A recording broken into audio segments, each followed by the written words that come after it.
Yeah, the Levy's the one who brought me in. So Curtis left it. Amy, and later on, everybody was like, "Hey, what about this guy?" And like, "Oh shoot, he was supposed to be in 42." Nor should by then, Sean was gone. I do like Gary. I do like Gary though, in a weird, bizarre, love-hate way.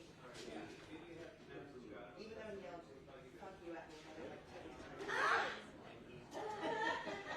In the hall, were you there that one? no. It was.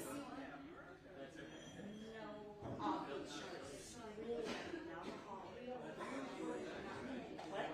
Yeah. It's screaming down the hallway. I was like, okay. So then I just,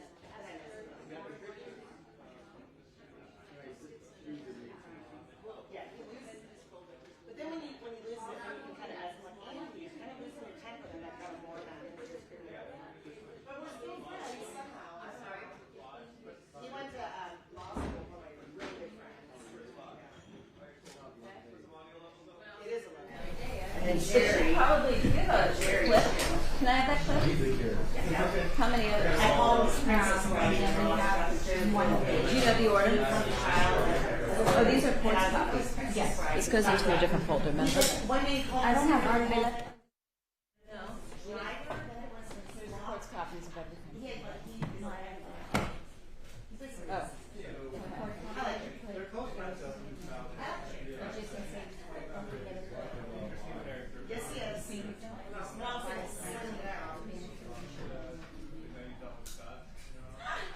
Is that in my outline? what? Do you not want to do it? It's in headers outline? Oh, well then, yeah, show me.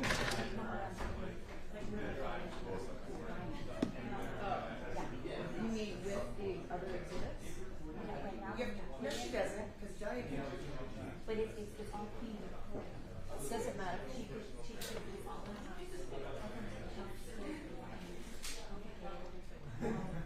Okay. You're all in one, is what you're saying? I don't think I'm doing it. But Ryan wants to mark us. You're going to play for right now. Well, it is.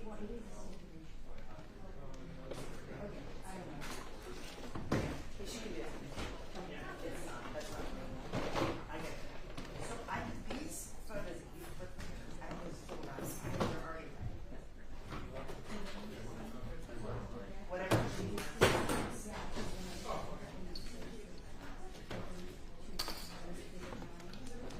We need like a master. I'll make a master of which packet. No, but a packet of what numbers and numbers possibly we get this.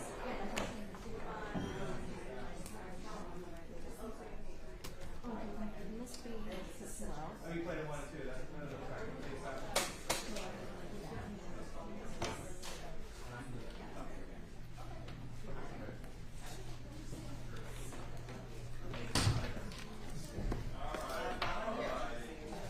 Wait, what is this? Oh, Matt, is this what you printed? I'm sorry? Did you print this out?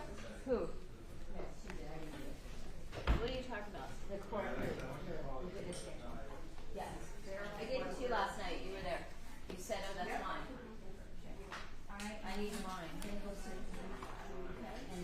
Do you know ahead of time the different, we have a list of the different pockets, different PowerPoint photos, what these are numbers? They're in the outlines. Well, they were in mine. Yeah, thank you. They would be because. Okay. I Yeah. don't know what I So I had ordered something to come. And then No, I don't know which packet is which. Yeah. Yeah. It says right there, crime scene is 7, patio is 8. I have it, and I'm just therefore I have it. Just so we can have a master, so that when we go to get a photo, we know. Should be in our. Morning. Yeah. We don't have it. Oh, here's the report this afternoon. But yeah, I finished it yesterday's text. I'm gonna try and do it in the morning. Yeah. But it might not be like 8:30. It might be like I'm shooting for that. Yeah. Well. If another girl, if they're not traveling, then I did not come in the afternoon. And they're not right now, so that's good. That's good. So is it that? No, I'm plug this in. We have not seen a change yesterday. Yeah, we don't. We didn't.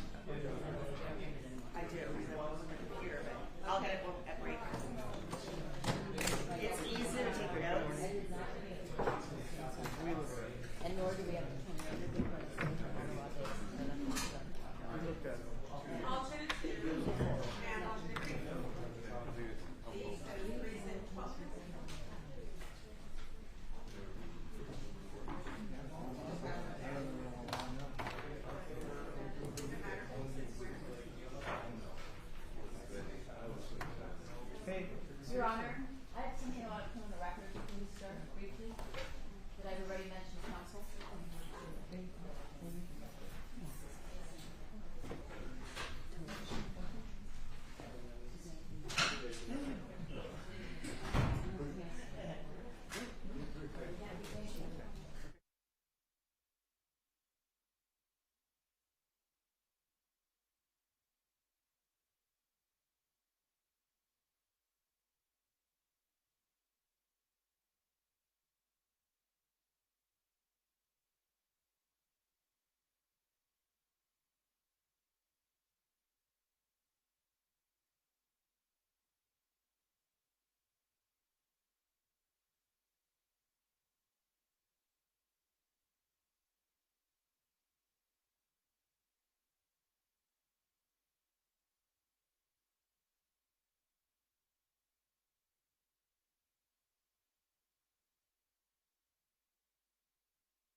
Then it's present.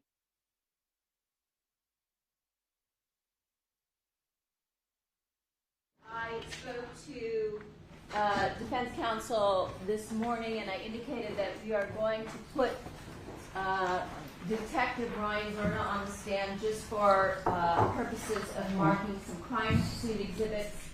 Then I'm going to mark them as a packet with page numbers, 1 through whatever, 3 sets. Give copies to the court, and then we're going to take him off the stand and proceed with other witnesses. All right. Thanks. Nothing else. I'm going to try and seat alternate 7 and 8 in the empty chairs, Okay. 2 and 3, so that I'm not away the witnesses. And that doesn't call for a response either. Thanks. All right. I might as well, since I'm here, I might as well just wait.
judges, we can't do live streaming. We'll be running this Oh, like that's every right. certain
President, all council present, jury, and also present. Good morning.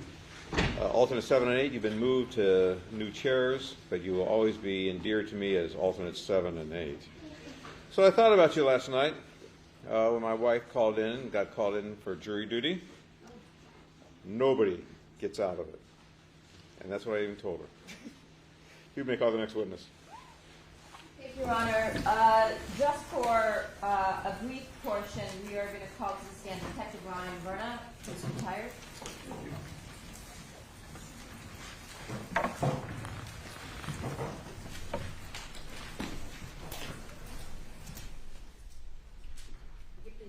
Raise your right hand.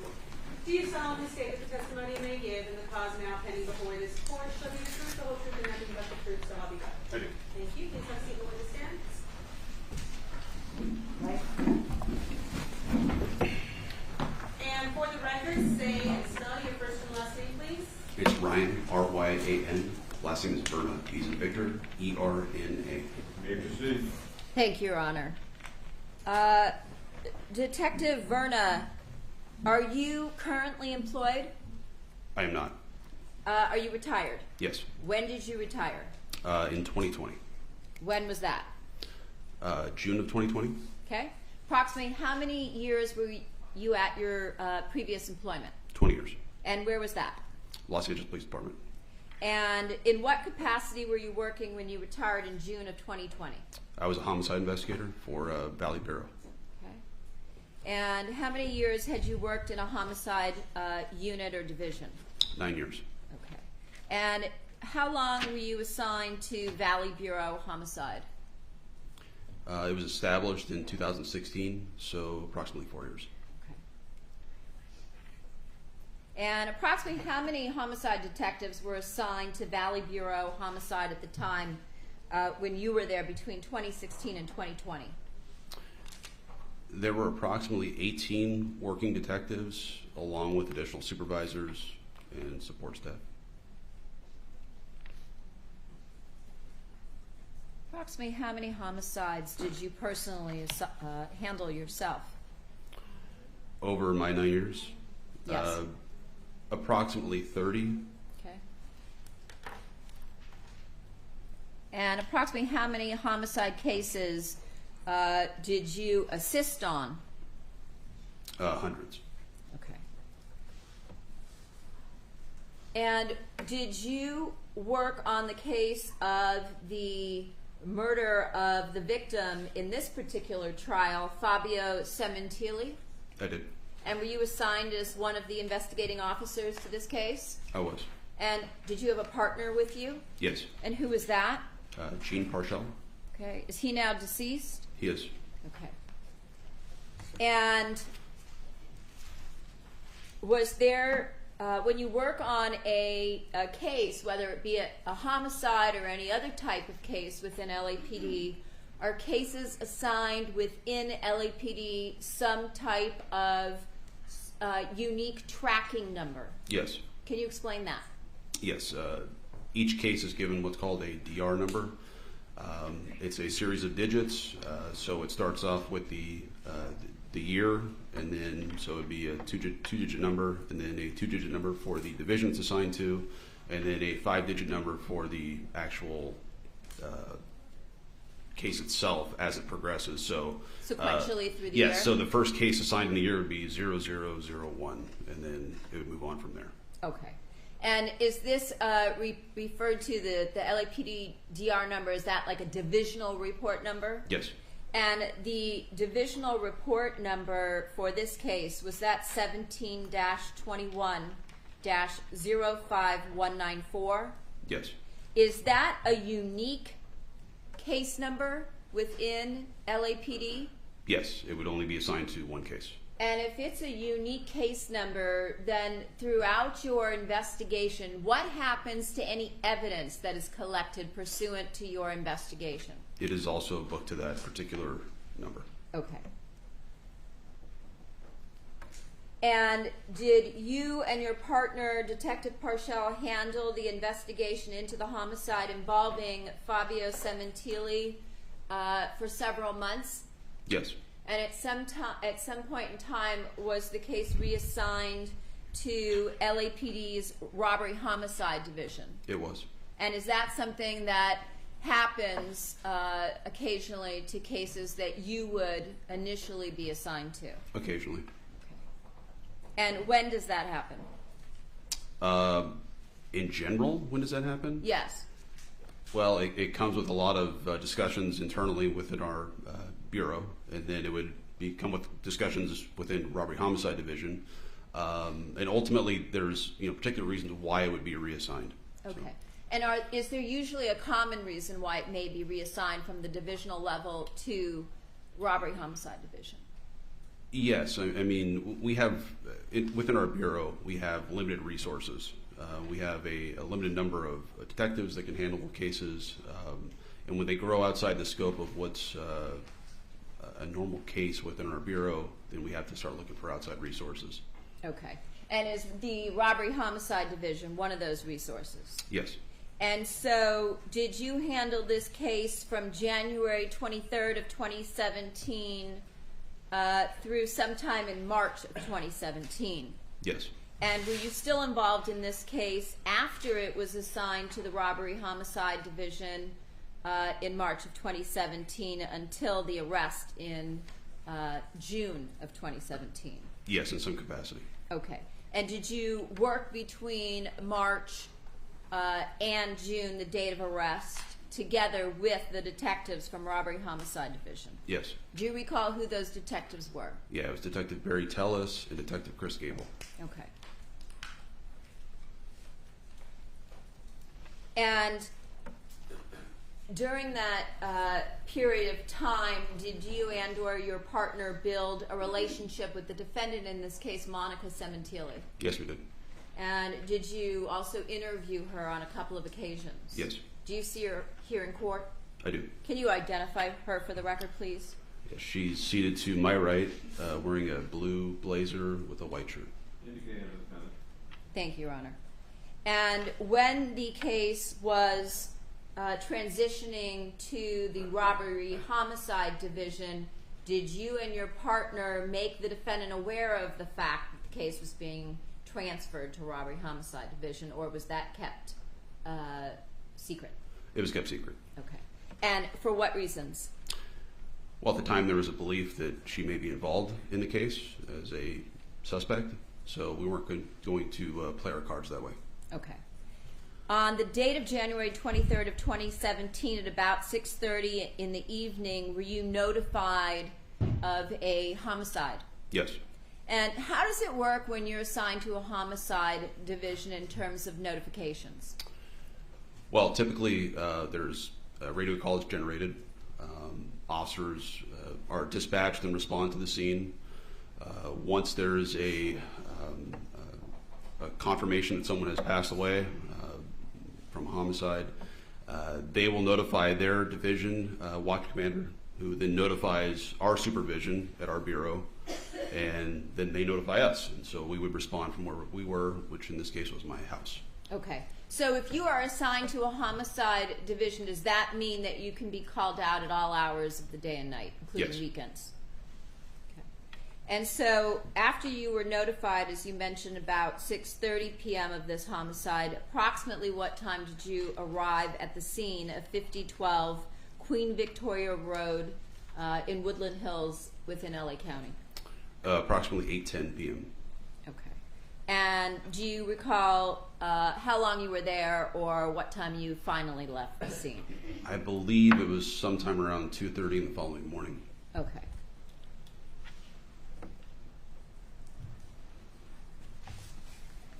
Your Honor, I have a set of photos that is marked crime scene.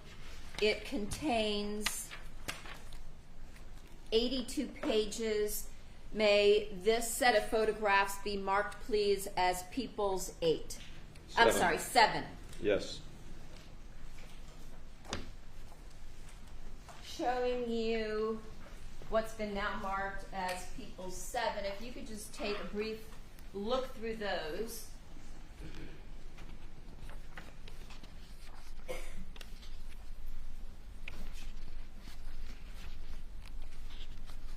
Did you want me to look through every page? just take a brief look and tell me, have you previously reviewed this entire packet? Yes, I have. And do the documents, the photographs that are contained in this packet accurately depict what you observed at the crime scene on the evening of January 23rd, 2017? They do. Thank you.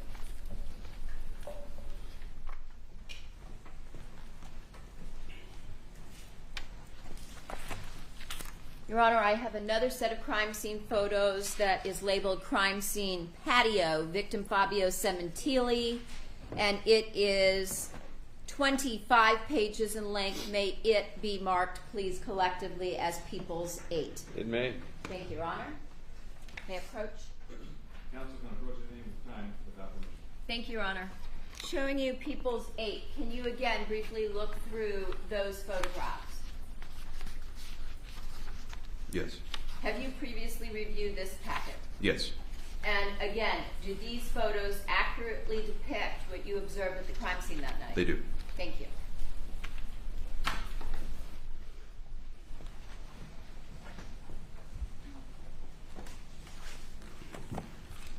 Your Honor, I have a third set of photographs that is labeled Sementilli Residence with the address. It is 24 pages in length. May it collectively be marked as People's 9. Yes. Thank you. Showing you People's 9. Again, if you could review the photographs contained in that packet. Yes. Have you previously reviewed this packet? Yes. And again, does this set of photos accurately depict the crime scene or the, not necessarily the crime scene, but the residence that you were at on that evening, January 23rd of 2017? Yes, it depicts the residence. Okay. Not necessarily taken on 23rd, but photographs of the residence you were at on January 23rd? Correct. Thank you.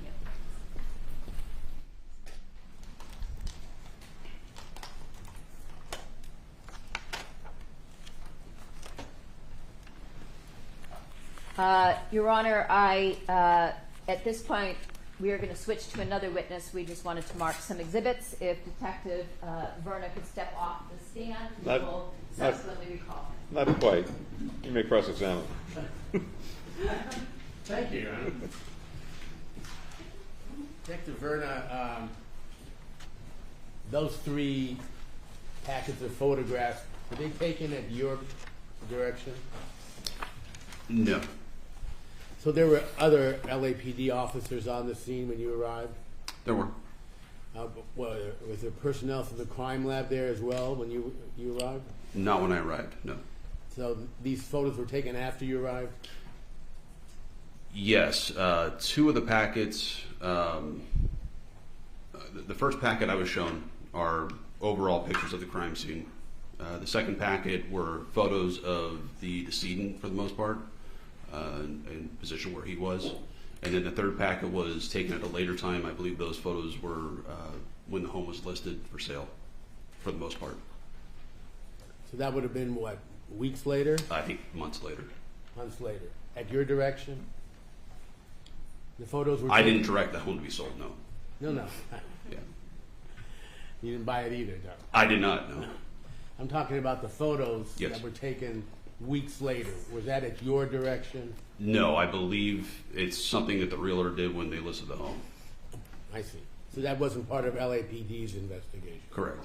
But you've identified them as photographs you've seen before, and it accurately reflects the location that is depicted in the photographs. Yes. Is that correct? That's right. And the first set of photographs, does the crime lab or SID, if that's the initials, decide which photographs to take of the victim and the crime scene and so forth, or do you direct them in any way? For the most part, they're directed at what's going to be of interest to us. They do take overalls that they take themselves. We don't need to direct them to take an overall of a house, or most likely the vehicles that are parked out front. That's something they just kind of do themselves. So they take it upon themselves to decide what photographs might be necessary for the investigation and so forth? Or do you assist in any way? We assist to a certain degree. I mean, like I said, when they show up, they do what's called overalls. So they'll take pictures of the general house, the street, vehicles that are parked in the driveway, things like that. Now, when it comes to actual pictures of the decedent, you know, we kind of direct like how they're going to be taken from, what angles, what's important. If there's evidence that's at the scene, we direct them where the evidence is at to take photos of that stuff. What about the rest of the house that is not the actual crime scene? Are photographs taken of the entire house and bedrooms, other rooms, and so forth? I don't recall if they were taken all over the house at this location. I know there's like a second floor that wasn't in play, so I don't know if there was pictures of those rooms or not. You don't recall directing them to take photographs of anywhere else in the house other than the actual crime scene, garage, and so forth? I don't recall, and I don't know if it was necessarily my call on which photos were taken. I'm just talking in general about how things work. So there may be other photographs besides the ones that you looked at that were taken in this case? There could be. Okay.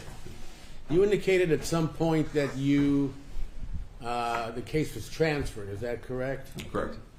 And that was because you needed more personnel? Did I hear that right? I can give you specifics if you'd like. Well, I heard more personnel was necessary. Correct. To engage in the actual investigation. Correct. Things like tailing the suspects and so forth. Yes, there was a belief at one point in time that a wiretap would be necessary in this case, and to run a wire room, it's virtually impossible for our bureau to do something like that. So in that case, yes, it was out of our scope of the realm of what we could do. Okay, and also entailing suspects and so forth. Well, we don't do that in general. We don't have the ability, we don't have the cars or the manpower, so that's why we reached out to other agencies within our department to handle that, like G&D. And other agencies were reached out in this case? Correct. Okay. You indicated you did not communicate with Ms. Sementilli and that she was a suspect in the case, obviously, correct? Say it again, sir? You did not communicate to Ms. Sementilli that she was a suspect in this case. Oh, absolutely not. Right. And you never told her that Mr. Baker was a suspect in this case. Is that correct? No, sir. It is correct. Oh, it's correct, yeah, but we didn't, yeah. No, we did not tell her. You had, by that time, through scientific evidence, pretty much established that he was a prime suspect as one of the two murderers. Is that correct? At one point we did, yes. And then you continued your investigation for several months without notifying Ms. Sementilli of that fact. Is that correct? Yeah, they seemed pretty friendly, so we did not. We've established that. What's that? We've established that. And there was a second murder you were aware of. Is that correct? We knew there was an additional suspect at the time, but we did not know who it was. And did you continue your investigation into the identity of that individual? Yes. And I take it you were long gone from the force by the time that he was identified and arrested. Is that a fair statement? Yes. Do you have any role in the case after you retired? No. Other than testifying here today? No, sir.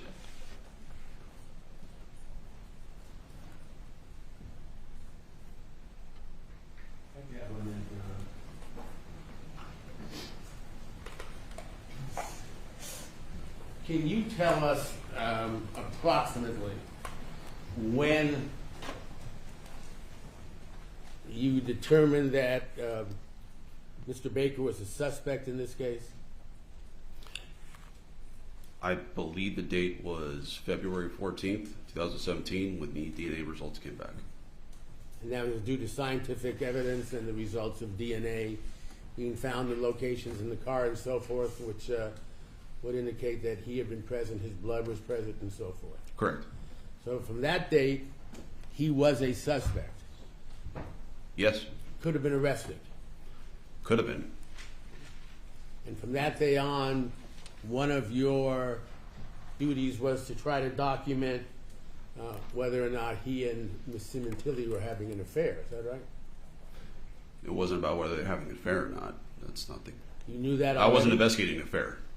Well, you were investigating a murder, correct? Yes. And during the course of the murder, you uncovered evidence that they were having an affair. Is that Yes, right? that is correct. And that was a major part of your investigation, correct? Documenting that. Documenting it, yes. It's whether or not they had an affair is not part of my homicide investigation, though. Right. It's irrelevant whether or Right. not they were having an affair. What's relevant is whether or not she participated in the murder. Absolutely. And that's what your investigation was focused on. Correct. Correct? Absolutely. Okay. Thank you, Honor. Anything further about people? Yes, briefly on these topics. Would it be fair to say that even though you had DNA evidence pointing to Robert Baker as being at the crime scene and also being in the victim's Porsche that was stolen after the murder, that you and the other homicide detectives at Valley Bureau continued to investigate him along with anybody else that you suspected might have been involved prior to making any arrests? Yes. Nothing. Anything further about that, Vince? No, thank you. Thank you, Detective Vernon. You may stand down. Thank you. You may call the next witness. People call Officer Gabriel Revelada. That's it. Anything new in the interview? I know who it's supposed to be. It's just, Okay. I went out and checked to see if she was outside, but she wasn't there yet. Thank you.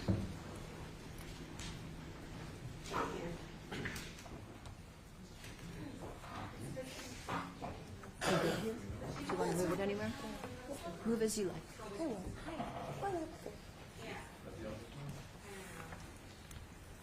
Maybe you could please face me and raise your right hand. Do you solemnly state that the testimony you may give in the cause now pending before this court shall be the truth, the whole truth, and nothing but the truth, so help you God? I do. Thank you. Please have a seat in the witness stand.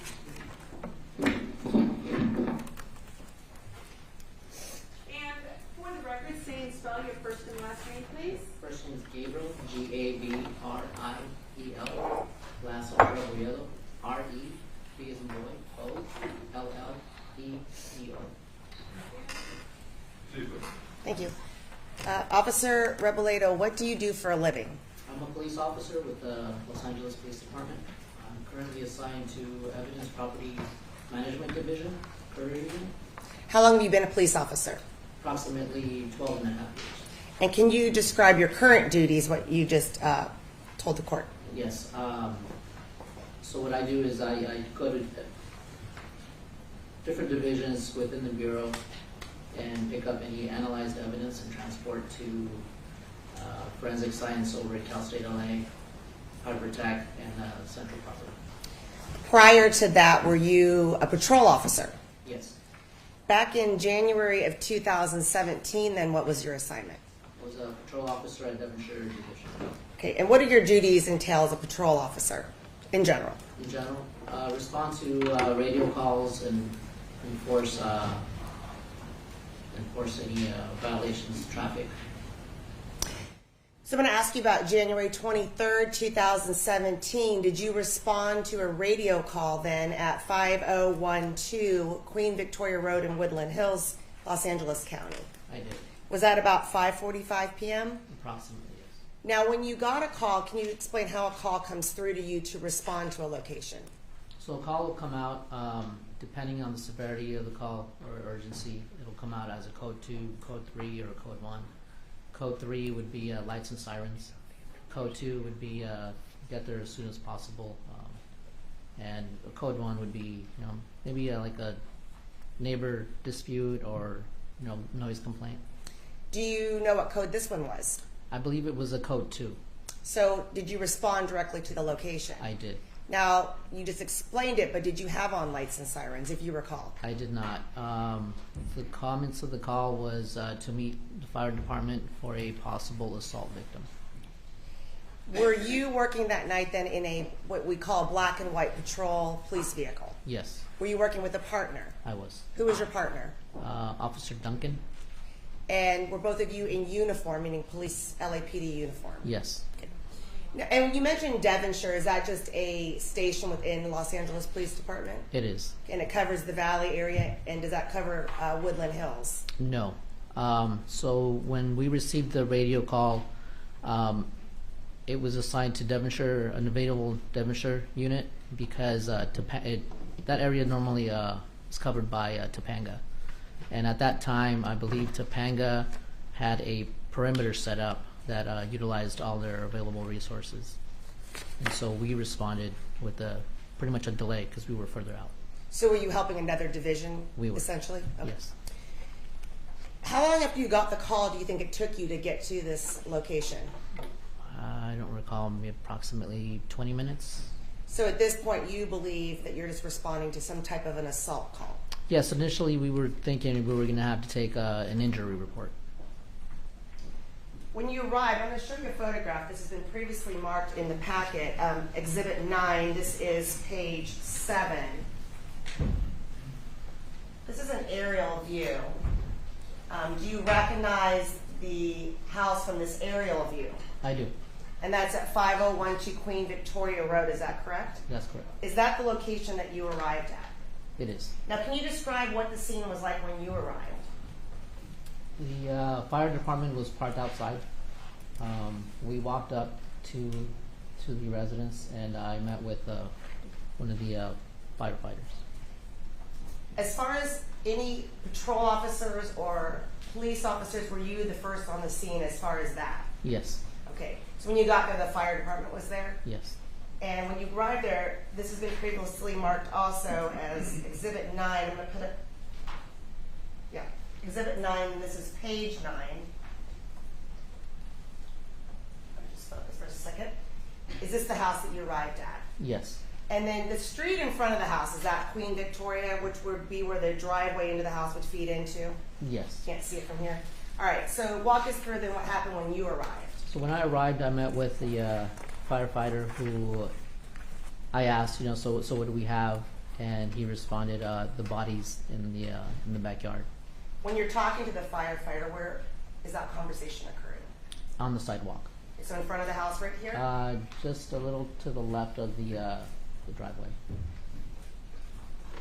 Crime scene, this is a Exhibit 7, previously marked page 11. Is this a closer view then of the driveway? It is. Now when you arrived, is this how the scene looked? Meaning the truck there, the garage door open? I don't remember the truck, but I do remember walking up to the driveway and the garage door was open. Okay, what else do you recall? There was no vehicle inside. As I walked into the garage, I noticed there was blood stains on the floor. And then there was an open door leading into the residence from the garage. As I walked in, it led into the kitchen. Let me give you a photograph of the garage. It's previously marked as Exhibit 7. This is page 14. Let me go on a little bit. Is this a view of the garage then that you walked into? Yes. And was it empty, meaning no cars in the garage when you went in? That's correct. In the background, the bottom right photograph, there appears to be a door. Is that the door that led into the house? Yes, it is. And one more Exhibit 7, page 15. If you could just orient us then as far as the garage, where the door is that leads into the house on this photograph. The door is to the right of the picture. Right up here? Yes. Okay. There's some placards on the ground. It looks like some white cards. Do you know what those are? I believe that's where the blood stains were. So when you walked in at this point, you saw what appeared to be blood stains. Yes. And it indicates the area where those placards are, that general area. Yes. Okay, and then as you entered the house, actually one more, I'm sorry, Exhibit 7, page 19. One more view of that entry, is that correct? That's correct. Okay. And there's some more placards that are a little bit closer, or I'm saying placards, but white cards. What are those, by the way? That's to mark any possible evidence, so that way any officers, anyone who's coming to the scene is aware not to step on that area. So those white folded pieces of paper, essentially, are those put down in your experience by initial officers when you see something of interest? Sometimes. Okay. And then later do forensics people come and actually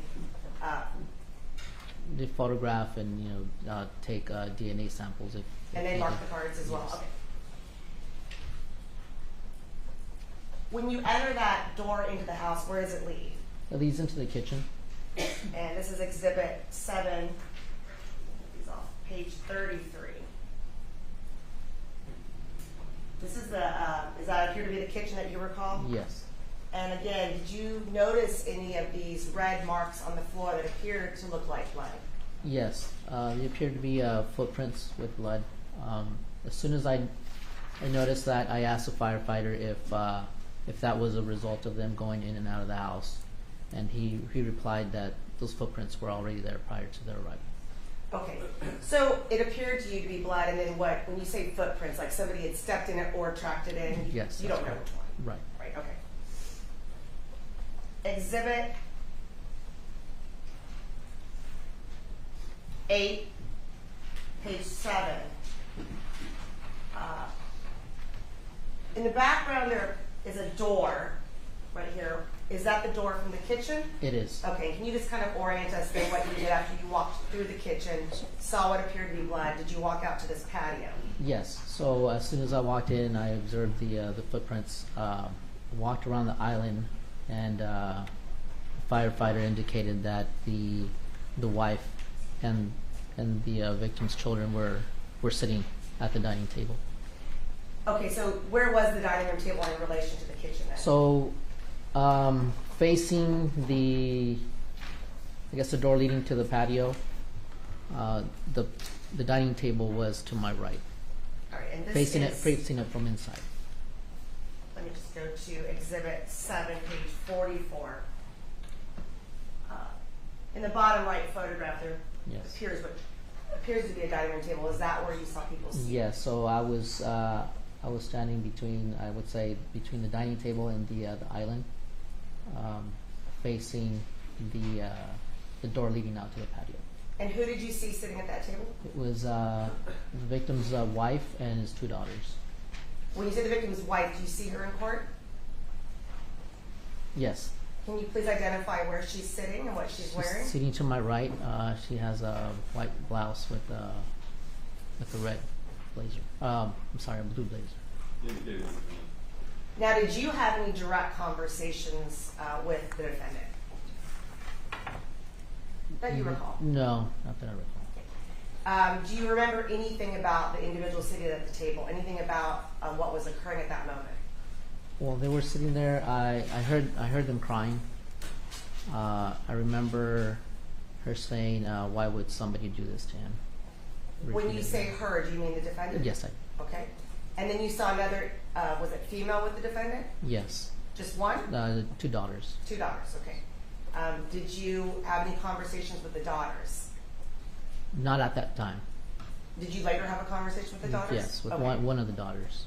All right. Were they over on that table then by themselves? Yes, Now, you're one of the first to respond, is that correct? yes, So are you the first police officers on scene to encounter those individuals that you know of, that I know of. Yes, other than the fire department? right. Okay. So what did you do next then? So then, at that time, I exited the residence into the patio area.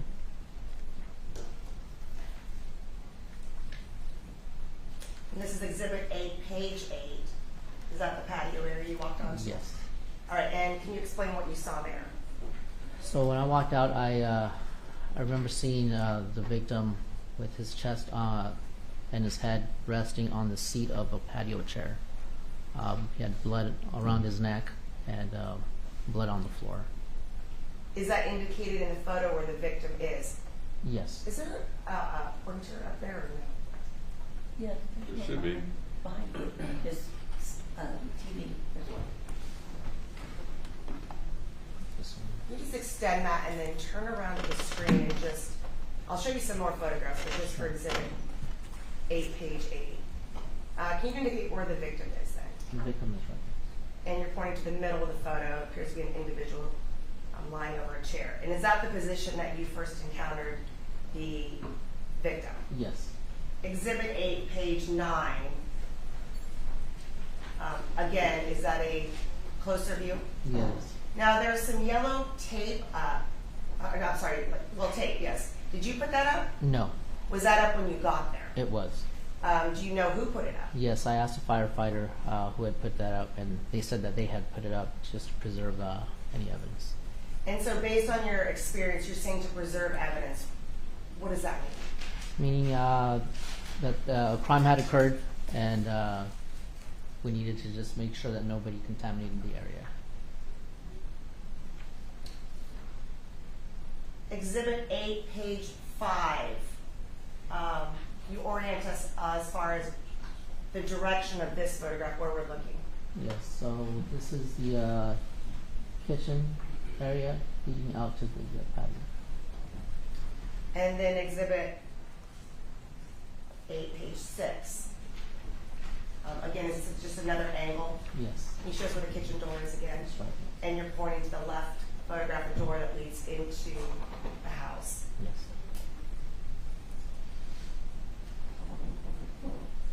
On exhibit 7, page 10, do you recall a fire pit being there? Yes. It had Where is a- the fire pit?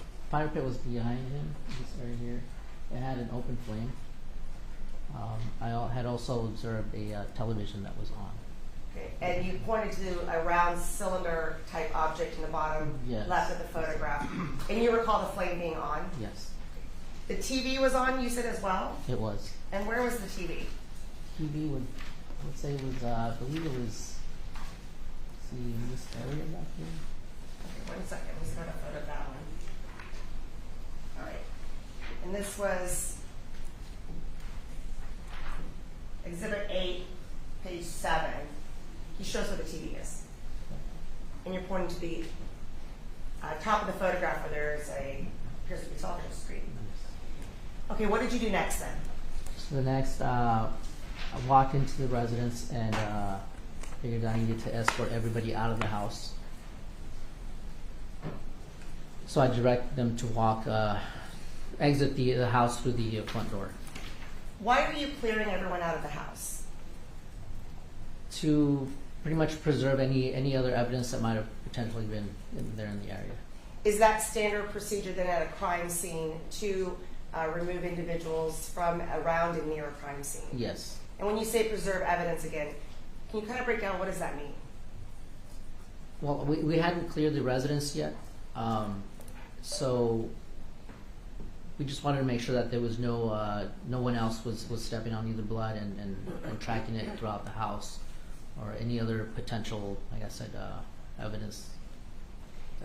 Your job as a primary responder, was that to go around and look for any evidence and objects at that moment? At that moment, only what's visible, but mainly is to identify what had occurred. Then, as you were there, did more officers proceed to arrive? No. At some point, more officers came? Yes. Okay. So while you're there, were you still there when officers started arriving and detectives and that? Yes, I was. Okay. And then they appeared to you to have different responsibilities and roles? Yes. Okay.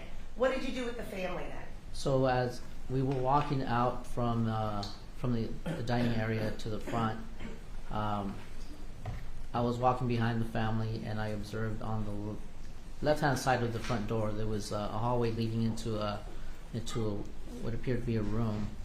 I noticed there was like an open drawer and items scattered on the floor. Let me see if I can get that photograph.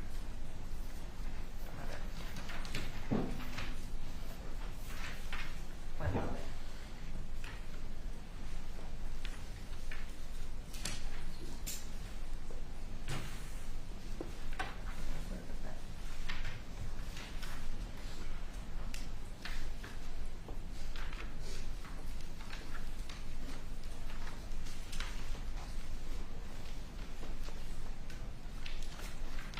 All right, I don't have a photograph of that. So you noticed what appeared to be a bedroom, Yes. and it's on the first floor.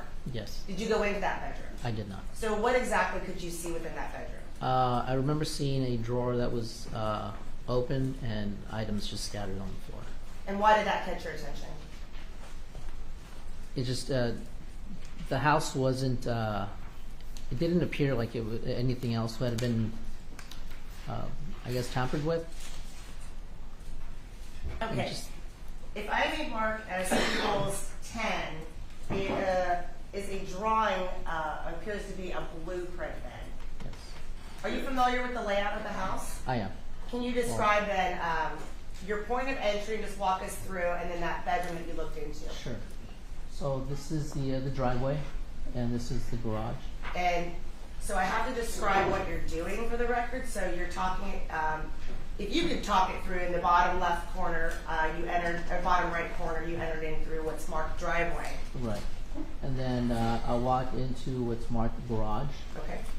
and there's a door just at the bottom of that side there in the center of the picture. This leading into the kitchen. So this is where I observed the what appear to be footprints with blood. I walked around this island here, and this is where the firefighter indicated the family was sitting in this area. And that dining room table, by the way, I'll keep that exhibit up, but People's 7, page 45, is that the dining room table? Yes.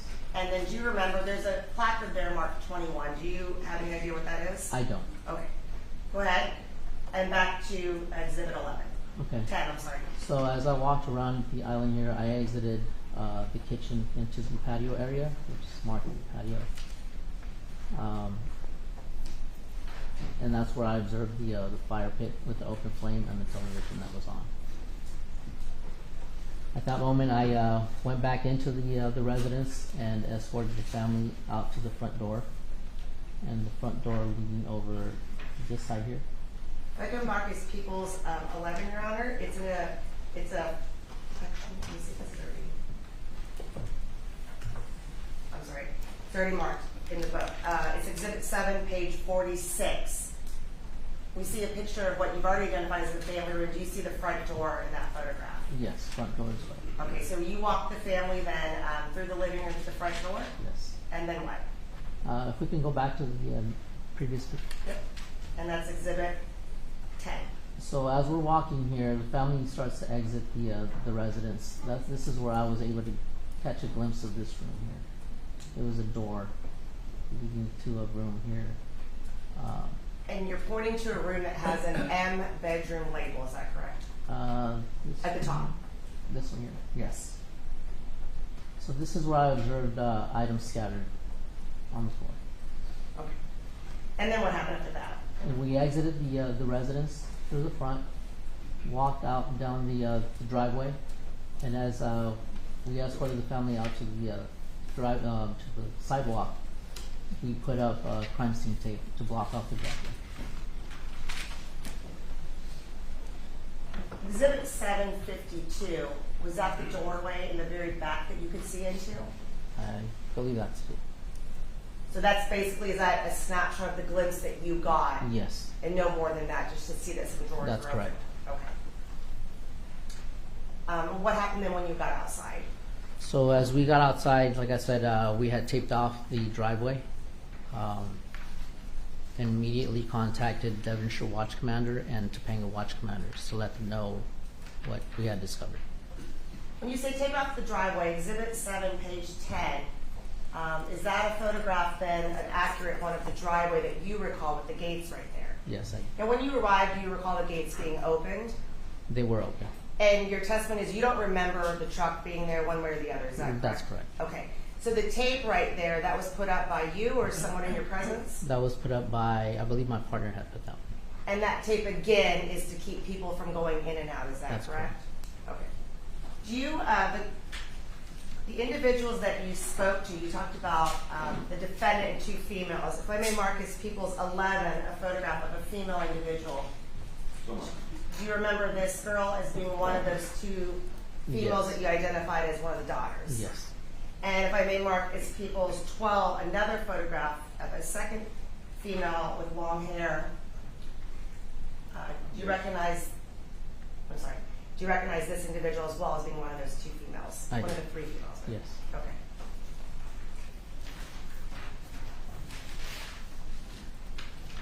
Now, are you familiar with that area? You said it was out of your, basically your jurisdiction. Are you familiar with that area? I'm not. When you drove into that area, did you notice any, like when you enter the area, any signs for cameras or anything where the area would be under surveillance? I did. Okay, Exhibit 9, and this is page 5. Did you pass this on your way in, responding to the location? Yes, I do. And there's some circled areas on the photograph. What were those, or what are those? So one is a sign indicating that there's video surveillance, and the other is the camera. So this is the camera. And you're pointing to the right object that's got a red circle around it. Of the two objects is the one on the right, correct? That's correct. The road that's running up and down the photograph to the left of that camera, do you know what road that is? I believe that would be Victoria. Queen Victoria, is that the road that the house was on? Yes. Now, if you were to drive up the photograph, so to the top of the photograph, is that the direction that you were traveling to respond to the house on the upper left side? Yes. Okay. Officer, can you move the mic one a little closer to you? Yes.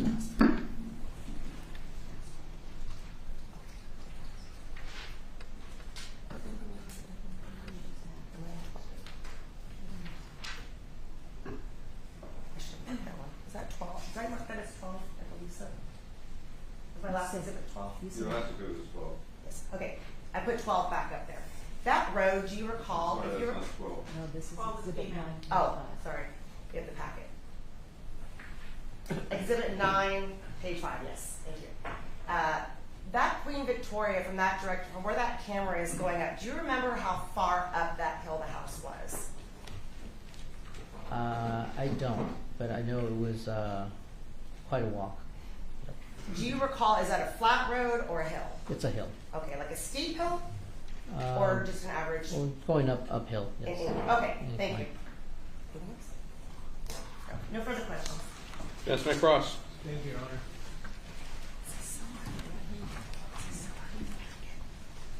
Good morning, Officer Good morning. Rebolledo. Is it Rebolledo or Rebolledo? Rebolledo. Rebolledo.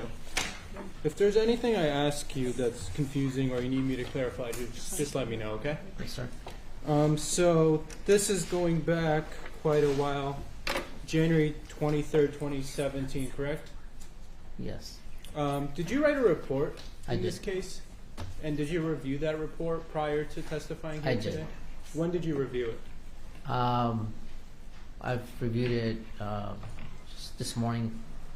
And did you discuss the report with district attorneys to say if there's anything you left out or was missing or incorrect? I think I met with them, I wouldn't say maybe back in March of last year. Okay, and that was the last time you met with them prior to testifying today? No. No? When did you meet again? This morning. This morning? Okay. And it was just to discuss scheduling and things like that? That's correct. Okay. Regarding your role, did you review your report this morning again? My statement from the location. Okay.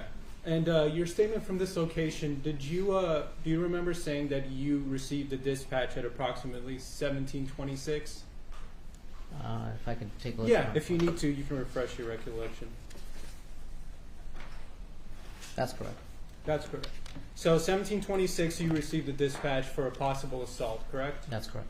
And other than that, you had no information regarding what had occurred or anything like that? That's correct. And you said it took you about 20 minutes approximately? I think so, yeah. Sorry, can you just let me finish so we can Sure. get both down? Thank you. And took you about 20 minutes. When you arrived at the scene, you said you entered through the driveway, then walked through the garage, correct? That's correct. Did you go by yourself or with your partner? I went by myself. What was your partner doing when you arrived? My partner was outside of the residence. He was just waiting for you to get back out? Yeah, I believe he might have been talking to the rescue ambulance. The Okay. paramedics. And you first spoke to, I believe it's firefighter Kokinski, is that correct? Is that who Yes. greeted you? Yes, And he explained to you what the scene was when you arrived? that's correct. And after he explained to you what the scene was, what was your role when you got that information? So at that time, he walked me into the residence and directed me where the victim was. So the firefighter escorted you through that residence, correct? That's correct. And just a quick clarification on People's Exhibit 7, page 15. Do you have that? Can I borrow that, please?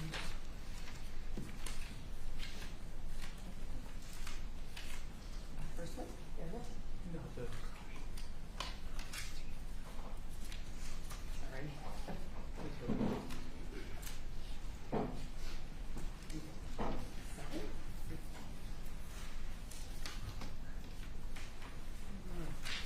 Well, We gave the sets to Esther, so she has all three sets. thank you.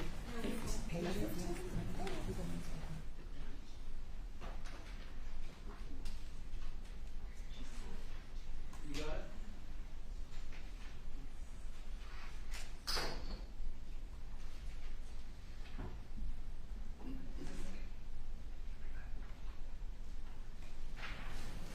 Was this the garage as you remember it on that night? Yes. So this photo would be a clear indication of the state of where everything was the night of the 23rd, correct? I wasn't the one that put up the markers. Okay, I was mainly talking about the furniture, nothing else. As what you remember it when you walked into the garage as it appears on this photograph, Yes. correct? Okay. And when you were escorted into the residence by the firefighter, were you introduced to the family by the firefighter? No, he just pointed out where the family was. And they were there before you walked inside the house, correct? That's correct. And you heard them crying, I believe you said? Yes. And do you remember you said something about you heard saying, why would somebody do this? Do you remember who said that? I believe it was his wife. The His victim's wife. His wife said that? Okay. And that's who you identified previously in court? That's correct. Regarding the crime scene, your role at that time was just to assess what had occurred, correct? That's correct. And once you did, you noticed the bloody footprints, correct? That's correct. And the firefighter reported to you that it was not his footprints that tracked it, correct, or any other firefighter's footprints that tracked it? That's correct. And was your role, I believe you said you now work in evidence management pickup? Yes. In that division? Yes, sir. That wasn't your role back then, correct? No. So you had no role in preserving evidence, taking pictures of evidence, putting any placards throughout this? No. The extent of your role merely was to assess the initial crime scene, correct? That's correct. And when you got out to the back, you observed the victim's body in the chair, correct? That's correct. Did you touch the victim's body or manipulate it in any way to assess for injuries or anything like that? No. The fire department had already determined that the victim had been deceased, and they had taped off the patio area. So you did not walk into that taped area, correct? I did not. You merely observed. Yes. And anything that you observed that you deemed important, you put into your report, correct? Yes. And afterwards, you walked back into the kitchen, correct? That's correct. And what happened afterwards? Did you go directly to the family? I asked the family if actually no. I asked everyone to exit the residence. Did you? So the family. You introduced yourself first, correct? And I don't remember if I did. Okay, but you escorted them out. Yes. And that's when you observed the drawer being empty, or the scattered items on the floor, and that Yes. drawer open, correct? In that one bedroom you Right previously- before we exited. Yes. And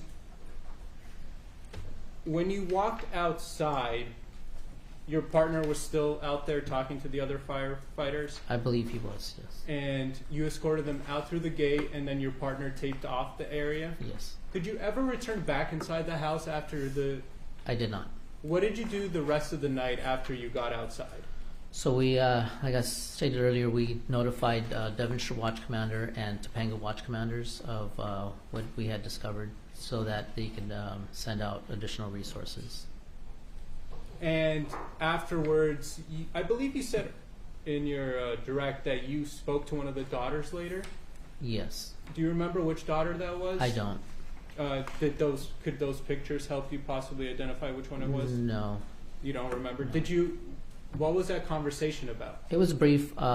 She was just she was crying, stating that she felt guilty because I guess her father had just purchased a vehicle that was apparently stolen, and she had posted that on her social media, and she figured that maybe that's what drew attention. Okay, so that was the extent of the conversation. That was it. Did you didn't put that in your report, did you? No. Okay. And you didn't ever speak to Ms. Sementilli, the victim's wife, about anything, did you? I don't recall I did. No. Okay. And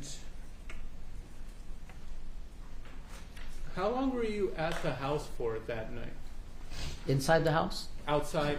Just the duration. When did you arrive at? You arrived at the crime scene, I'd say around what, 5:45 p.m. Yeah, I would say it was a few hours, approximately maybe 3 hours. Approximately. Okay. And what was your role after your initial thing throughout? Were you just there to lead assistance if needed, or anything Yes. like that? So because it wasn't our division, I notified Topanga Watch Commander, and he immediately sent a supervisor to our area. Like I had stated, Topanga units were stuck on a perimeter at that time. So as soon as there were available resources, they were sent to our location. Understood. And you mentioned, I believe, that you believe the house was tampered with only in that one bedroom you observed, right? The rest of the house you didn't see? That's correct. Did you go into any of the other bedrooms or walk around the house at all? I did not. So you don't know what the rest of the crime scene was in terms of how it looked or appeared ransacked or tampered with? That's correct. One moment, Your Honor. Did you report your findings to anyone outside of your watch commander? To Topanga Watch Commanders and to the detectives as they were arriving. So you spoke to the detectives as they arrived? Yes. Just to let them know what I had observed. Do you remember which detective you spoke with? I don't. Did you tell them essentially what you testified to today about what you had observed? Yes. Was there any other information that you told them that was not in your report? Not that I recall. Okay. One moment, Your Honor.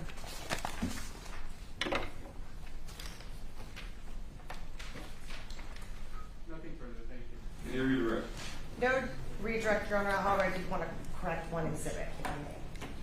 All right, you may. Do we need this officer for you to correct the exhibit? Thank you, officer. You are excused. Thank you. And what is it you wish to correct? I put up an exhibit. I said it was from the packet that we marked as Exhibit 7. Page 10 is actually for Exhibit 8. Page 10. Thank you. You call your next witness. People call. Wait.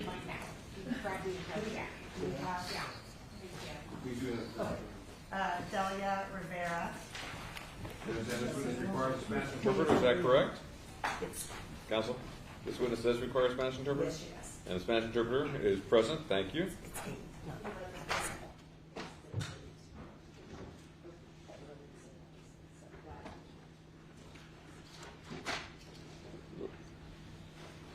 You called Ms. Rivera, is that correct?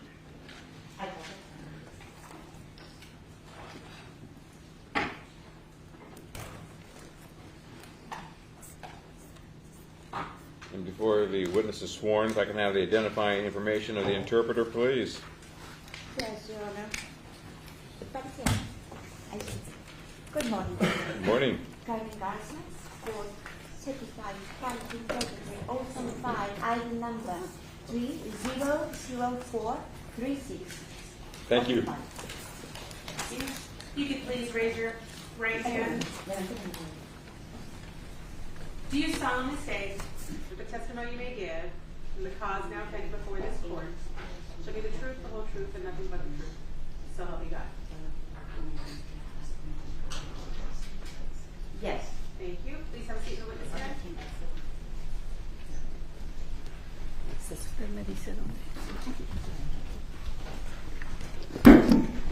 There's a seat for the interpreter if you wish. Pardon me, Your Honor? You can have a seat as well if you wish, or you can stand. No, I'd rather be standing. Thank you. Thank you, Your Honor. And for the record, state spell your first and last name, please. Para el acto, ¿puede dar su nombre? Mi nombre y apellido, por favor. Delia Rivera Pacheco. Delia Rivera Pacheco. ¿Lo puede deletrear? D-E-L-I-A Rivera R-I-A R-I-B-E-R-A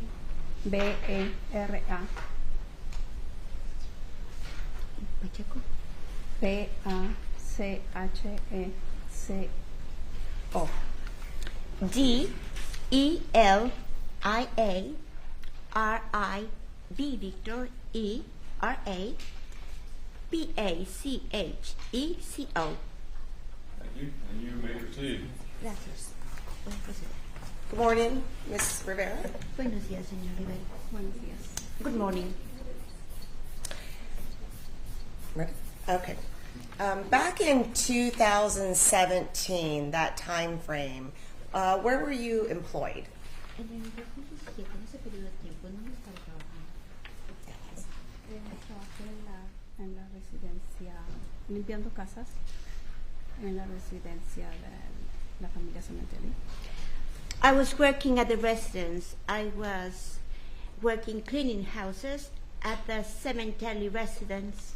Okay, and the person sitting over here in the blue jacket with the ponytail at defense table over here, do you recognize her? ¿Usted reconoce aquí a la señora que está sentada con la de caballo en la Sí. mesa de la defensa? Yes. Who is that? ¿Quién es? Mónica Sementilli. Mónica Sementilli. Identify the defendant. Was she one of the employers that you had during the year of ¿Ella era 2017? una de las personas con las que trabajábamos en el 2017? Sí. Yes. If I may mark as People's 13, a photograph Ahora le voy a mostrar la of foto an individual, a de male. ese individuo. Do you recognize him? ¿Lo reconoce? Sí. Yes. Who is that? ¿Quién es? Fabio Sementilli. Fabio Sementilli. Was he also your employer with the defendant Monica Sementilli? También su empleador con la acusada Sí. de Sementilli. Yes. What did you do for the Sementillis? What was your job? ¿Cuál es su trabajo con los Sementillis? ¿De qué trabajaba? Limpiaba la casa. I used to clean the house. Did you clean other houses during that time frame? ¿Usted limpiaba otras casas durante ese periodo de tiempo? Sí. Yes. And how many other houses? ¿Cuántas otras casas? En esa área limpiaba 6 casas. In that area, I was cleaning 6 houses.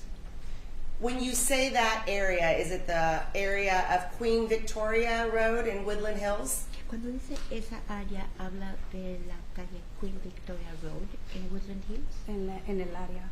Yes, in that area. Did you Yes. clean friends' houses of the ¿Y Sementillis? usted limpiaba casas de amigos de los Sementillis? No. No. How often did you clean their house, the Sementillis? ¿Qué tan seguido limpiaba las casas de los Sementillis? Cada 2 semanas. Every 2 weeks. Okay, so every 2 weeks you came to the house and then just did standard cleaning, like Venía a la casa, limpiaba floors, kitchens, bedrooms, things of that nature? cocina, recámaras, cosas así. Sí. Yes. How long, as of January 2017, how long had you been working for the Sementillis cleaning their house? Enero del 2017. ¿Cuánto tiempo llevaba limpiando la casa de los Sementillis?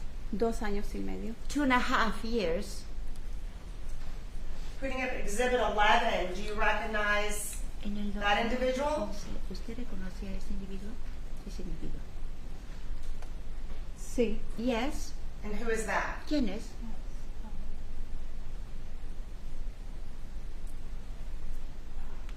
Jessica Jessica. Okay, and Sementilli. was she part of the Sementilli. family? ¿Y ella es de la familia? Sí. Yes. One of the daughters? Una de las hijas. Sí. Yes. And then People's 12, do you recognize her? ¿La reconoce? Sí. Yes. And who is that? ¿Quién es? Isabela. Isabela.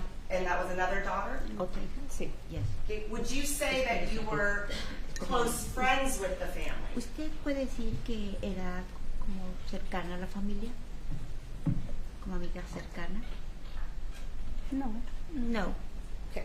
Everything, did they treat you nice?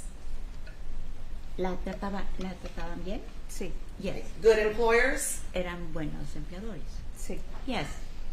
Showing you Ahora le voy a mostrar Exhibit 9, page 9. el documento 9, la página 9. Is that the house that you cleaned for ¿Esa es them? la casa que usted les limpiaba? Sí, Yes. Now you said you came Usted every dice other week or que once usted every 2 weeks, venía correct? cada 2 semanas. Cada Sí. semana. Yes. Did you always come on the same ¿Usted day? llegaba siempre el mismo día? sí. Yes. And what day was that? ¿Qué día era? Lunes. Monday. What time did you clean from on Mondays? Limpiaba los lunes. 8 de la mañana 8 in the morning. Until what ¿Hasta- time ¿Hasta approximately? qué hora aproximadamente? aproximadamente de 2:15 a 2:30. Approximately from 2:15 to 2:30.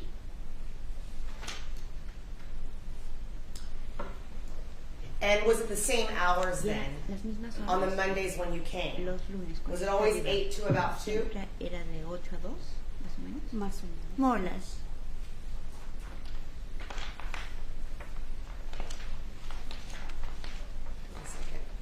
Un segundo.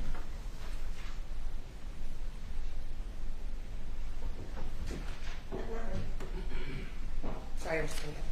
Okay, so on the morning that I want to talk to you about, there's a gate in front of the house right there. En la mañana Right. que vamos a hablar. Hay un portón ahí, ¿correcto? Correcto. Correct. When you would come on those Mondays, Cuando usted venía was the gate usually open or was it el closed? portón estaba abierto o cerrado? Abierto. Open. And how did you get into the house? Did you have a key to their ¿Cómo house? llegaba? ¿Cómo entraba a la casa? ¿Tenía llave para la casa? Yo tenía llave, I had a key, pero ese día en especial no la usé. Me abrió Mónica. but that day, especially that day, I didn't open the door with the key. Monica opened the door for me.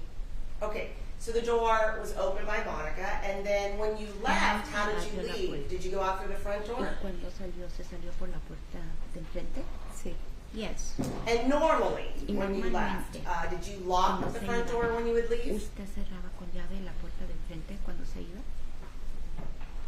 Normalmente ella me llevaba a la parada del bus. She would normally take me to the bus stop. Who would take you? ¿Quién la llevaba? Mónica Sementilli. Monica Sementilli Would take you to the bus stop. la llevaba a la parada del autobús. Sí. Yes. Okay. I'm going to ask if you recognize another Le voy individual. a ver si usted reconoce a otro individuo, otra My persona. name Marcus Peoples 14. Es la Get this out of the way. Do you recognize? Sorry, what is it you're seeking I'm from our sorry. counsel? 14 is a photograph la 14 of es a una male fotografía individual. de So un marked. hombre with the name Robert Louis Baker. de nombre Robert Louis Baker. Do you recognize him? ¿Usted lo reconoce? No. No. So you'd never seen him at the house ¿Usted or nunca around the house? lo había visto en la casa o alrededor de la casa? No. No. Okay.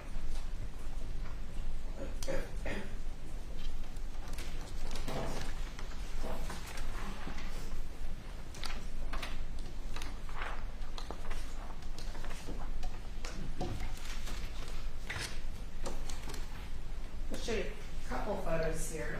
Le voy a mostrar un par de fotografías.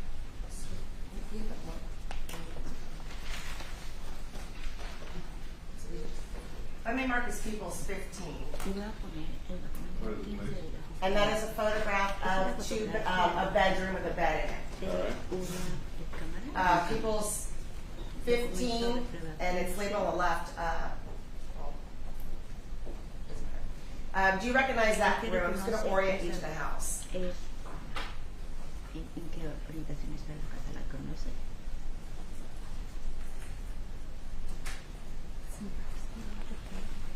I do not remember. I'm sorry. I do not remember.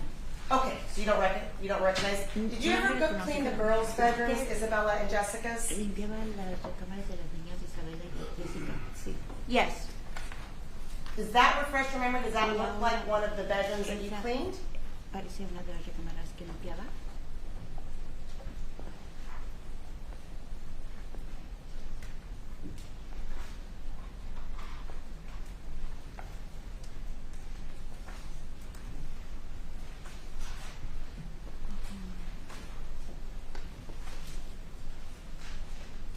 tal vez I'm not quite sure. That's okay. Está bien. The master bedroom, do you recognize the master bedroom? ¿Y la recámara principal la reconoce? This, if I may mark people 16, Again, what is it, please? it's a photograph of a bed with a green comforter and some shutters. All right. Cama con un sobrecama verde y unas persianas. sí. Yes. Do you recognize that room? ¿Reconoce esas? Yes. Okay, is that the master bedroom? Esa es la cámara principal. Sí. Yes. On the right-hand side, there's some shutters or some doors. Hay unas And you can see them in the left photograph. Does that lead to the outside? Lo ven en la fotografía. ¿Eso lleva a la parte de afuera? ¿Afuera?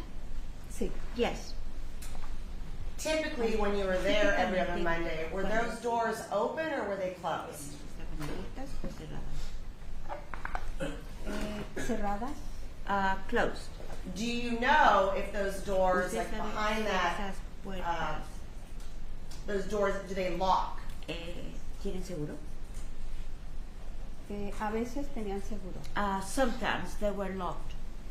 Sometimes the doors were locked. Does that mean sometimes they were obviously unlocked? Algunas veces estaban cerradas con seguro y a veces no.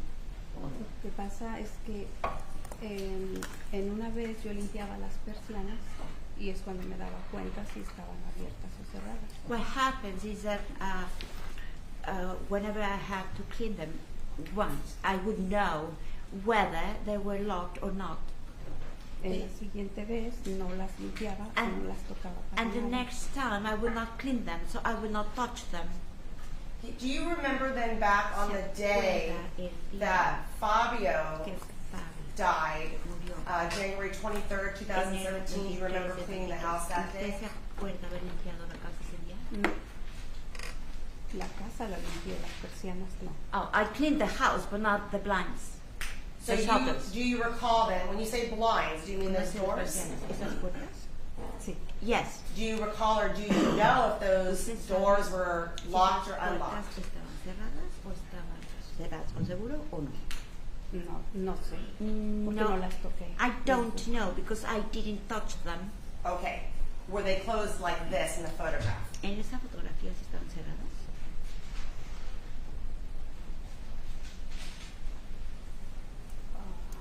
No recuerdo. I don't remember. That's okay. All Está right. bien. From the master bedroom, if I can mark as people 17, it's a bathroom. El documento 17 está en el baño. Marking people 17, this bathroom right Es un here. baño aquí en el 17. Do you know where that bathroom is? ¿Sabe cuál es ese baño? Es el baño de Isabela. That is Isabella's bathroom. Does it connect to another room? Y está conectado a otro cuarto. Sí. Yes. What room does it connect to? ¿A cuál recámara está conectado? No a la principal, a la siguiente. Not to the master's bedroom, to the next. If I may mark people's 18, a bedroom with a closet depicted in it. Very good. People's 18, is this where the bathroom connected? ¿Esa es a la recámara con la cual estaba conectado el baño? Sí. Yes. Do you know whose room this is? ¿Usted sabe de quién es este cuarto? Fabio. Fabio. But this is not the master bedroom, correct? Pero no es la recámara principal. No. No.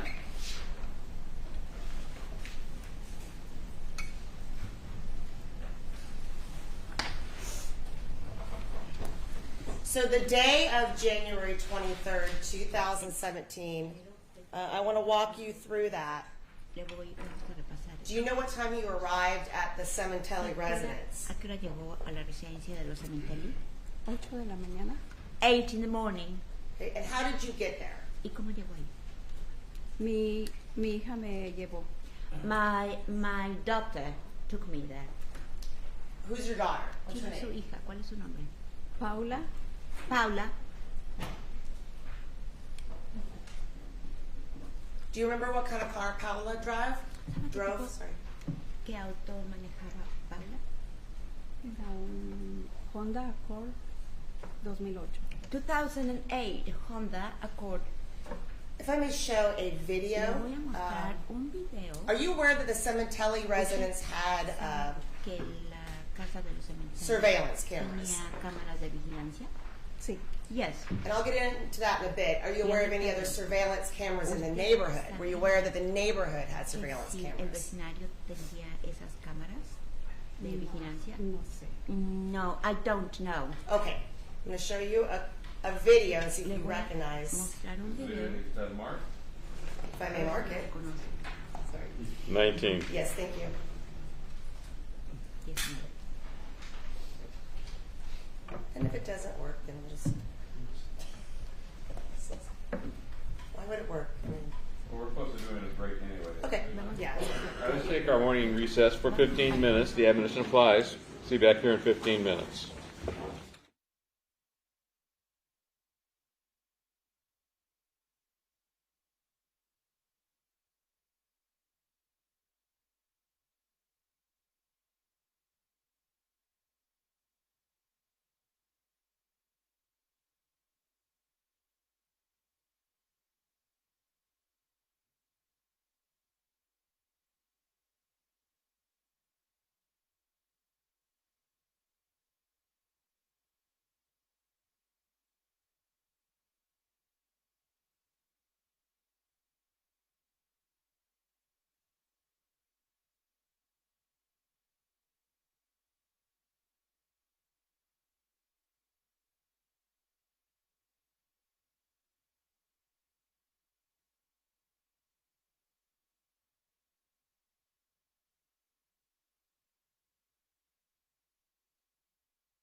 Fabio Sementilli, defendants present, all counsel present, jury and alternates are present. Ms. Rivera-Pacheco, you're still under oath, and you are being assisted by the Spanish interpreter whose oath is on file. People may continue with their direct examination. Thank you. Ms. Rivera. When we broke up, I was just asking a couple of questions about those master bedroom shutters. Exhibit 7, page 76. I'll come back to the video.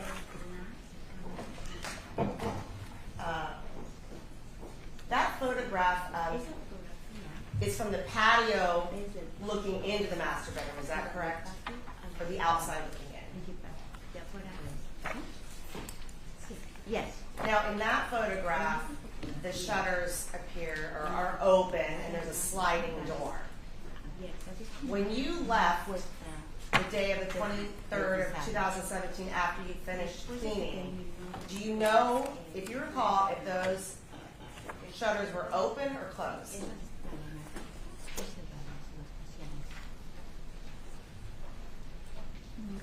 I do not remember. Okay. Where I left off, your arrival, I believe I asked the court if I may mark as People's 19 a video. I'm going to play you just a quick snippet video.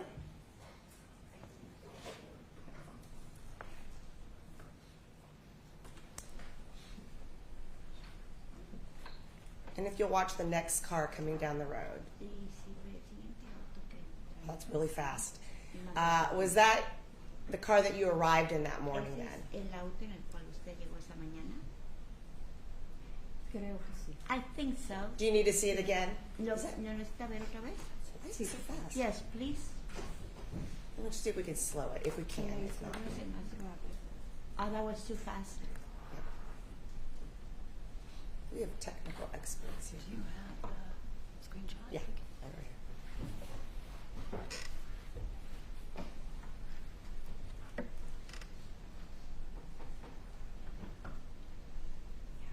Okay, that car's circled. Is that you arriving? Sí, claro. ¿Ese de usted llegando? Sí. Yes. Okay. That's your daughter driving you to work, you said? Es cuando su hija la llevaba a trabajar, ¿correcto? Sí.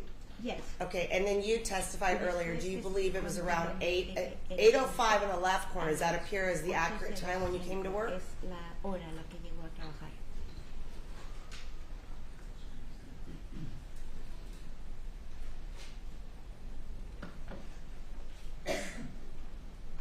Does 8:05 seem like the correct time? ¿Es la hora correcta? 8:05? No recuerdo. I don't remember. What time did you normally arrive? ¿A qué hora? Normalmente era las 8. It would normally be at 8. Okay. Okay. And then that road that you're turning off of, do you know what that road is off the top of your mind? ¿Se acuerda cuál es el nombre de la calle de donde dieron la vuelta?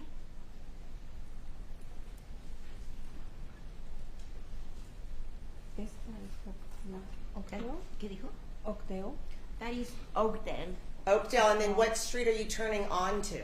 ¿Y en qué calle? ¿A qué calle estaban dando vuelta?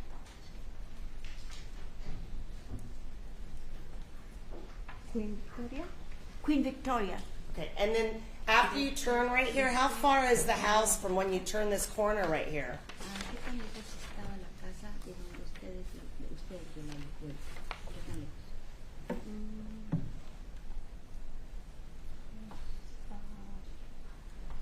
Dos casas. Two houses Okay, thank away. you. All right, thank you. Gracias. I may mark as People's 20 is still shot of the video that was just shown Very well. in court. Okay, and again, People's 20, do you recognize the car that you're dropped off sometime around 8 o'clock? Is that correct?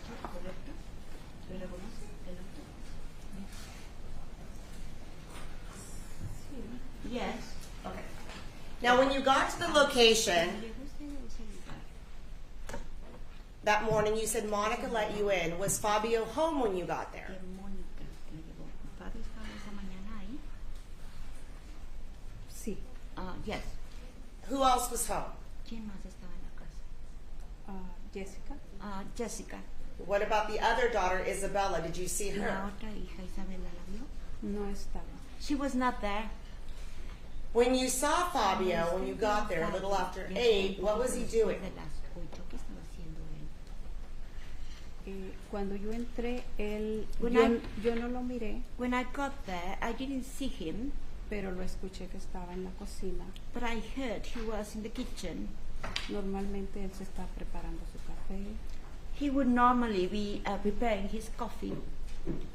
You didn't see him, but you heard him. Usted no lo vio, pero lo escuchó. Sí. Yes. Okay, tell us what you began to do then. Dígame qué es lo que empezó a hacer. Fui al garage por mis cosas para empezar a trabajar en el cuarto principal. I went to the garage to get my things in order to start working in the master bedroom. Did you keep cleaning supplies in the garage? Y en el garage guardaba todos sus implementos de limpieza. Sí. Yes. And then what did you do after that? ¿Qué hizo después de eso? Después del cuarto principal, el siguiente cuarto, que es el donde se quedaba Fabio.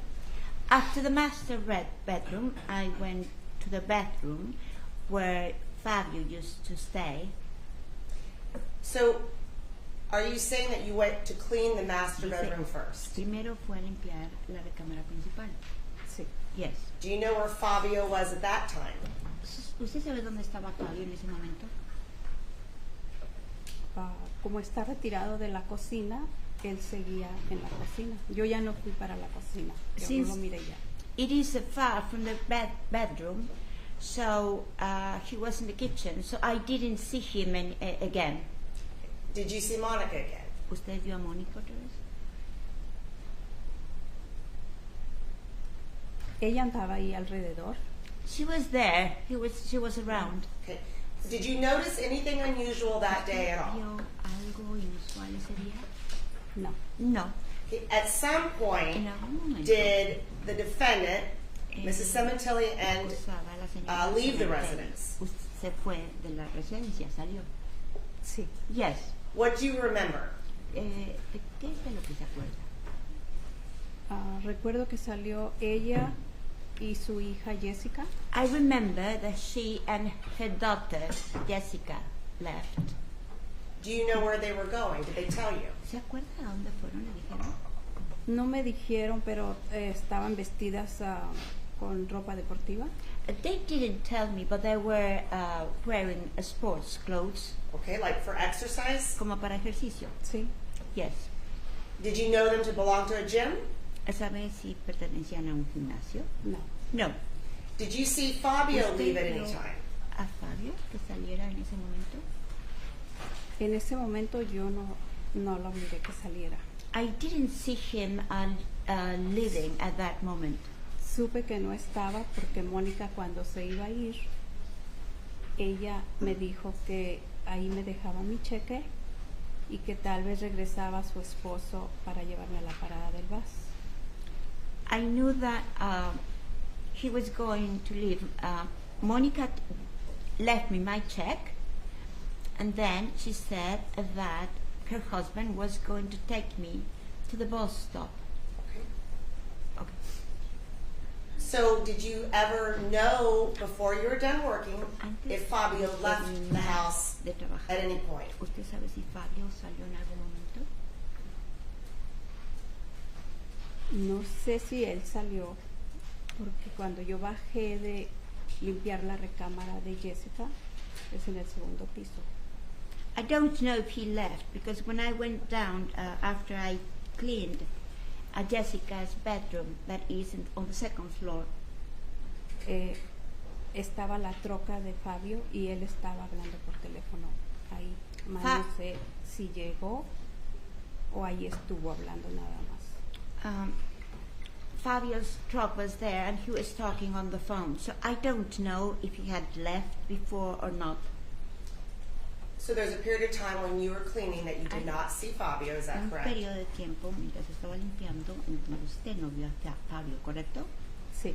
Yes. And during that time you didn't Y hear durante- Fabio in the en house? ese momento usted no escuchó a Fabio en la casa. No. No. But at some point you Pero saw en algún him in momento his usted truck lo outside? vio en su camioneta afuera en su troca? Sí, cuando bajé de limpiar la recámara de Jessica. Yes, when I went down from cleaning Jessica's bathroom. And you said he was talking on his phone. Y dice que estaba hablando en su teléfono. Sí, en la yes. troca. In the truck. La troca. In the truck. Could you hear anything he was saying? ¿Podía escuchar algo que decía él? No, No. solo lo miré por la ventana. I just saw him through the window. Did you or were you there when the defendant and her daughter returned home? Regresaron a su casa. ¿Estaba usted ahí? Sí, Yes. Do you know what time ¿Usted that was? sabe a qué hora fue? yo pienso que como 12:30, I think it was about 12:30. de 12:30 a 1. From 12:30 to 1. So during that time frame, now where are you? Ese tiempo, ¿dónde está usted?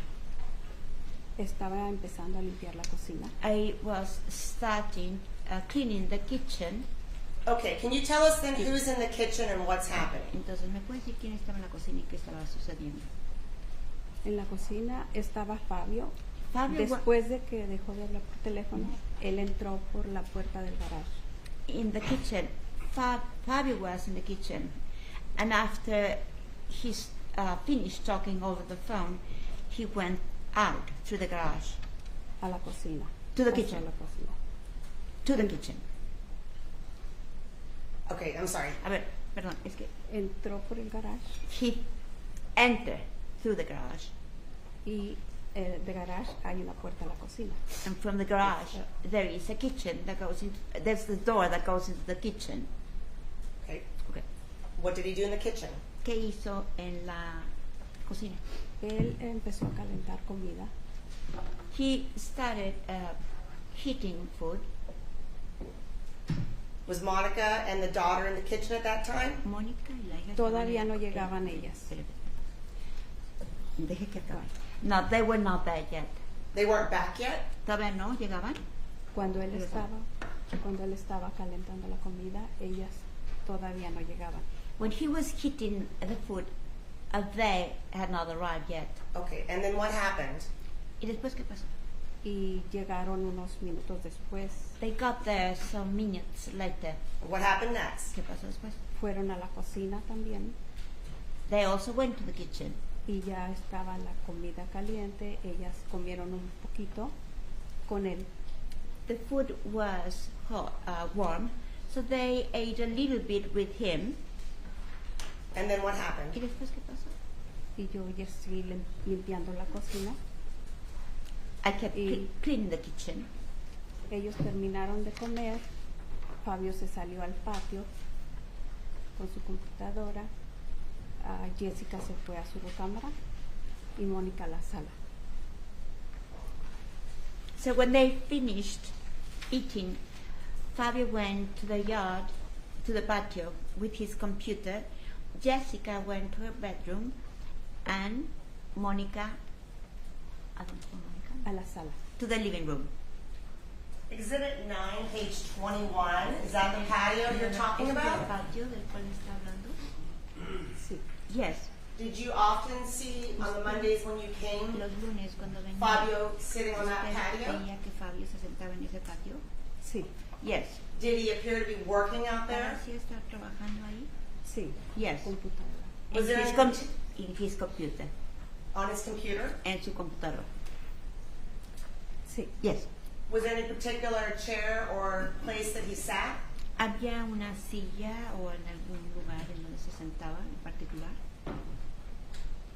Sí. Yes. And which seat did he sit in? ¿En Typically? qué asiento se sentaba? Él se sentaba cerca a la alberca mirando para la televisión. He would sit close to the pool, watching the TV. Close to the pool. Interpreter's correction, facing the TV. ¿Y qué? Dijo cerca de la alberca. Sí. Yes. There's two chairs here. Did he sit in one of these chairs most Esas of the dos time? sillas, se sentaba en esas dos sillas la mayor parte del tiempo. Sí. Yes. Which one? ¿En cuál? No lo ubiqué. En esta. This one. Maybe you should be pointing. A ver, ¿podemos señalarlo? I just sit here. There's a A ver, there's a dígalo. pointer. Hay un Right in front of you. señalador que está enfrente de usted. This one. Yes, and you can extend it, Lo puedes vender. and then turn around behind Ahora, you. There's a voltese. screen, Hay una pantalla atrás de usted. Voltese. and if you could point to Y it. puede señalarla. Okay.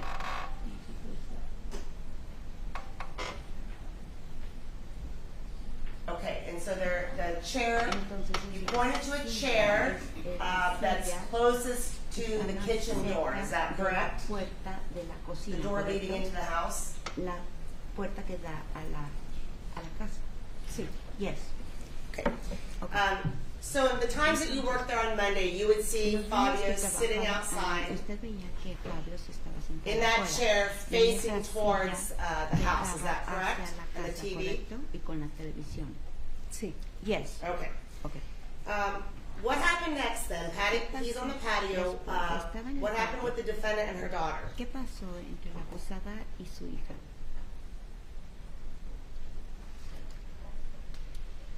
Cuando Fabio estaba afuera. When Fabio was outside. Yes. Sí. Oh. Oh. Es cuando Mónica se fue a la sala y Jessica a su recámara.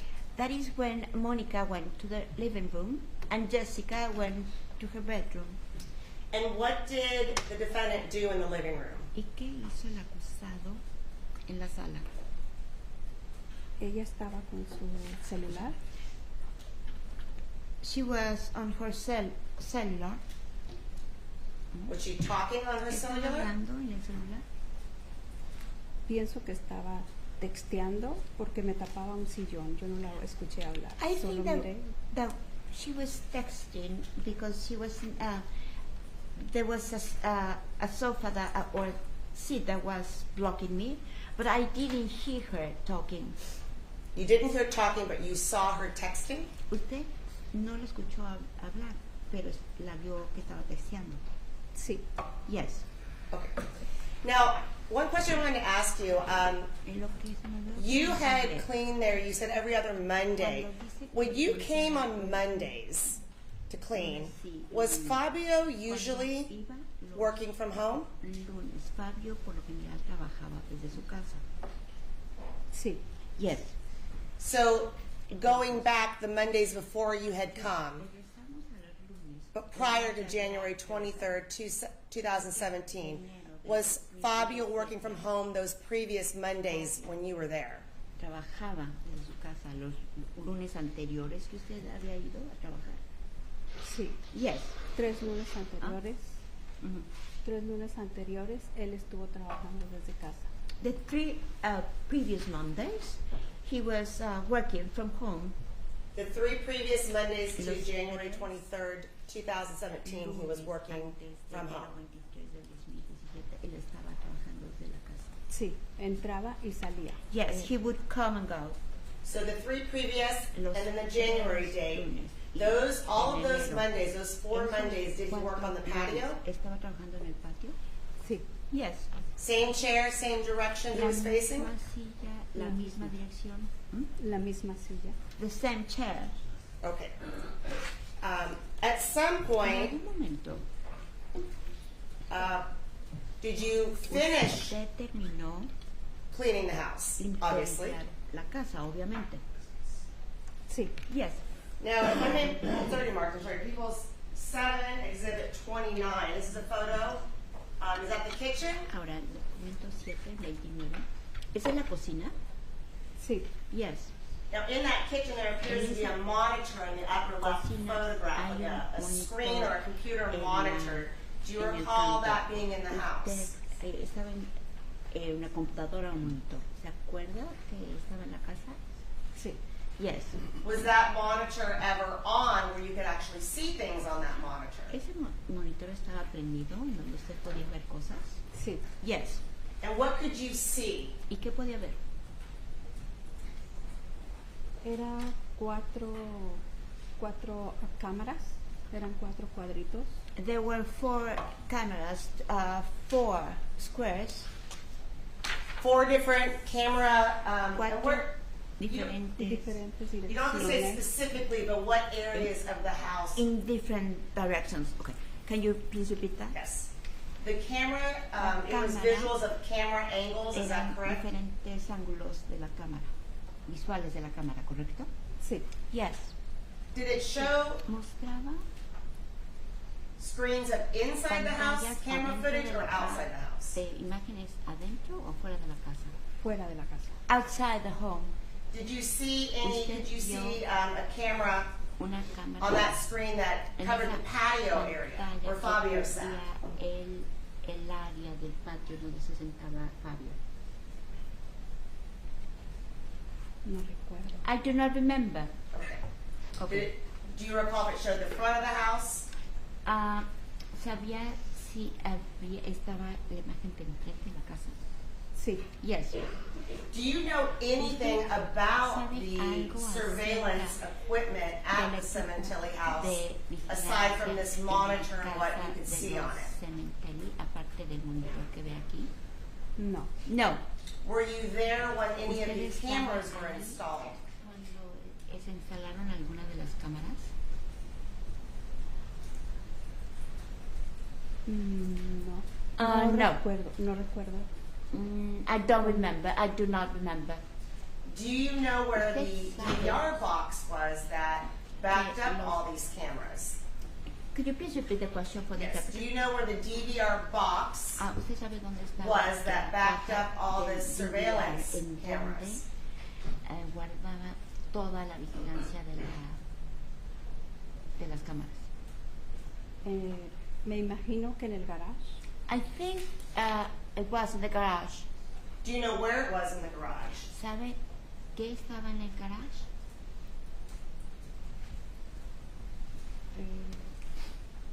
No sé exactamente.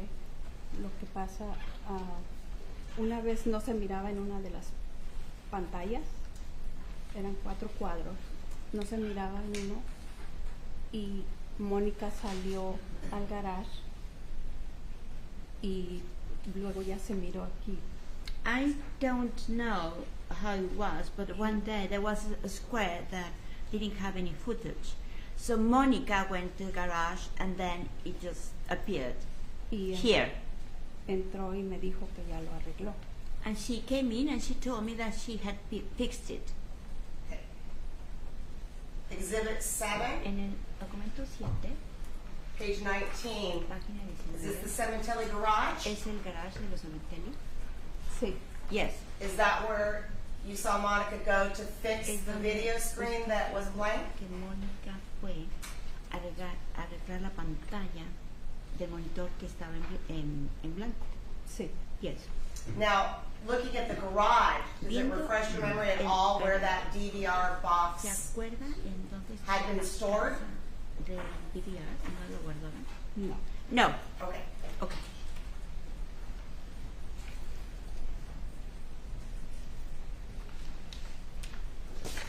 As far as cleaning the house, just briefly, did you clean the floors? ¿Usted limpiaba los pisos? Sí. Yes. Did you clean all the countertops in the kitchen? ¿Usted limpiaba todos los muebles de la cocina? Sí. Yes. And you cleaned the bedrooms? ¿Limpiaba las recámaras? Sí. Yes. Okay, Exhibit 7, En el documento 7, page 40. There's some items in the sink with some markers on it. It looks like a vinegar bottle with a 20 on it en and Sí. Hay una botella de vinagre. did you have that out or use that day? ¿Usted lo había usado ese día? No. No. When you left the house Cuando around, I usted believe it salió said 2, de la 2:30, casa, como a las 2:30. had you ever seen that ¿Alguna vinegar vez bottle that day? había visto ese video, esa imagen, esa botella ahí? No. No. What about the blue rag in there? ¿Y el trapo azul? Tampoco estaba ahí. It was not there either. Okay. Exhibit 7, En el documento 7, page 30, this photo right here, is this how you left the kitchen when you left? ¿Cómo usted dejó la cocina cuando se salió, cuando se fue? No. No. In the right photograph, there's a mark with an 18 placard and some type of Número stain. 18. Was that there when you left? Cuando usted se fue de ahí, ¿estaba ahí? No. No. Exhibit 7, page 27. En el documento 7. Looking at the Viendo floor, el there's piso, some stains on the floor hay algunas next to a manchas placard en el marked piso. D. Were those stains on the floor there when you ¿Esas left? manchas estaban ahí cuando usted se fue? No. No. Exhibit 7, En el page documento 33. En el 33. Again, you'll see a placard with an A. There's some red stains, looks like some footprints. Y hay unas Was that on the floor when you left? rosas, como huellas. ¿Estaban ahí cuando usted se fue? No. No.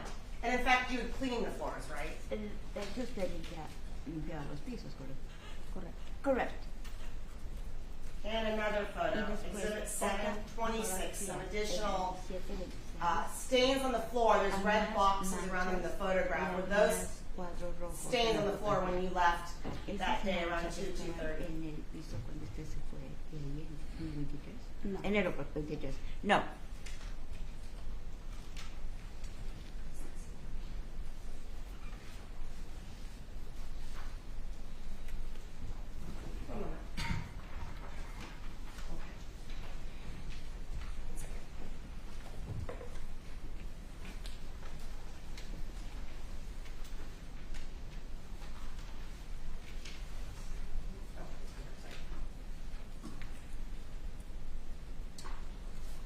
When you left, did you leave through the front door? Cuando usted fue de ahí salió por la puerta enfrente. Sí. Yes. Exhibit 7, page 47. Documento 7 Is this the entryway, meaning there's a front door on the right-hand photograph? Is that the front doors to the house? puerta en la fotografía del lado derecha? ¿Esa es la puerta del frente de la casa? Sí. Yes. And ¿Y that door, when you left, did you leave it open?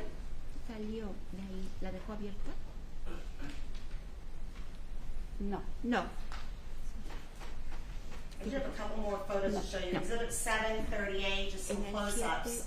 Again, some stains hay around the kitchen sink area. imágenes de Were those there when you left? en el área del fregadero. ¿Estaban ahí cuando usted se fue? No. No. The master bedroom, you En cleaned the la master bedroom as well. I know we cámara talked about the shutters, but did you clean the master bedroom that day? Limpió la cámara principal ese día. Ya hablamos de las persianas, pero limpió la cámara principal ese día. Sí. Yes. Exhibit 7, En page el 56. 7, página Do you recognize that 56. room? ¿Reconoce ese cuarto? Sí. Yes. What is that room? ¿Cuál es ese cuarto? Esa es la entrada a la recámara principal. That is the entrance to the main bedroom, master bedroom. Okay, first of all, you can see a drawer pulled out in the upper left corner on the countertop, the drawer pulled out. Was that how you left it when you left the house? Cajón abierto. ¿Estaba así el cajón cuando usted salió de la casa? No. No.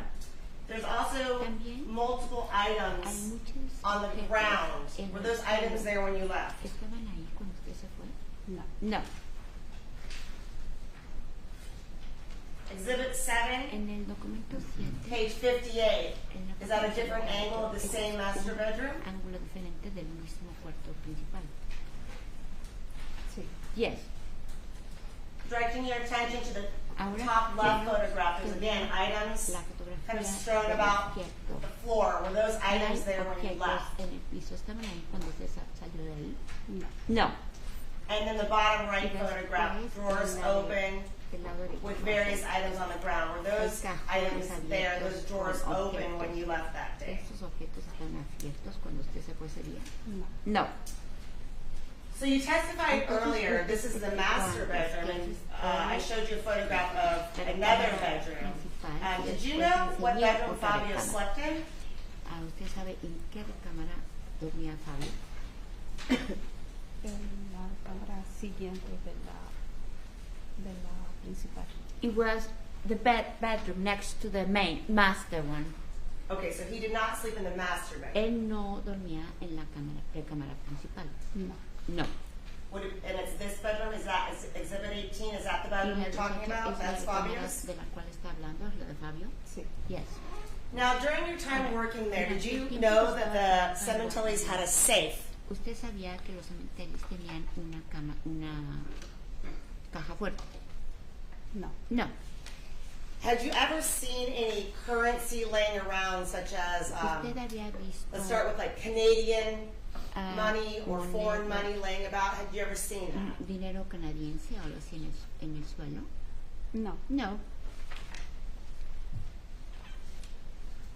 And when you left that day, you had testified earlier that Fabio was going to drive you to the bus stop. Did that happen? La iba a llevar usted a la parada de autobús. ¿Eso pasó? No. No. Why didn't that happen? ¿Y por qué no sucedió eso? Mi yerno fue a ver por mí. My son-in-law picked me up. Okay. Was Fabio still home when you left? ¿Y Fabio estaba todavía en la casa cuando usted se fue? Sí. Yes. And where was he when you last saw him? ¿Y dónde estaba él cuando usted lo vio por última vez? En el patio. In the patio. Same seat? ¿En el mismo sillón? Sí. Yes. And where was the defendant and her daughter when you left? La acusada y su hija, ¿dónde estaban cuando usted se fue de ahí? Mónica seguía en la sala.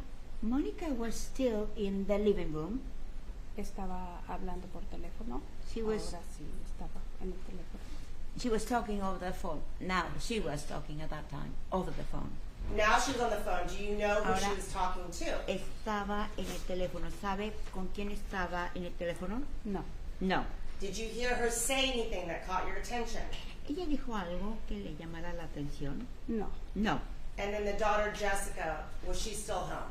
¿Y la hija Jessica todavía estaba en la casa?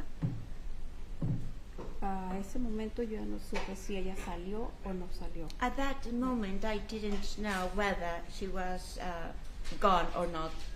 Did you know anything about Jessica having a babysitting job that day that she needed to leave for? ¿Usted sabía si Jessica tenía que salir a trabajar para hacer babysitting? No. Ese día? No. And then Isabella, Isabella. was she ever home that day when you were home? Cuando usted estaba en la casa, ¿Isabela estuvo en la casa ese día? No. No. After you left, Después de que usted when se did you fue, hear that something had happened to ¿cuándo Fabio? fue que usted supo que algo le había pasado a Fabio? Eso pasó el lunes. Yo supe el miércoles cuando That- fui a trabajar con otra clienta ahí cerca. That happened on Monday. So I knew on Wednesday when I went to work with another client that was nearby. Did that client tell you? ¿Y esa cliente le dijo? Sí. Yes. Okay. Did you ever, within that week, ¿Y en esa go semana back to that house? usted regresó a esa casa? No. No. Now, you've been working there 2.5 years. Did you Usted continue llevaba after this working there? Trabajando 2 años y medio. ¿Usted continuó trabajando después? Sí. Yes. Did you have any conversations with the defendant, Hubo una knowing what has conversación now happened, if con you're la going to continue cleaning the house? que sabiendo lo que había pasado, tuvo conversación con ella en cuanto a que usted iba a seguir limpiando la casa? No. Solamente fui a trabajar y seguí trabajando. No, I just went there to work and I continued working. So did you stay on your schedule then in 2 weeks, every other week? So 2 weeks later, you went back at 8 a.m. to clean again, is that Semanas correct? después seguía usted yendo 2 veces a la semana, un día a la semana sí y uno no. Sí. Yes. And was the defendant there when you went back 2 weeks later? ¿Estaba allí cuando usted regresó las 2 semanas después? A las 2 semanas después no. Two No weeks. estaba ella. Es cuando estaban haciendo lo del servicio. No, she was not there. That is when they were doing something about the service. Se fueron, no sé, creo a Canadá a llevar a Fabio. I don't know. I think they went to Canada Okay. to take Fabio. Interpreter's correction, the memorial, the funeral service. So you Yes. believe they were out of town? Usted pensaba que estaban fuera de la ciudad. a mí me llamó una vecina de ella One of her neighbors called me y me dijo que cuando fuera a limpiar la casa de Mónica, llegara con ella por una cubeta, que ellos no iban a estar. and she asked me when I was going to go to clean their house, to go to her house to pick up a bucket because they were not going to be there. Can we break that down? A ver. Clean the neighbor's house, or the client's house, or the Sementilli house? Que iba a limpiar la casa de la vecina o la casa de los Sementilli. Que fuera a la casa de la vecina a recoger una cubeta para limpiar la casa de Sementilli. To go to the neighbor's house to pick up a bucket. Who told you To, that? to clean Sementilli's house. ¿Quién le dijo? La vecina. The Me neighbor. llamó. She called Me me. llamó. She called me. And told you to go to her Y house, le the dijo neighbor's house, que fuera a la casa de la vecina and pick up a bucket y que recogiera una cubeta. Sí, Yes. to clean the Sementilli house. Para limpiar la casa de los Sementilli. sí. Yes. Así es. Why was that? ¿Y por qué fue eso? ¿Para qué? Para que, ¿qué? Why was what? Okay, why would the neighbor call you to come to her house to pick up a bucket? What was it for? Para ir a su casa para recoger la cubeta. ¿Para qué? Porque no estaba la cubeta, era la cubeta en la que yo ponía mis- It's fine. It's fine. You went and got a bucket and you went to the Sementilli house. Usted fue How long did- a la casa de la vecina para ver la casa de los Sementilli, para limpiar la casa de los Sementilli. Yes. Okay, yes. How long did you continue ¿Cuánto after tiempo this, continuó haciendo esto después the death of Fabio de Sementilli? la How long did you continue muerte cleaning de his house? Fabio Sementilli? ¿Cuánto tiempo siguió usted limpiando la casa? hasta que arrestaron a Mónica. Until Monica was arrested. Was there any conversation that you Hubo ever had with the una defendant conversación que usted tuvo that con la she was acusada?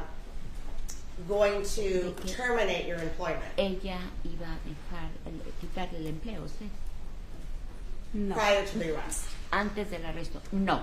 Okay.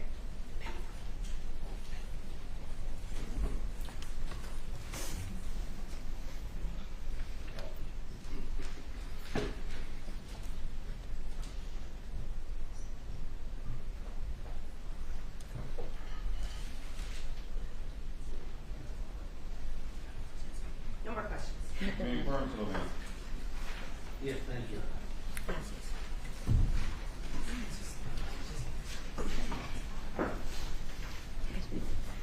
Good morning, Delia. Buenos días, Delia. Buenos días. Good morning.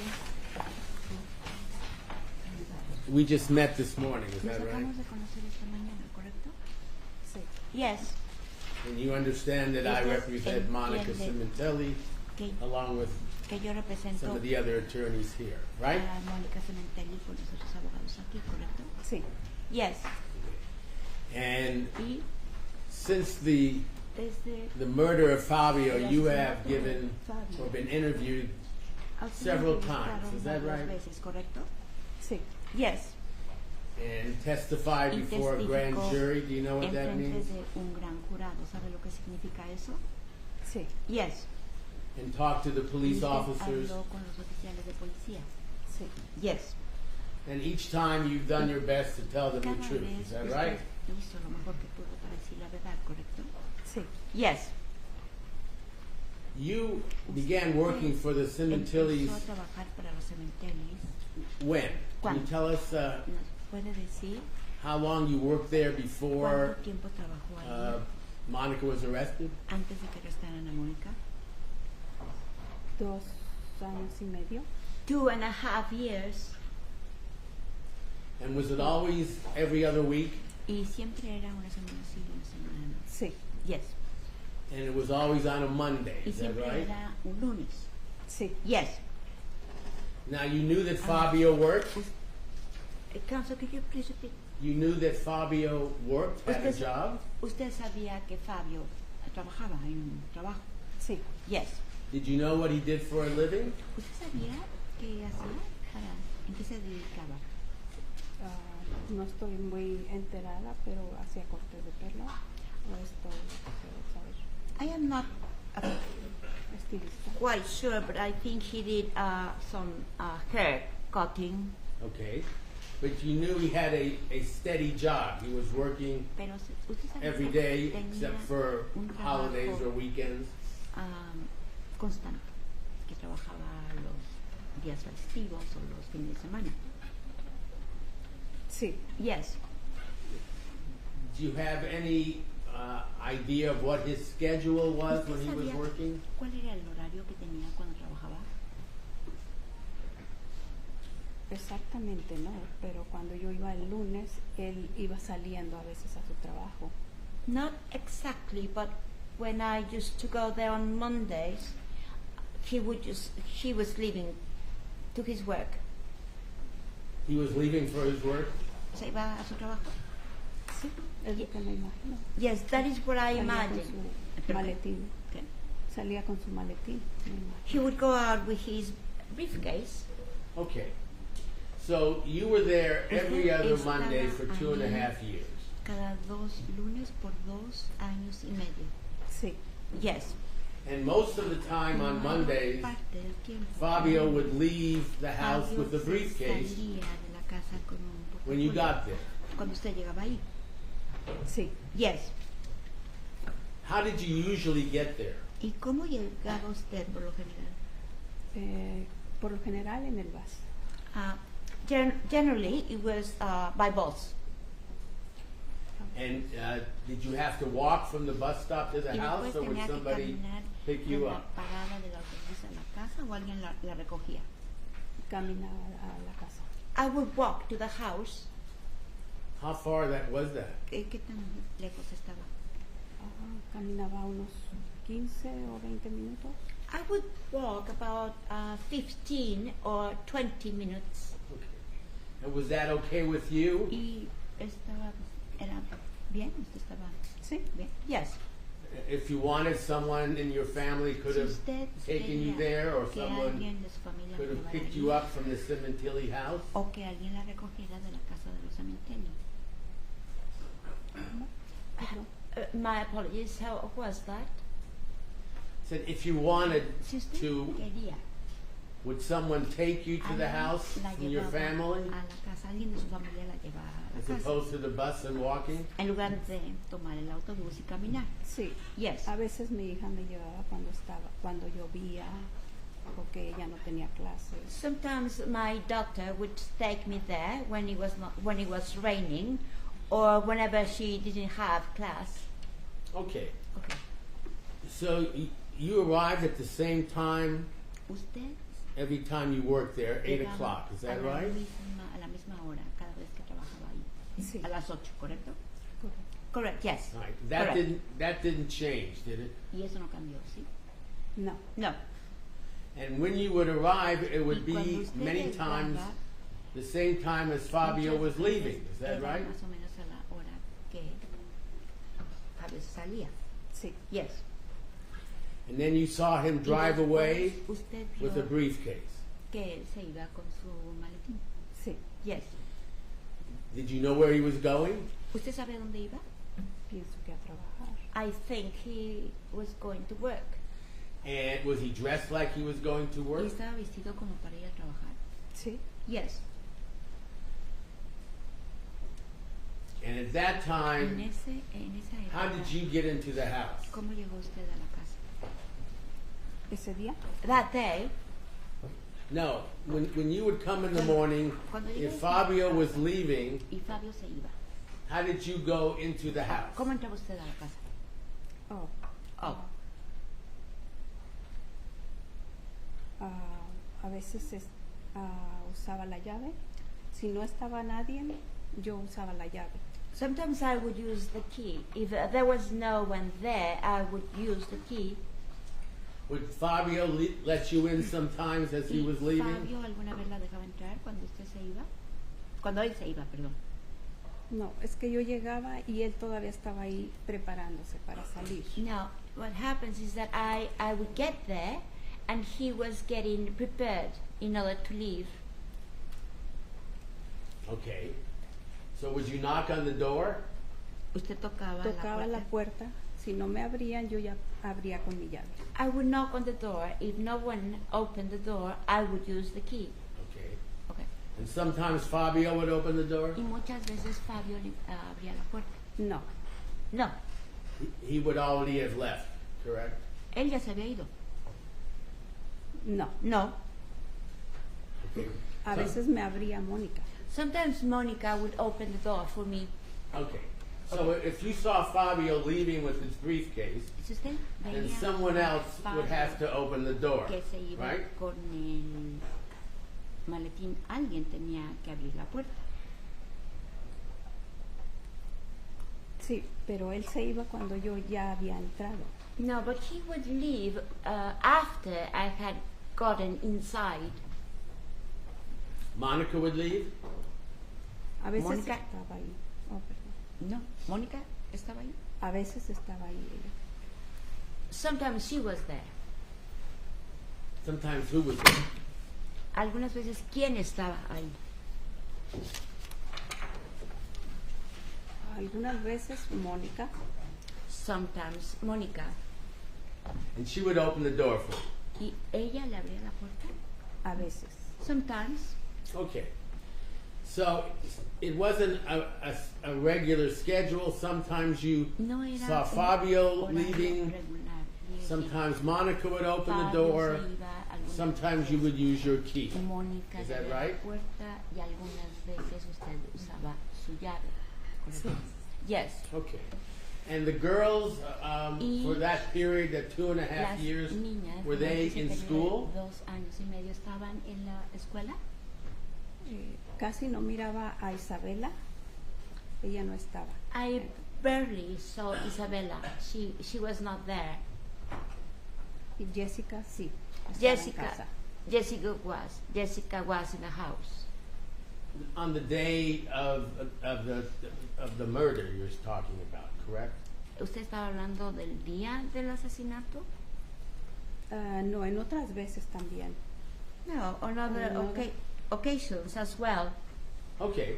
So the two girls lived there? Las dos chicas vivían ahí. Sí. Yes. And my question was, were they both going to school then, if you know? Las dos iban a la escuela, si es que sabe. Sé que Isabela iba a la escuela. I know that Isabella was going to school. And what would Jessica be doing, if you know? ¿Y qué es lo que hacía Jessica, si es que sabe? No sé. I don't know. Sometimes would she babysit, if you knew? ¿Usted sabe si algunas veces ella cuidaba niños? ¿Bebés? No sé. I don't know. Okay. Okay. Now, Ahora, when you would go to work on Monday, cuando every other Monday, usted iba a trabajar sometimes cada 2 lunes. Fabio would be home. Is that Muchas right? veces Fabio estaba en la casa, ¿correcto? A veces. Sometimes. Okay. And you told us sometimes he Y went nos to work. dijo que algunas veces se iba él a trabajar. Sí. Yes. Did you know when he was going to be home ¿Usted sabía que or when he was going to be going to work on the Monday you were there? regresar a la casa o a qué hora se iba a ir a trabajar el lunes que usted fue ahí? No sé. I don't know. It just sometimes he was there and sometimes Algunas veces he was going to work. Is that estaba fair? ahí y algunas veces se iba a trabajar. ¿Correcto? Yes. What about if the Monday Yes. ¿Qué was pasa? on a holiday, Y- like Christmas or New Year's? ¿Y qué si el lunes Would you work that Monday era or would you have it off? Año Nuevo o Navidad? ¿Usted trabajaba ese lunes o lo tenía libre? Lo trabajaba. I would work. You said that the Monday Usted dijo que el lunes of the murder, Fabio was home, correct? asesinato, Fabio estaba en la casa. Sí. Yes. And how many Mondays before then did you say he was also home? ¿Cuántos días de los lunes él estaba en la casa? Yo lo miré 3 lunes. De Ah. cuando- 3 veces que fui a trabajar, él estaba en casa. I saw him 3 Mondays. The days that I was going to work there, he was at home. And that was every other Monday. Y esa era cada 2 lunes. Sí.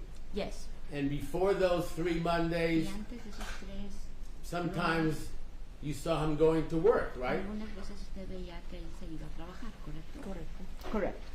In fact, most of the time he was going to work, isn't La that mayor right? parte del tiempo él se iba a trabajar, ¿correcto? Sí. Yes. Okay. Okay. But this Monday we were talking about Pero he este was home. lunes del cual estamos hablando, él estaba en la casa. Sí. Yes. Okay. And Jessica was home that Monday, ¿Y Jessica estaba en la casa ese lunes? Sí. Yes. and Monica was home, correct? Y Mónica estaba en la casa. Yes. You believe Bella was at school, Y usted correct? pensaba que Bella estaba en la escuela. Sí. Yes. Okay, on that Monday, could you Ese tell us again, lunes, ¿nos puede decir did otra someone vez? open the door for you or did you use your ¿Alguien key? le abrió la puerta o usó su llave? Me abrió Mónica. Mónica opened the door. for And me. do you know how she knew you were there? Did you knock on the door or Ella, usted sabe cómo anything else? sabe ella que usted estaba ahí, tocó la puerta o qué. Cuando había carros, yo sabía que alguien iba a estar. When there were Entonces- cars, I knew that somebody was going to be there. Entonces toco la puerta y si no me abren, yo ya metía mi llave. So I knocked on the door, and if no one would open the door for me, I would use my key. Okay, but that Monday you Pero knew ese lunes they were home because the sabía cars que were there. estaba en la casa porque el coche estaba ahí. Sí. Yes. Pero igual And yo toco la Fabio's, puerta. Pero que- Pero yo toco la puerta. But I knock on the door. of course. And Monica opened it up, yes? Y Mónica le abrió, ¿correcto? Yes. And then you saw Fabio there, you've told us what he was doing. Y usted vio Correct. a Fabio y ya nos dijo lo que estaba haciendo. No lo vi, lo escuché que estaba en la cocina.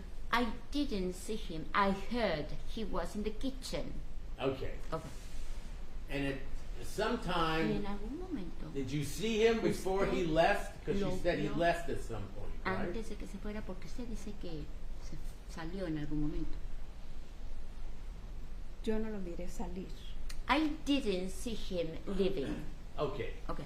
But you knew Pero he had usted left, is that sabía right? que At él some time ya in se the había morning. ido en alguna hora de la mañana.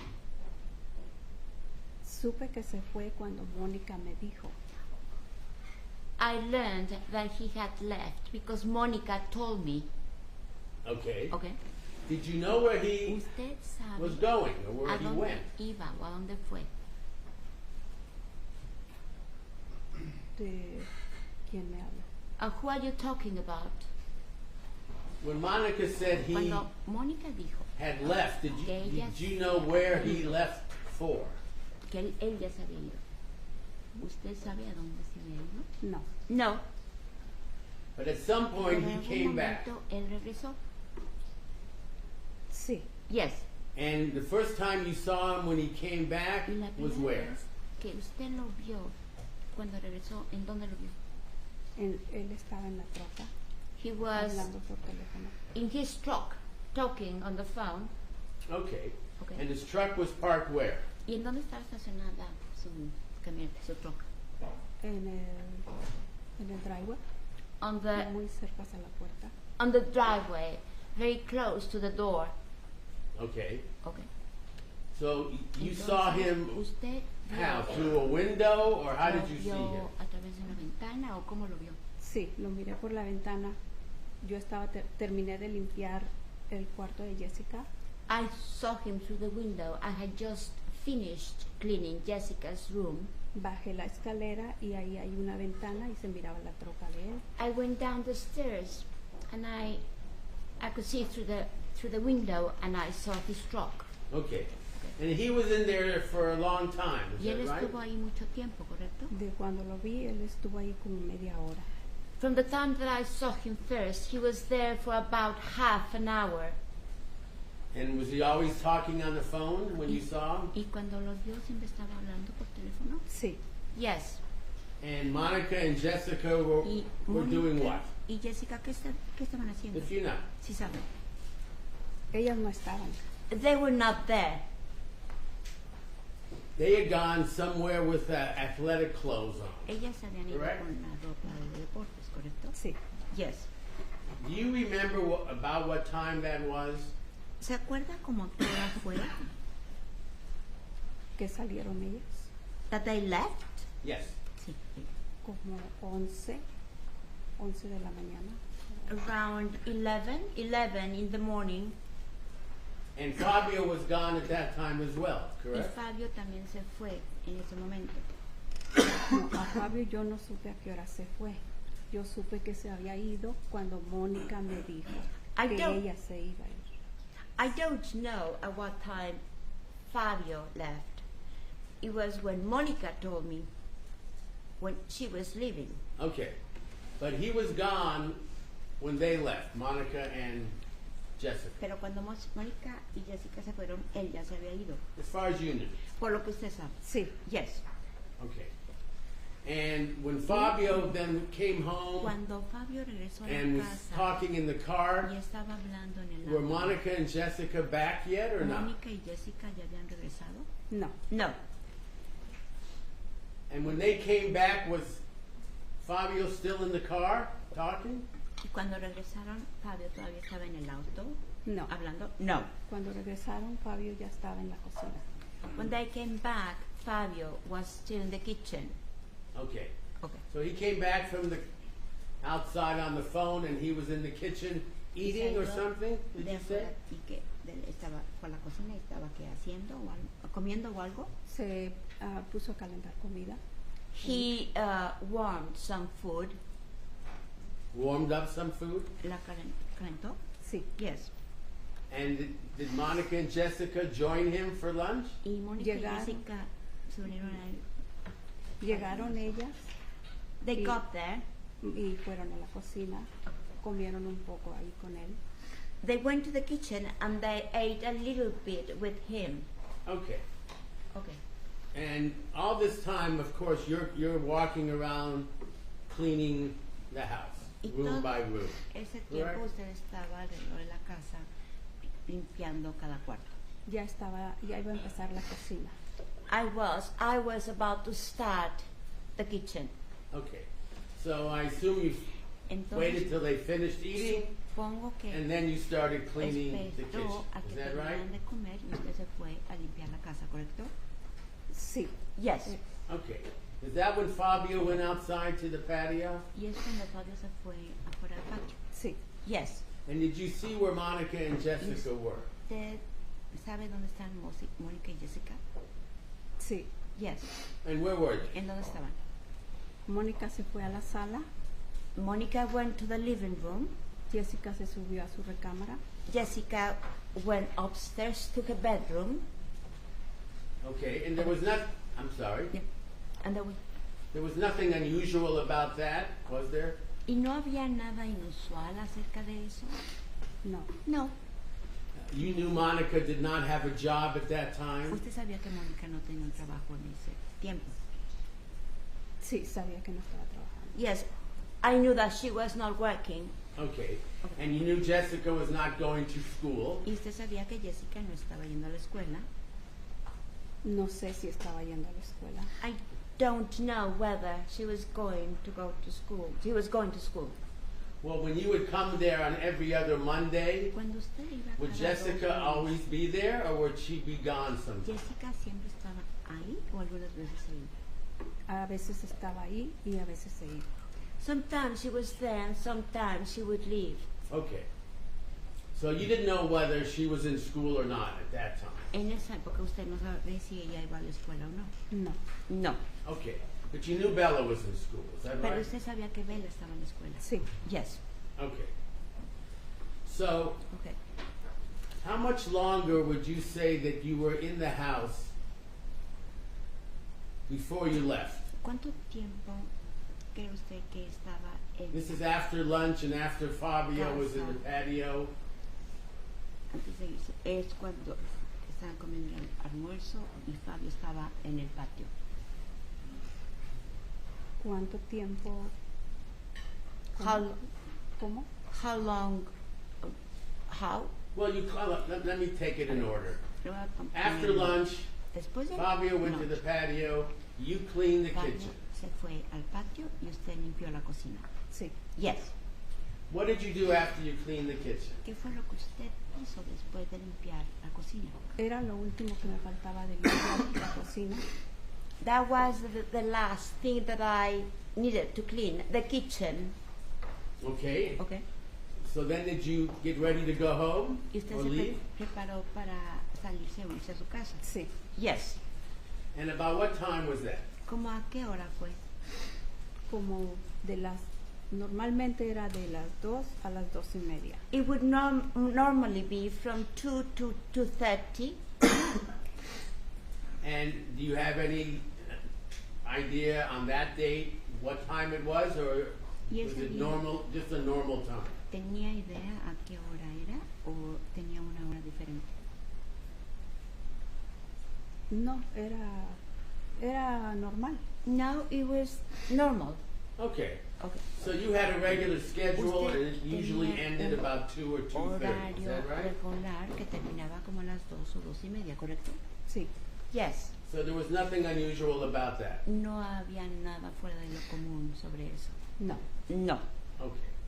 And how did you leave? Did someone pick you up, or ¿Cómo se did you fue? ¿Alguien la were you dropped recogió? off at the bus, or ¿O la what? dejaron en el autobús o qué? Mi yerno fue a recogerme. My son-in-law picked me up. About what time? Do you ¿Cómo a qué know? hora? ¿Sabes? Pienso que eran como 2:15 a 2:30. I think it was about 2:15 or 2:30. And do you know, how did he know it was time to pick you up? Did you contact him, or did he just show ¿Él up? sabía a qué hora tenía que ir a recogerla o se contactó con usted o sabía? Sí, él me llamó, me contactó y me dijo que a qué horas terminaba, que él podía pasar por mí. He called me, he contacted me, and he asked me at what time I was going to finish and that he was going to pick me up. Okay, and what did you tell him? ¿Y qué le dijo? Que como de 2 a 2:30 terminaba. That I was going to finish between 2 or 2:30. Okay. And when he arrived, did he come to the door, or a knock on the door? Did he honk the horn? Cuando How did you know he was there? le tocó la puerta o el claxon o como sea. No, yo ya lo estaba esperando afuera. No, I was waiting for him outside. Okay. Okay. And you said goodbye to Fabio and Monica ¿Qué le and dijo Jessica, adiós or a what? Fabio, Mónica y Jessica? A ¿o qué? Fabio no le dije adiós, a Mónica sí, que estaba ella en la sala. I didn't say goodbye to Fabio. I did to Monica when she was in the living room. Okay. And that was normal the way you left? Did she pay you then, or did she Y pay ahí you era cuando some salía. other time? ¿Él le pagaba ese día o le pagaba en otra ocasión? Ese día, pero siempre ya me dejaba el cheque en la cocina. At that day, but she would always leave the check in the kitchen. So she always paid with a check, correct? Siempre le pagaba con un cheque, ¿correcto? Sí, Yes. And that day you took your check, you went outside, and you waited for día your son. tomó su cheque y esperó a su yerno. sí. Yes. So again, that was just a normal day for you. Entonces, una vez más, ese día fue un día normal para usted. Correcto. Correct. There was a photograph, Your Honor. I wonder if you could put that photograph up Hay on una the fotografía, su señoría. garage that has Quiero the ver si la tenemos. box in it. Lo tenemos en...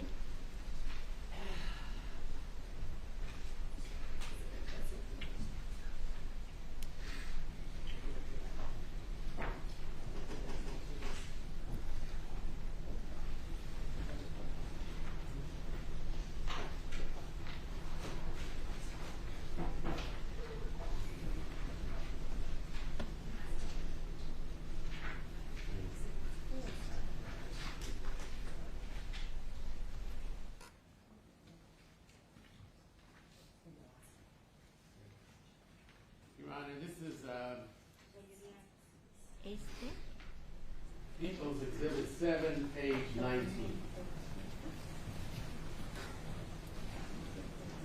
You see that, Delia? ¿Usted lo ve, Delia? Sí. Yes. And do you have that pointer there? Y tiene ahí el señalador. And could you point again to that box, the DVR box La connected caja to the del DVR security system? que está conectado al sistema de seguridad. Objection assumes facts not in evidence. Son Sustained. hechos que no están en evidencia. Could you Al just lugar. point to that box that you pointed to before? Same objection. ¿Puede marcar la caja a la que marcó? I don't recall that being done. No creo que lo es. No marqué ninguna caja. I don't see any box. Do you recognize anything in there that has to do with the security system? ¿Usted ve algo ahí que tenga que ver con el sistema de seguridad?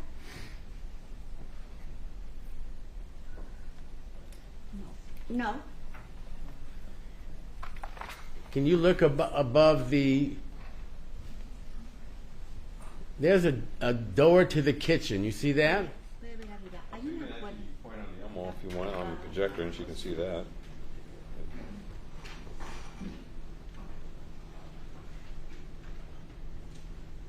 You see the door here? ¿Usted ve la You have to look at. Sí. Yes. Okay. And that leads to where? ¿Y eso da a dónde? A la cocina. The kitchen. Okay. And next to it is what? Y después en la siguiente. Well, I'm En pointing. la siguiente. ¿Qué es lo que estoy señalando? The garbage. Okay. Trash. And next to that is a Y después piece of furniture. hay un mueble. You see what that is? ¿Usted lo que es eso? Sí. Yes. What is that, if you ¿Qué know? es? No. I don't know. You see above that, Y ve arriba de eso. that black thing? De eso negro. Sí. Yes. You know what that is? ¿Sabe qué es? No. No.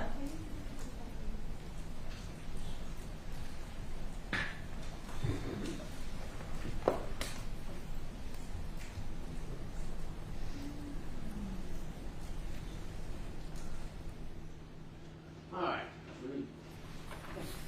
Try this. You testified earlier that Monica went out to the garage to fix something. Que Mónica Do you remember that? a arreglar algo, ¿se acuerda? Sí. Yes. What was she going to fix? ¿Qué iba a arreglar? En la pantalla de la cocina aparecía que son 4 cámaras y en una parte no se miraba. There were 4 cameras in the kitchen screen, and one of them didn't have anything. Ella salió al garage Okay, y this, regresó a la cocina donde yo estaba She went to the garage and went back to the kitchen where I was, y me dijo que ya lo arregló. and she told me that she had fixed it. okay. When was this? What? We have to turn back around. When You of wish the- she can turn around. ¿Se puede? Do you remember what day that was ¿Se acuerda qué día in fue? relationship to the day En relación that Fabio was killed? al día en el que asesinaron a Fabio. No recuerdo, pero fue en diciembre. I do not remember, but it was in December. Okay. And you understand that the murder was in end of January, right? Usted entiende que el asesinato fue a finales de enero, Sí. ¿correcto? Yes. So a few weeks before, correct? Unas semanas antes, ¿correcto? Sí. Yes. And did you notice that one of the screens was not working? ¿Y usted sabe por qué no estaba funcionando la pantalla? No. No. Monica did, correct? Mónica sí supo. Me imagino que ella sabía. I imagine that she Well, knew. did she tell you that one of the screens was not working? ¿Ella le dijo que una de las pantallas no estaban funcionando?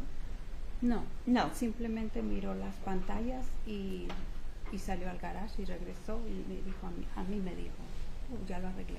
She only went out to the garage and she told me, I fixed it. Okay. And how did you know what she was talking about? Or ¿Y did cómo- you? ¿Cómo sabe de qué estaba hablando? Porque ¿Sabía de me- qué estaba hablando? porque ella me mostró me señaló la pantalla.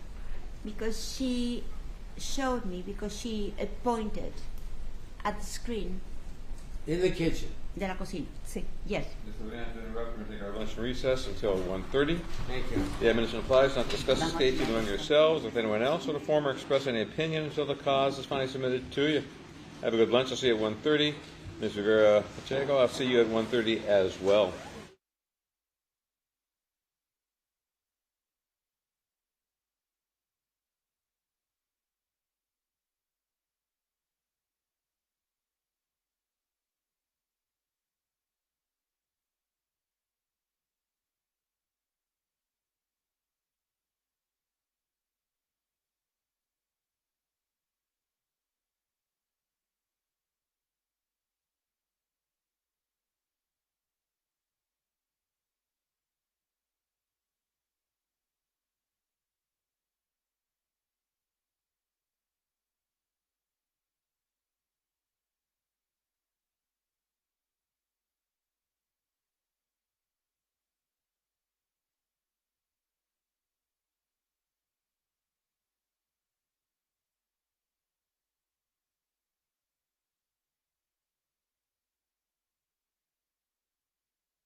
Tilly, the defendant is present. All counsel are present. Jury and also present. Good afternoon.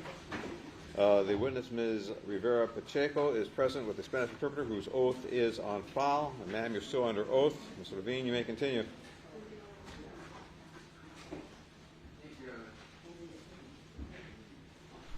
Just a couple more questions, Ms. Rivera Pacheco. Un par de preguntas antes de eso. You had testified earlier Usted about dijo anteriormente when Fabio was home from que work. cuando Fabio estaba en el trabajo, You would find him either in the living room or in the kitchen preparing himself que él for estaba, coffee. Is that usted right? lo vio que estaba en la cocina preparándose el café o algo. ¿Lo vio? No. No. En la mañana que entré, In the morning that solo lo escuché. I got in, I only heard him. Okay.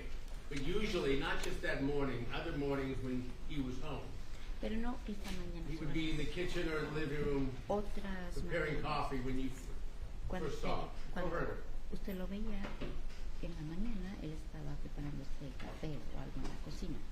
Algunas veces él estaba bañándose, preparándose para irse al trabajo. Sometimes he was taking a shower, getting ready in order to go to work. Okay. Okay. Let me ask you this. When he would Cuando be home él estaba from en la work casa de trabajo and work at home, where would he usually go to sit to work? y could you please repeat the Where would he question? usually go to sit to work in the ¿A house dónde se iba a when he hacer didn't parte go de to la work casa? at his office? ¿A dónde se iba a sentar por lo general en la casa? Por lo general, en la cocina. He would generally be in the kitchen, Okay. Where the television was, donde correct? estaba la televisión, ¿correcto? En la cocina. In the kitchen. Okay. Let me ask you one more question. Do you remember being asked Otra pregunta. ¿Se acuerda que before the grand jury cuando estaba con el gran jurado, if you would say that Fabio and Monica get along or do they fight a lot? usted Remember puede that? pensar que si Fabio y Mónica peleaban mucho o se llevaban muy bien? No sé. I don't know. Let me ask you. Did You were- Fabio and Monica get along good? Or did they fight a lot or do you know? Fabio y Mónica peleaban mucho o se dan bien o Yo nunca lo vi pelear. I never saw them fighting. Did you say they were happy? Objection, Sí, speculation. Sustained. ¿Estaban contentos?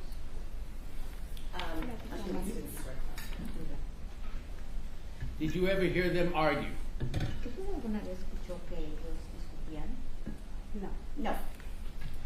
So how would you characterize their relationship with each other that you saw? ¿Cómo caracteriza usted la relación que tenía con los juntos?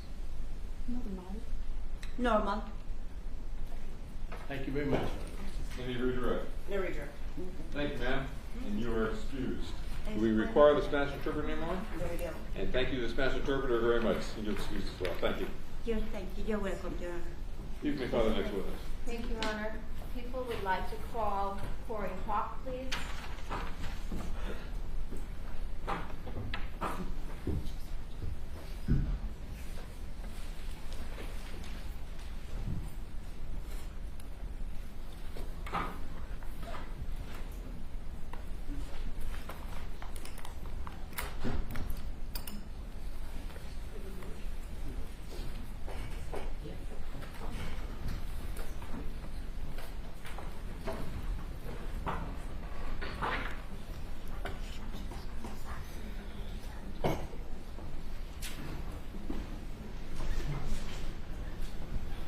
You can please face me and raise your right hand.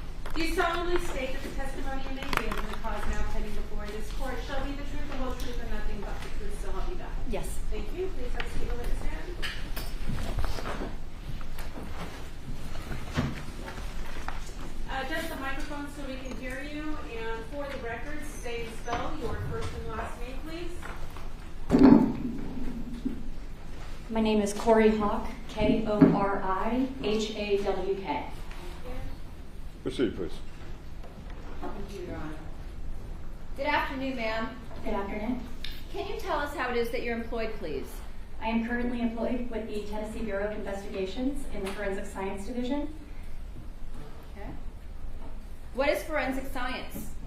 Forensic science is utilizing science for the pursuit of justice. Okay. And how long have you been employed there at the Tennessee Bureau of Investigation in the Forensic Science Division? I have been there for 2 years now. Prior to going to Tennessee, where were you employed? I worked for the Los Angeles Police Department in their Forensic Science Division. Is that sometimes referred to as the LAPD's crime lab? Yes. Okay. And what was your position at the crime lab for LAPD? I was a criminalist in the Field Investigation Unit. What is the Field Investigation Unit, or what does that particular section do? The unit is the one that responds to the crime scenes in order to document and recover items of evidence of forensic value to be brought back to be tested forensically.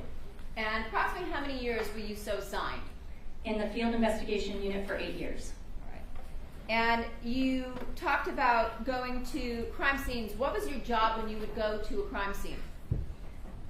Most of the time I would be the lead, and my job is to obtain a synopsis of why we would be responding. Then when I get there, do initial documentation of how we found the scene, and then identify items of evidence for forensic value, and then I would collect the items of evidence and keep them in protective custody until I could book them into our property division. Approximately how many crime scenes would you say during the time you were assigned to the Field Investigation Unit did you go to? Around 200. And have you also testified previously as an expert with respect to the identification and collection of biological evidence as well as crime scene response? Yes. Okay. Prior to be assigned to the Field Investigation Unit, were you assigned to other units within LAPD's crime lab? Yes, I worked for 2 years in the Narcotics Analysis Unit, and then I worked just over 2 years in the Serology DNA Unit as well. So in the Serology DNA Unit, what was your job there? I was a DNA technician by the time I left that unit. So does that mean while you were assigned during those 2 years to the Serology DNA Unit that you were dealing with items of biological evidence that had in some cases been collected from a crime scene, such as what you were doing in FIU? Correct. All right. And tell us a little bit about your background, training, and experience that qualifies you, if you would. I have my Bachelor's of Science in Cellular and Molecular Biology. I worked for 10 years in biopharmaceuticals doing cancer research. I did the 12 years with LAPD and in addition my 2 years with the TBI. During my training in the forensic discipline, I received internal and external training in all disciplines and was found competent. Some of the external trainings would be blood stain pattern documentation, identification and collection of biological evidence, shooting incident reconstruction, other things of that nature. I've taken quite a few courses. And I'm also certified by the International Association of Identification for crime scene investigation. Okay. And in terms of the training that you received, did you also receive specific training with respect to being able to identify and recognize perhaps biological samples and how to collect them? Yes, both internal and external training on both of those. And did you also receive training on service material and which services lend themselves to collection versus photography versus DNA versus, let's say, latent prints? Yes. All right. I want to direct your attention to the date of January 23rd of 2017 at about 9:40 at night. Were you called out to a particular crime scene? Yes. And did you respond on that evening to the location of 5012 Queen Victoria Road in Woodland Hills in LA County? Yes. And at that location, did you spend several hours at that scene looking at, identifying, and collecting various items of biological evidence? Yes. While you were at the scene, did you also take simultaneous notes with respect to your observations as well as your identification and collection of various items of evidence? Yes.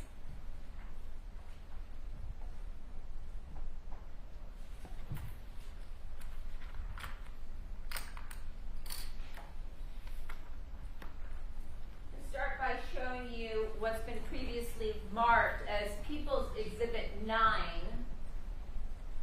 page 9, which you can see in the bottom left-hand corner. Do you recognize the location that you see here? Yes. And is this the location that you responded to on the night of January 23rd of 2017? Yes. Okay. When you responded to this particular location, did you speak to various individuals? Yes. And did you also, prior to your collection, have conversations with LAPD homicide detectives that were at that scene? Yes. Did you come by yourself to the location, or did you come with another person from the crime lab? I arrived with my partner, Matthew Saucedo. Okay. And was he your partner that was assigned to this crime scene with you? Yes. When you got to the location, were you briefed by detectives regarding their crime scene investigation up to that point? Yes. Were you also made aware that there was surveillance video in the area that was being collected? Yes. Were you also made aware that a vehicle from this location had been stolen in the course of the crime?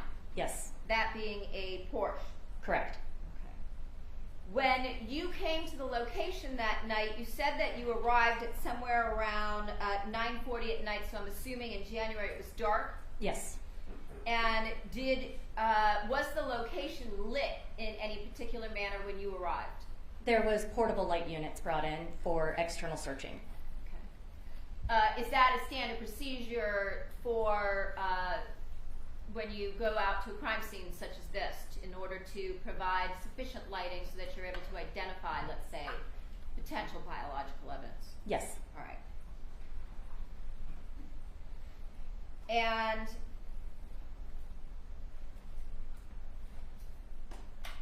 were you also advised that the lighting at the location was off when first responders arrived on scene? Yes.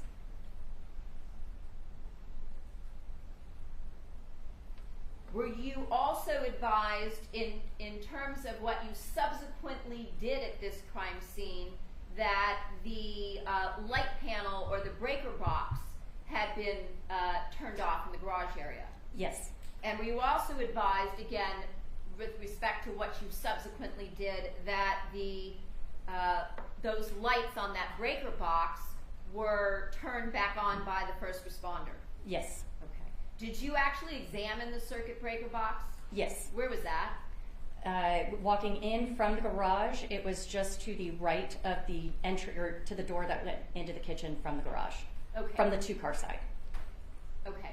So if we're talking about the two-car side, we're talking about this this area here that would be behind the gate to the left of the home. Is that right? Yes. And next to the two-car garage, there's another single-car garage that we see here in this photograph that's been marked as People's Exhibit 9, page 9, correct? Yes. Okay. When you looked at that, that breaker box, did you make any determinations as to what, if anything, you were going to do?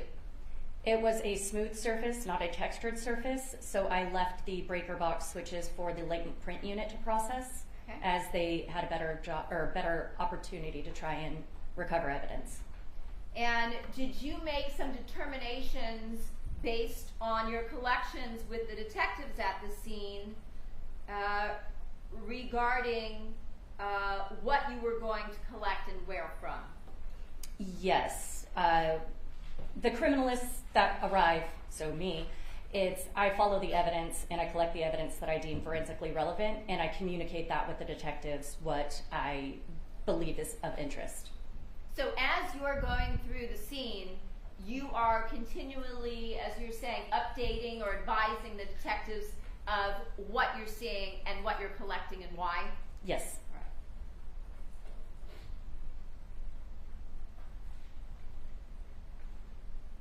Now, in terms of the training that we talked about, did you also receive training with respect to what biological fluids might look like, let's say if they were diluted or transferred from one area to another onto a surface area? Yes.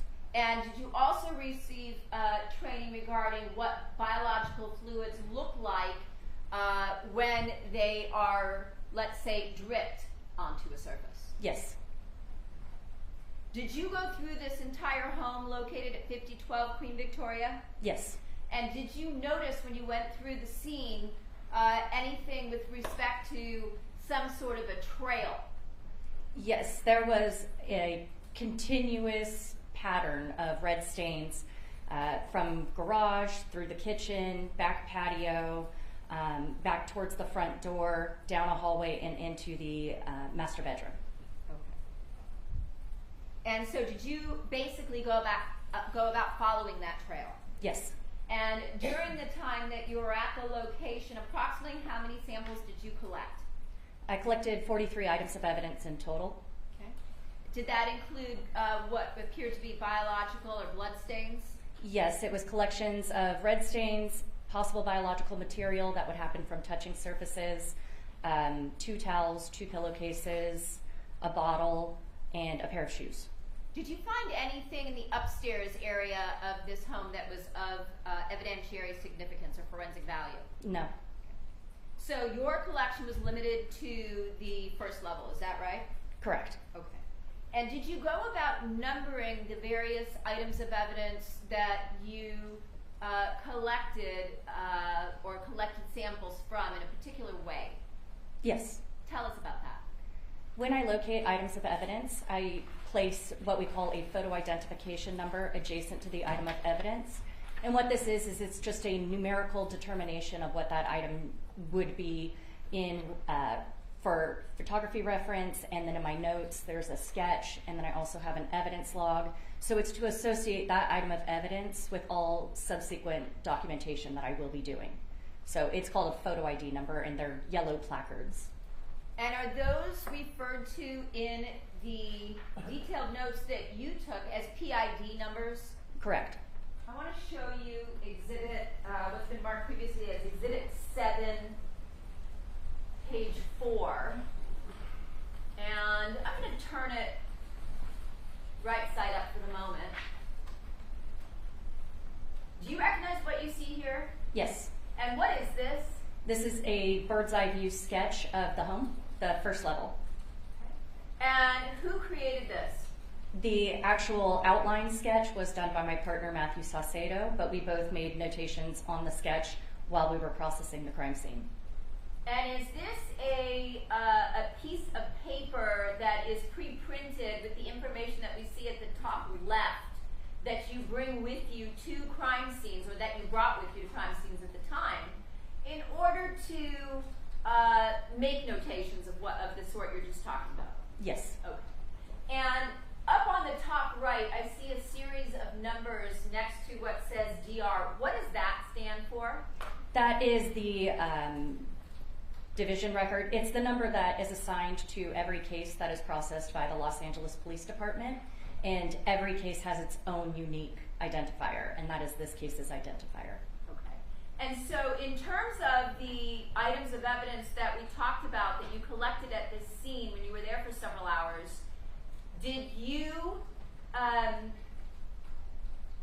collect all of them and book them into LAPD property, as you were talking about a few moments ago, under this unique identifier? Yes. Okay.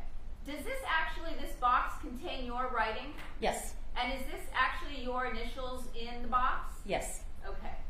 And if I flip this document sideways, does this lay out the various areas where you collected evidence from at the residence? Yes. And I note that in yellow highlighter, there appears to be numbers throughout this diagram. What do those stand for? Those are the PIDs, so the photo identification numbers. That's how they are designated on the sketch. Okay.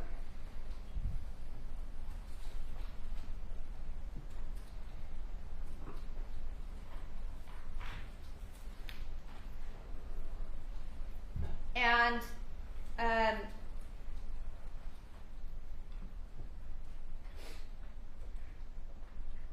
did you explain in your set of detailed notes next to the PID numbers what it was that you were collecting? Yes.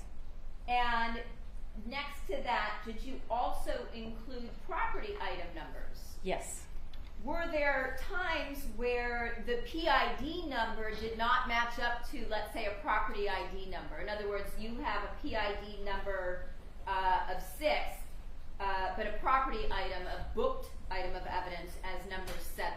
Yes, it's very common. Okay. And did you also, in your notes, identify what the relevant PID or photo ID number was next to the property ID number? Yes. Did you also indicate in your notes the date and time of collection of each of these particular samples? Yes. And while you were processing this scene and collecting items of evidence, were you working with a forensic photographer? Yes. And in what way? In this case, I was working with forensic photographer Martinez, and I was directing her as to the sequence of photographs that we would want. In this case, we take what is called overalls to begin with, and that is to document the scene as we are walking into it. Then, once I have laid down my photo identification numbers, I directed her to take the pictures to put them into perspective, and then close-up pictures of the actual items of evidence. And again, this is just another stage of the documentation that we perform as we go through the crime scene. So when you put down, you said your numbers, were your numbers, your PID numbers, a particular color? Yeah, they're yellowish. Okay. Were there other placards that you saw at the scene that had been placed prior to your arrival? When I arrived in the garage, there was some white paper tent markers. White paper tent markers, in other words, where someone would, let's say, take a piece of paper, fold it in half, and put it over something? Yes. Okay. And those had nothing to do with you and your collection, is that correct? No. Okay. No, that's not correct? I mean, no, it had nothing to do with what I was doing. Okay. All right.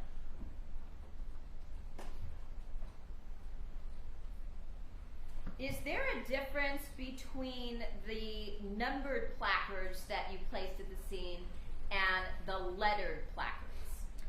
When I place a lettered placard, that is for evidence that I cannot remove from the scene. So say, in this case, there was possible shoe impressions and red stains.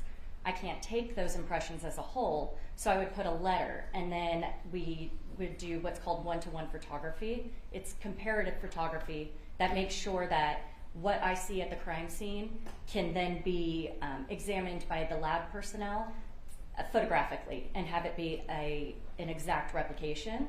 And then I would add, in the case of, say, one shoe impression was letter A. Well, I would want to take a sample of that red stain to see what the substance may have been in. So it would be A1, the number designation for what I can remove from the crime scene. So I would be removing a sample of that red stain. So that it could be tested for DNA? Correct. For a particular biological evidence? Correct. And if I show you what's been previously marked as People's Exhibit 7-3, do you recognize what you see here? Yes. And what is this? This is a to-scale diagram of the scene. So the previous one, it's not to scale. It's what we do at the crime scene. Quick sketch just to make sure that we can put, recreate where the items of evidence may have been. This This generated one is to scale. It's done in a software program, and at the time, this was done by our forensic architect. At the lab. Correct. And did you work with the forensic architects at the lab in order to put this together to ensure that the information that's contained on this particular exhibit, which is People's 7, page 3, was consistent with your notes on 7-4? Yes. Okay. And does this document also contain, as we see here to the far right, a photo ID number in order of all of the items of evidence that you collected? Yes. And if they were next to it, we see what is a red dot, such as at the top here. What does that signify? Those are the swabs with the red stains from the crime scene. Okay. And if we have items that are not red but are black, what would that identify? That's just a different item, like an actual item. So a towel, the shoes, the bottle. I see on one down at the bottom, photo ID 21, you have down cap green. Yes. Okay. We'll talk about that.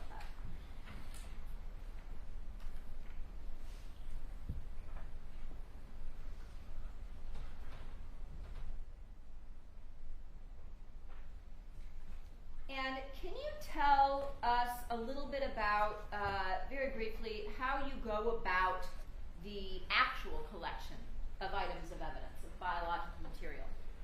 In the case of the red stains, in order to pick it up, I would take a swab, which is, we should all know by now, the COVID test swabs, wet it with some sterile water, and I run that over the stain, and what that does is it transfers the stain onto the swab.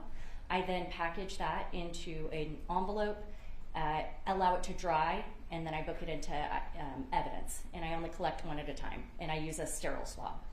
And you also individually package each and every swab that you collect? Yes. And in terms of the packaging for each of those individual swabs, does the packaging itself also contain the unique DR number that we talked about? Yes. And is that so that a chain of custody can be established for each item that you collect? Yes. In addition to the DR number that we talked about in this case of 17-21-050194, is there also a unique laboratory number that applies to simultaneously also track all the evidence you collect? Yes. What is that? So we have a program, it's the Laboratory Information Management System, and it is our internal database in order to track everything that we are doing for the cases. So in this case, it also has its own unique designation that is specifically used for laboratory purposes. And is that sometimes referred to as a LIMS number? Correct. And the LIMS number in this case, was that 17-001339? Yes. And were you and your partner, Mr. Saucedo, responsible for transporting all the items of evidence back to the lab, or did somebody else do that? Matthew took it back to the lab. Okay. And once the items of evidence that you and Matthew collected were taken back to the lab, what is the process that happened with the samples then? The samples are placed in a secured evidence containment where the key is maintained either by myself or my partner until I am able to package the evidence with tamper-proof tape. Once the evidence has been packaged with the transfer-proof tape, I then create a property report, and I am able to book those items of evidence into our property division. Okay. And are those items of evidence, let's say if you were collecting something that was wet at the scene, like let's say blood, is there some procedure, standard procedure that you followed with those particular items? I must wait for them to dry before I could book them into property to prevent any form of contaminant from happening. Say, if something is wet, you can have bacterial production that would affect DNA. Bacteria eats away at DNA. Correct. Okay. So you would put them into some type of a drying cage, secure drying area in order to dry those items before you package them? The swabs in the envelopes, there's, we call it a collar, and it's basically like an upside down cap, so the swab stays inside of it, and that stays in the envelope. And we don't remove that until the swab is dry. So it dries in that envelope so it doesn't get any other sample with it. So each time that one of those swab envelopes are open, it's only one at a time. Whereas if I were to put it in, say, a drying container, they would all be open at the same time.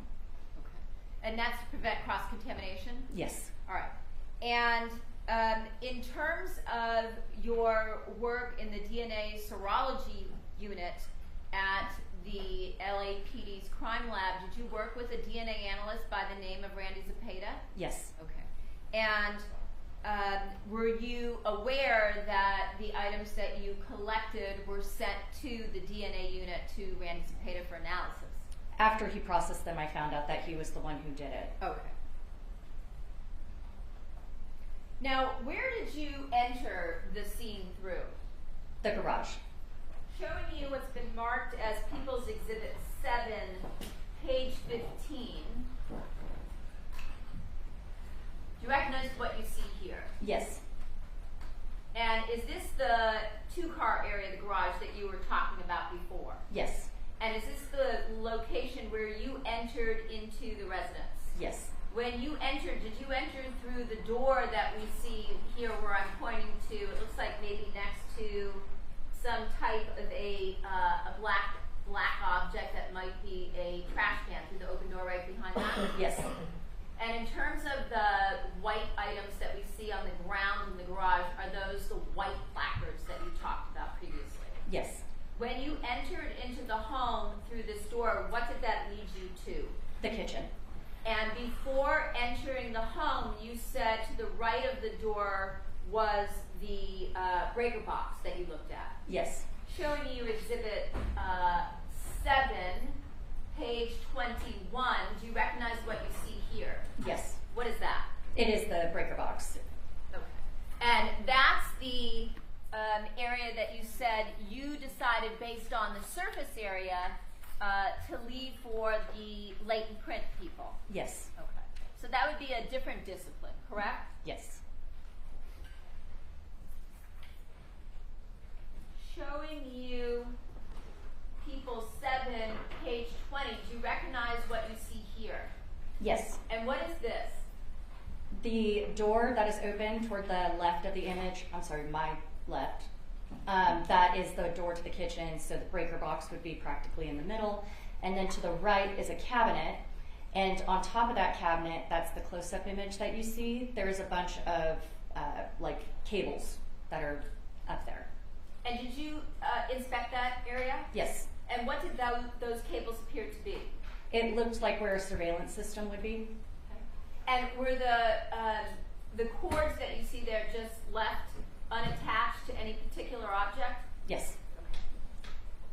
Showing you People 7, page 16, on the left photograph first, where we see this number 36, this yellow placard. Would that be a placard that you placed? Yes. Okay. And we know that because it's yellow? Yes, and I remember putting it there. Okay. And what was the purpose of this particular placard? It was to identify a red stain that I would be collecting. Okay. And is that the red stain that we see to the right, just underneath the placard 36? Yes. That I'm pointing to here? Yes. And you collected a swab from that area? Yes. Okay. Showing you People 7, page 17, looking at the two placards that we see in the photograph to the left, 37 and 38. Again, were those placards that you placed? Yes. And looking to the right, what do we see here? They each designate their own red stain. And did you then take swabs from those areas as well? Yes. Showing you People's 7, number 18, or page 18, looking at the photograph to the left, does that show you the entrance from the garage into the kitchen area that you were referring to? Yes. And hanging down in the middle of the garage, we can see that there's another yellow placard. What did you use that placard to denote? That placard is on the manual release for an automatic garage door opener. When the power is off to the house, you can't use an automatic garage door opener. So I swabbed that for possible touch DNA. because in order to get a vehicle out of the garage, the door has to be open. So I thought maybe somebody might have manually opened it. This is back in 2017, right? Yes. Showing you the photograph to the right, does that appear to be a close-up of that manual release with your 39 yellow placard? Yes. Can you tell the jury what touch DNA is? In general terms, it is when a person touches a surface, the oils and from your hand then get transferred to the surface, much like a fingerprint. So the fingerprint and touch DNA, it's the same principle. If you think that a fingerprint's been left there, you have a chance of leaving touch DNA. Some people leave more than others, or if you tend to, touch your face more, you're going to leave more touch DNA behind. Meaning skin cells, yes? Yes.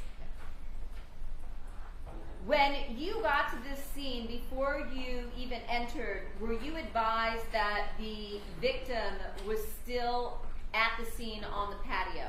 Yes. And did coroner personnel arrive on scene while you were in the process of collecting items of evidence? Yes.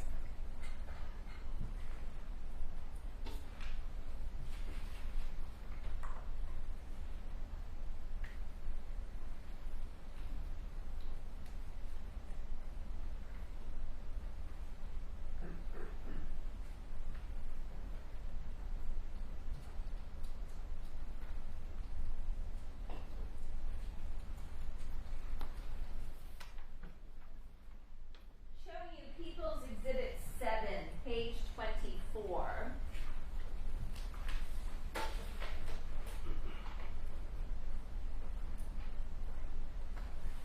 Do you recognize what's displayed? Let's start with the photo to the left. Yes, that is the view from if you're standing in the kitchen, out that door into the two-car garage. And did you find something of significance on the door itself? Yes, right where that door latch is, there was what appeared to be red stains in a smeared pattern. Okay. And is that where you placed your placard, the yellow 14 that we see in the photograph to the left? Yes.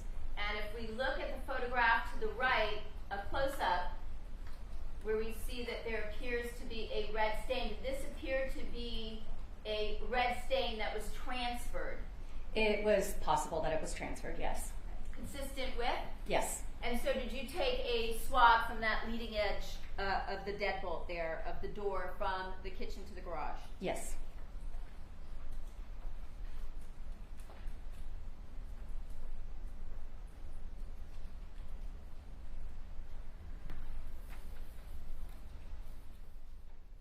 Now, prior to the coroner personnel moving the body, did you collect some evidence from the patio area? Yes. And when you did that, was that initially around the body of the victim who was still at the scene? Yes. Showing you People's 8.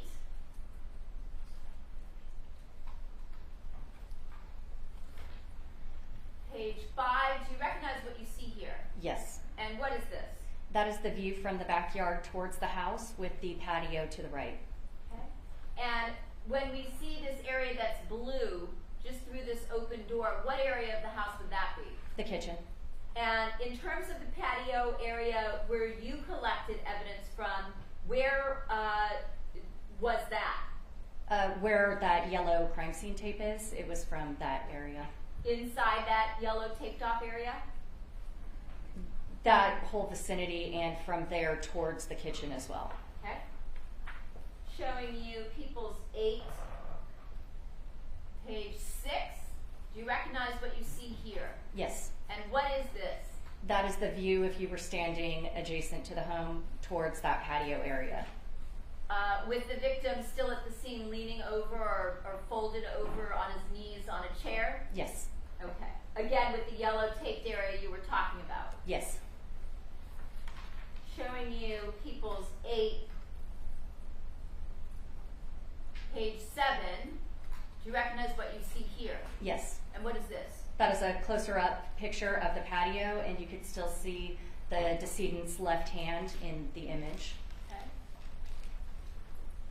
Showing you People's 8, page 9. What do we see here? That is a close-up picture of the decedent from a different angle. Okay. And did you collect evidence from this area? Yes. Showing you People's 8, page 8. Do you recognize what you see here? Yes. And what is the vantage point here? That is from further back. It's from outside that yellow taped area. The previous image was from inside the yellow taped area. And what about People's 8, page 10? That is the view if your back was towards the kitchen, towards the rest of the backyard, to get that angle for where the decedent was in position. Again, we see that there appears to be a red substance resembling blood around the body. Is that the area from which you collected items of evidence? Yes. Moreover, in terms of the background behind the pool, we see that there is some type of a light source that's been set up. Was that brought in by the crime lab to light the scene? Yes. And was that done in order to assist you in your collection of evidence? Yes.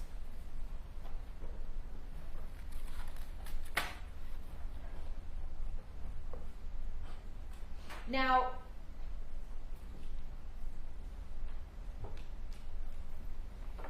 when you were at the scene, in terms of the area next to the victim, let me show you People's 8, page 11. Did you make any notations with respect to the fire pit itself? When me and my partner arrived at the crime scene, that fire pit was still smoldering. So I checked through it to see if there may be some possible items of evidence in there, but I did not discover any. Okay. And over here to the left of the victim and the left of that fire pit, right in front of this couch or chase area, we see that there is a yellow number 1 placard. What does that signify? There's a red stain in front of it. And is that what we see in the photograph to the far left? Yes. And is that an item of evidence or an area from which you collected a swab? Yes.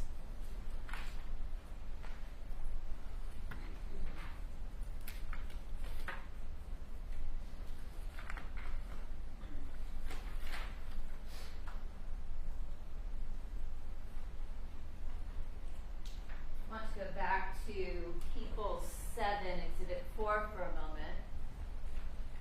With respect to the patio area, did you identify the location of the victim in a certain manner? Yes, it's the X. Okay. And that's what we see to the bottom right corner of this exhibit? Yes. Okay. And the yellow circled numbers that we see in the area around the X, are those the areas from which you collected potential blood stains? Yes, technically the number 2, Matt Saucedo collected, but I did the rest. You were present when he did that? Yes. Now you mentioned that the coroner personnel arrived while you were at the scene. Were you present when they moved the victim's body? Yes.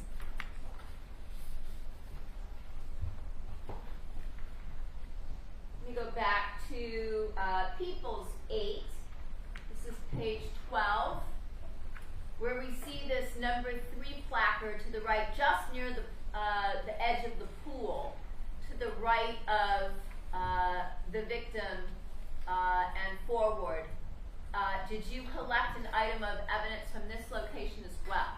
Yes, a swab of the red stain. And is that the red stain that we see just beneath your yellow photo ID number placard 3? Yes.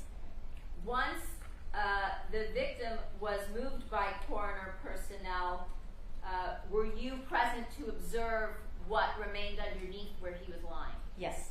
Showing you Exhibit 8, page 18, what do we see here? That is the area, you can see the 2 voids in that pool. That's where his knees were. And then on the cushion is where his upper body was resting. So it's the pools that were all around him. In terms of the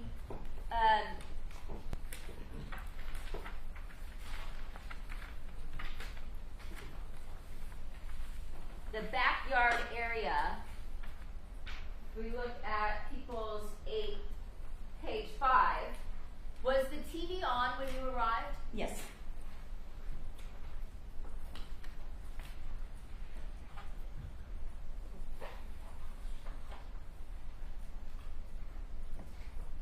Did you also search the area for footwear impression? Yes. And did you look at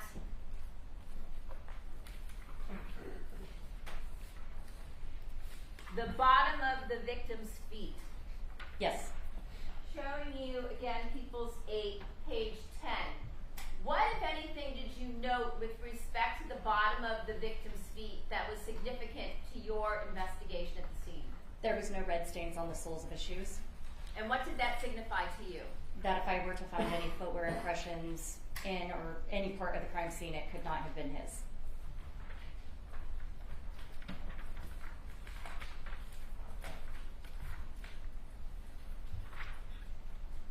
Showing you People's 7,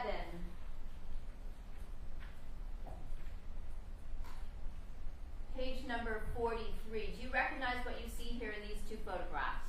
Yes. And what is that? They were shoes that were at the crime scene when I arrived, and the PID 6 is indicating a pair of brown boots that had red stains on the soles. And were you informed at some point in time, in order to conduct your investigation, that these shoes belonged to one of the daughters? Yes. Okay. And what did you do with the shoes, given once you were told that? I recovered them. Okay. And they're just at the, just outside the door on the red and white mat, just outside the open kitchen door, is that right? Yes.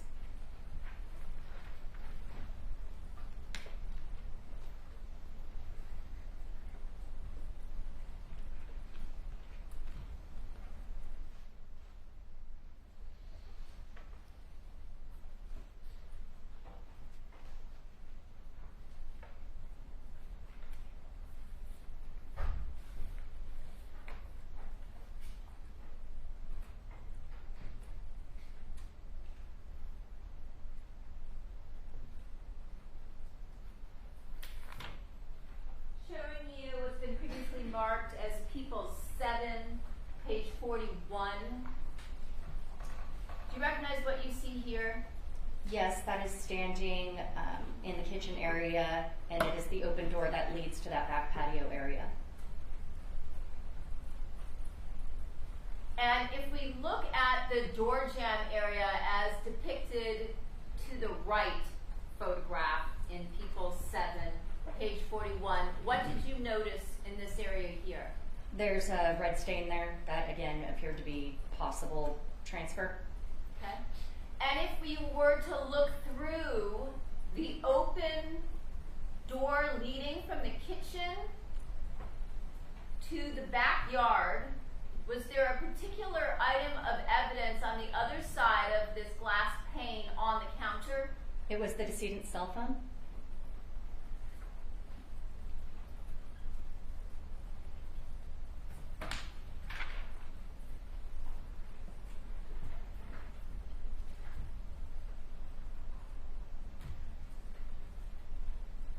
Did you notice whether or not there was any red stains that led from the patio area around the back side of the pool? No.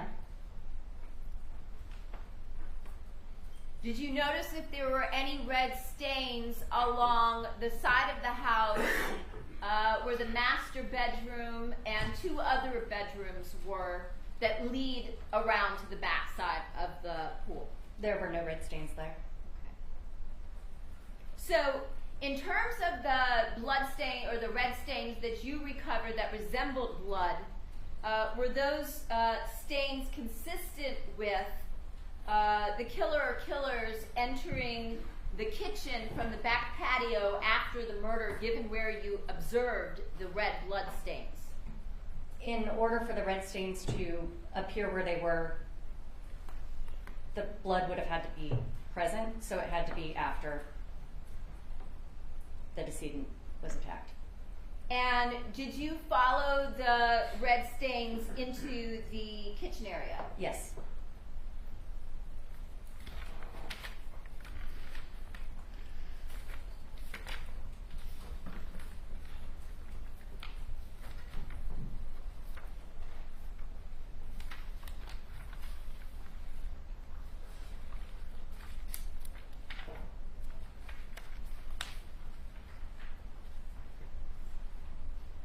We spoke a moment ago about the decedent's cell phone, showing you People's 7, page 36. Again, as I mentioned, looking at the photograph to the left, does that appear to be within that circled area, the cell phone that we were talking about belonging to the decedent? Yes. Showing you the photograph to the right of that, again looking through a pane of glass, does that appear to be the decedent's cell phone? Yes. Okay. And did you also find stains that resembled blood around the kitchen sink area? Yes. Showing you People's 7, page 38. And let's start with the photograph to the top left. Did you place placards number 15 and 17? Yes. And what did those signify? There was red stains on the faucet handle, which is 15, and then also what appeared to be possibly dilute red stains. That's on the basin of the sink, and that's 17.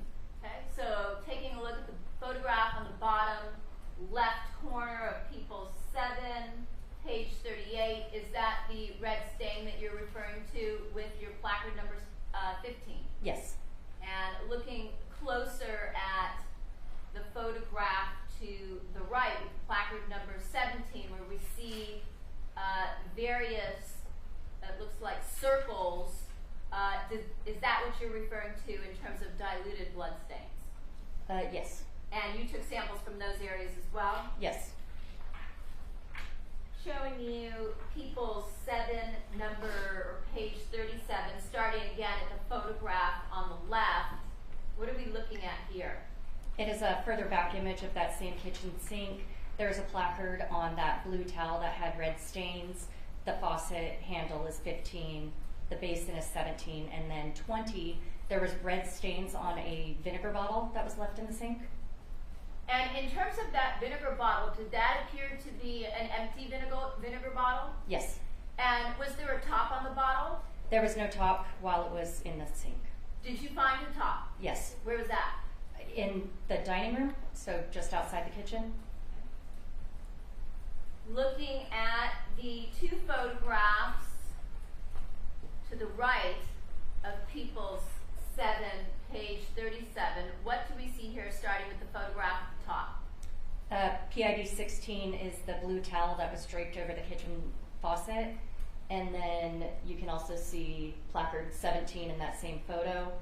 And then the photo below that is the indicating the kitchen faucet handle and the basin. Okay. And in terms of 16, when you put a placard on the towel, that was because you saw some stains perhaps on that towel that resembled blood as well? Yes. It's not a towel that's soaked in any particular manner in red, correct? It has maybe a couple of individual stains like what I'm pointing to here at the bottom of the blue towel. Is that right? Yes. Showing you People's 7, page 40, and looking at placard number 20, what is this indicating? That's the vinegar bottle with the red stains. So if we look at the photographs to the right, I'll look at the one at the bottom right of People's 740. Are these the diluted stains that you see, that we can see here in this photograph? Yes. And you took samples of those? I took the bottle. You took the bottle itself. Which means, given that you previously worked, again, in the DNA serology section, would that be an item of evidence that would be screened? Yes. Okay. What is the screening process? To screen for something to be possible blood, it's a color test. You would transfer a small portion of the stain, add chemicals. If it turns bright pink, it's possibly blood. And then if it doesn't turn any color, then most likely it's not. Okay. So you brought it back to the lab so that it could be screened for potential biological material such as blood? Yes. Based on a chemical test? Yes. Okay. Showing you Exhibit 7, People's 29. Do you recognize what you see here? It's a picture of the other side of the kitchen from where we were previously focused. Okay. So across from the door that leads to the back patio? Correct. Okay. And what in particular were you identifying with your number 12 placard here? Red stain. Okay. And is that on a drawer just below the monitor that we see here in the photograph to the left? Yes. And if we look up close at the photograph in the bottom right, is this the area from which you collected a swab? Yes. Appears to be some type of material that's dripped. It was hard to tell based on the color. It was either dripped or transferred. Okay. Back to the kitchen counter across from this island, looking at Exhibit 7, page 39. What do we see here? That's another indicator for a red stain that was collected. And is that the diluted stain that we see, red stain just below your 18 placard? Yes. Okay. Looking at Exhibit 7, page 32, starting at the photograph to the bottom left, where we see a number of yellow placards on the floor area. What do we see here? Where you can see the letters, those are the possible shoe impressions and the red stains, and then where you see the numbers, it's red stains that were collected. Okay. So where I'm pointing right now, is that a letter? Yes. Is that a B? Yes. And is that to identify the shoe prints and blood that you thought you saw?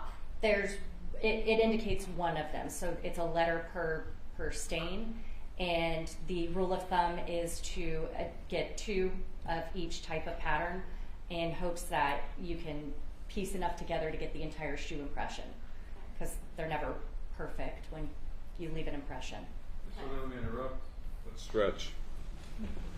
Go on.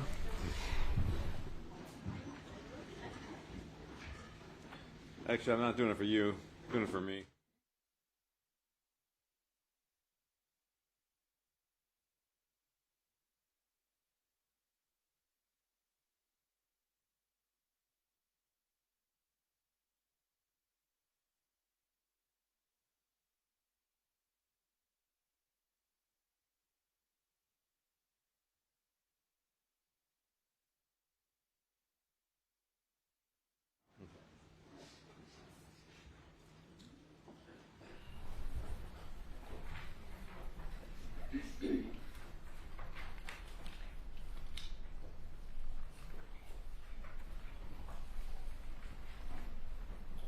So, if we look at this yellow placard with the item number 10, what does that indicate? There was a red stain that was recovered.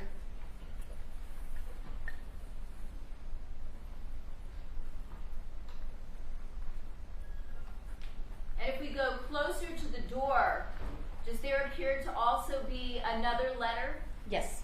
And what letter is that? A. And what does that indicate? That was another possible shoe impression in red staining. And in terms of the item 9 placard, what did that indicate? That was a red stain that I recovered. And just beyond that, is there a placard number 19? Yes. Okay. And again, were those all areas from which you collected a sample? Yes. Looking to the right, 2 photographs in People's 7, page 32, beneath the number 9 placard and beneath the number 10 placard, are those the stains from which you collected swabs? Yes. Showing you people 7, page 33. Does that give us a close-up view of the areas we just talked about where there were blood stains that we saw next to placards 9 and 19? Yes. And is this the blood trail that you referred to earlier that led from the patio through the kitchen and around the island area? Yes. Showing you the photograph to the bottom right of people 7, number 33. What are we looking at here? That's placard B, indicating a possible shoe impression and red staining. And showing you people 7, page 25. Let's look at the photograph to the left first. Right at, before we get to the door, is this a placard with another letter? Yes. And what is that? C. And what does that indicate? It's a possible shoe impression and red staining. Showing you the photograph to the right.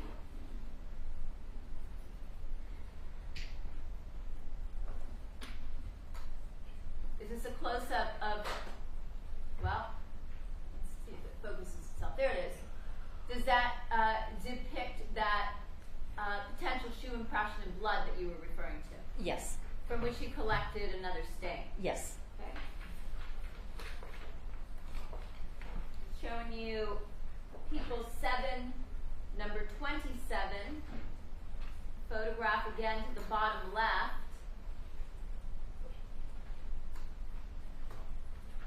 What do we see here?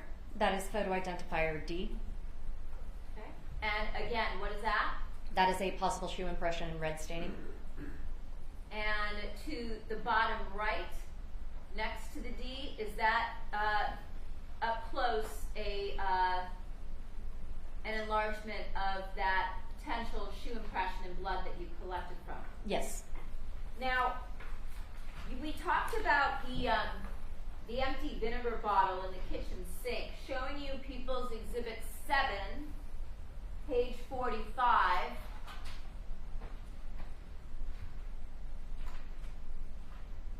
Where we see the tile in the kitchen floor meet the wood in the dining room, where we see a number 21 placard.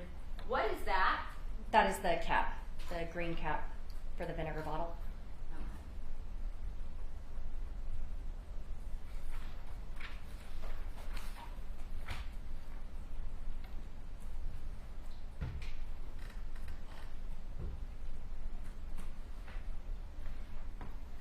If I could have a moment, Your Honor. Did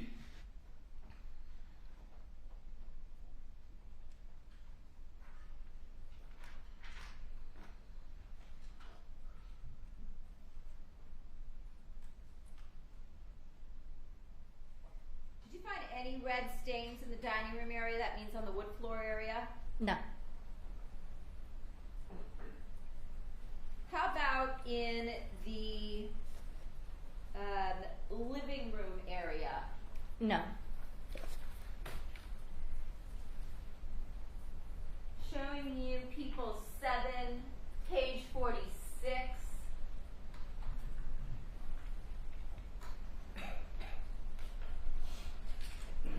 Do you recognize the vantage point that you see here? Yes. And what is that? If your back is to the kitchen, you're looking into the living room.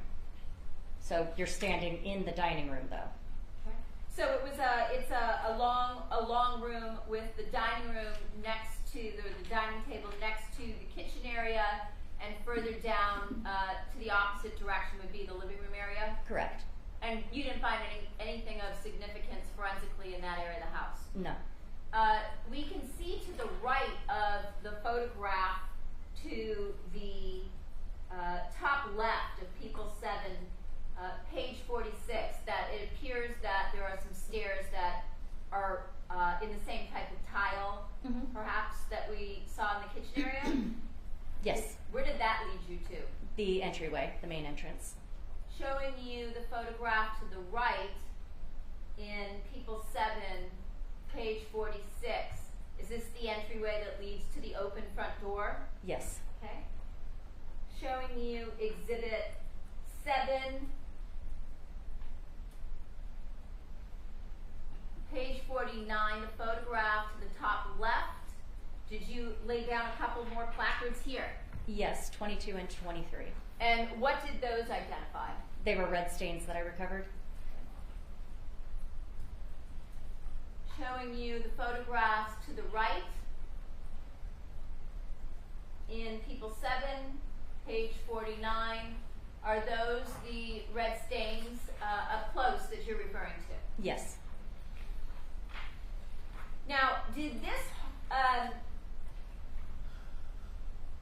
area near the front door, let's say to the left of the front door, lead to a particular room? That leads to the hallway that branches off into the bedrooms. Okay. So if you were to go down this hallway where the floor changes once again from the tile to wood, did that lead you into the master bedroom? Yes. Showing you People 7, page 53. Is this the doorway, one of the doorways leading to the master bedroom? Yes. And on the floor just outside of the carpeted area in the bedroom, did you place a placard number 26? Yes. Showing you the photograph to the bottom right, although it might be hard to see. What were you identifying here with number 26? There was a red stain. Again, another item that you collected from? Yes. Showing you People's 7, number 52.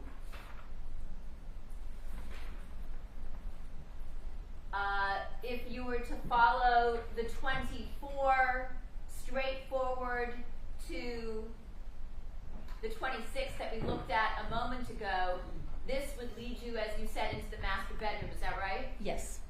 However, if you were to go down the hallway the other direction, past this area where there appears to be some type of a white wood cabinet of sorts, we see a placard number 25. Yes. What did that identify? There was a red stain on the closet door. We show you the photograph to the right with the placard just beneath that door. Is this the stain that you swabbed? Yes. Okay. Showing you People 7, number 60. Let's start with the photograph to the left. What room is this in? That's the master bedroom. Okay. And was this the condition of the master bedroom when you arrived on scene? Yes. And did you place placards on the actual cabinet, door, and dresser as we see here in People 7, page 60? Yes. And was that the placard numbers 32 and 33? Yes. And if I show you the photograph to the bottom right, what do we see here in People's 32?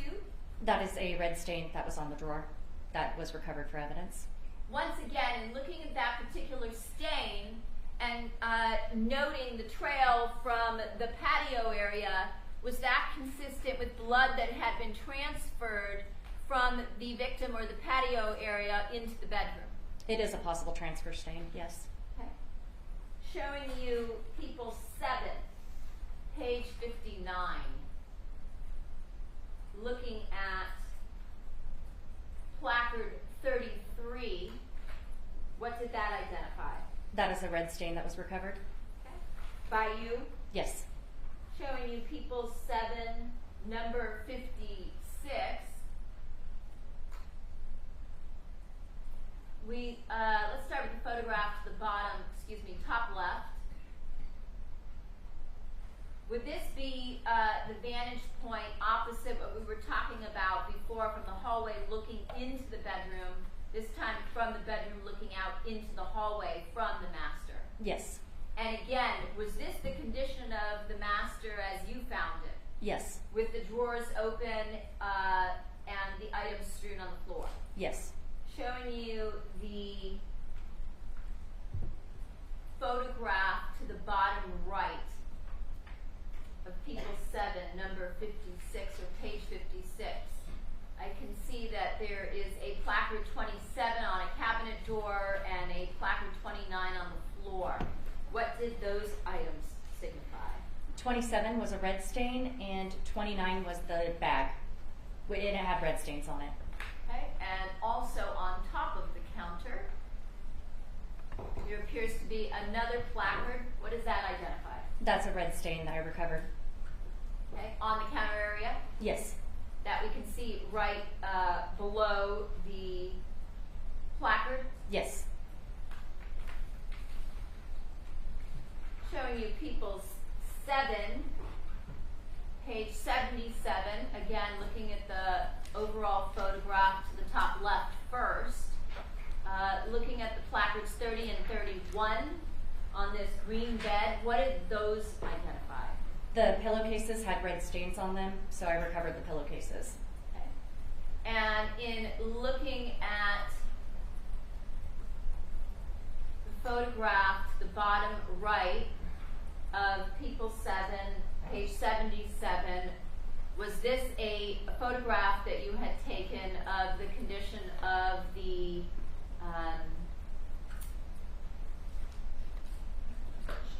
shutters over a sliding door? Yes.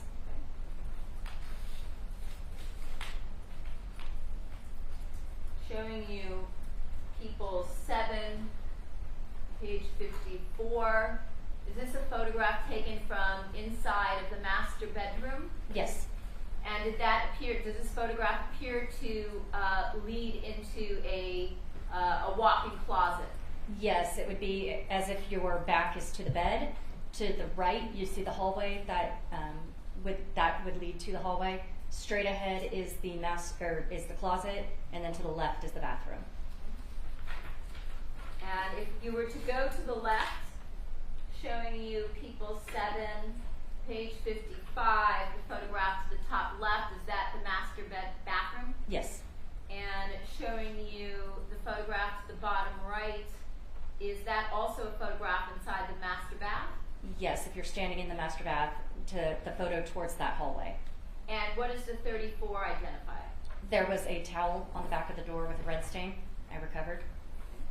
And if you were to be at the entering from the front door into the entryway of this home, as we see in People's 7, page 48, the photograph to the bottom right, this is, it looks like if you were to enter, in front of you would be the staircase that led upstairs. Yes. And you indicated there was no items of evidentiary value up there. No. But you looked around. Yes. It appeared to be undisturbed. Correct.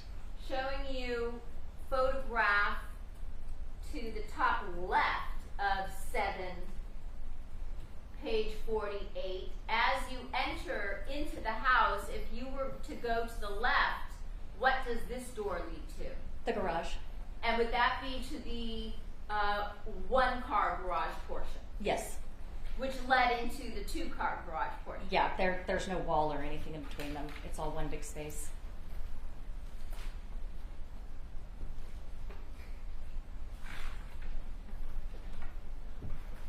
In terms of the living room area that we spoke about a few moments ago, was there also a television in that living room area? Yes. Showing you Exhibit 7, page 46, the photograph to the top left. Was the TV on when you arrived? Yes.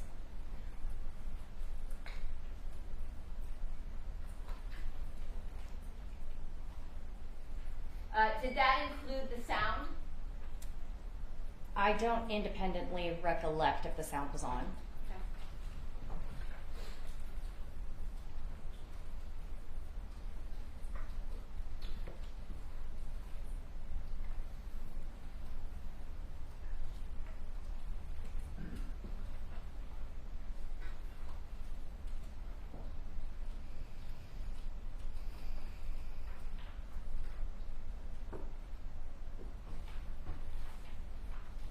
I could have a moment again, Your Honor.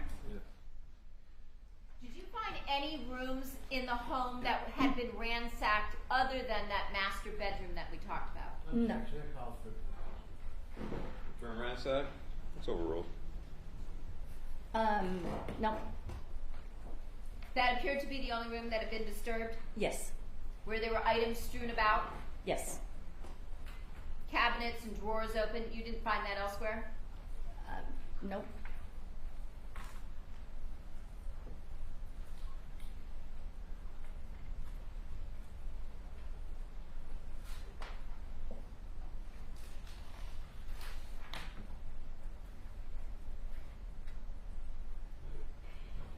By the way, in the master bedroom, did you identify a location where there was a safe? Yes.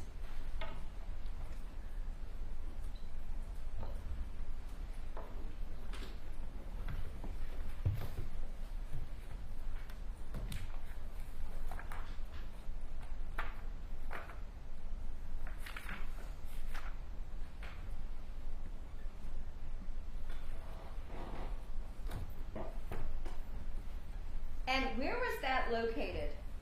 If you were to enter the master bedroom closet, just behind the door, so in the wall, it looked like a full-length mirror, but behind that mirror is a safe.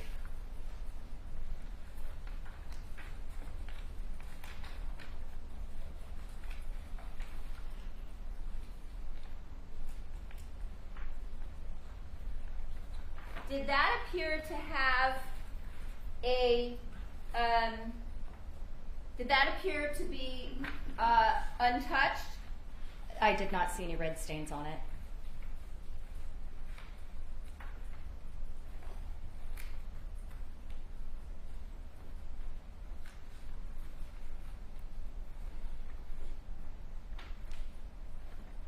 Did you find any red stains on the railing area leading upstairs? No.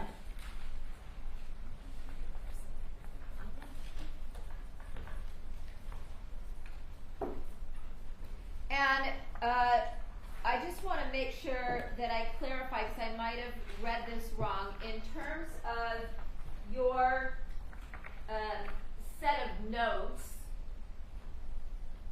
with respect to the divisional report number under which you booked all of your swabs, is this the correct number, 172105194? Yes.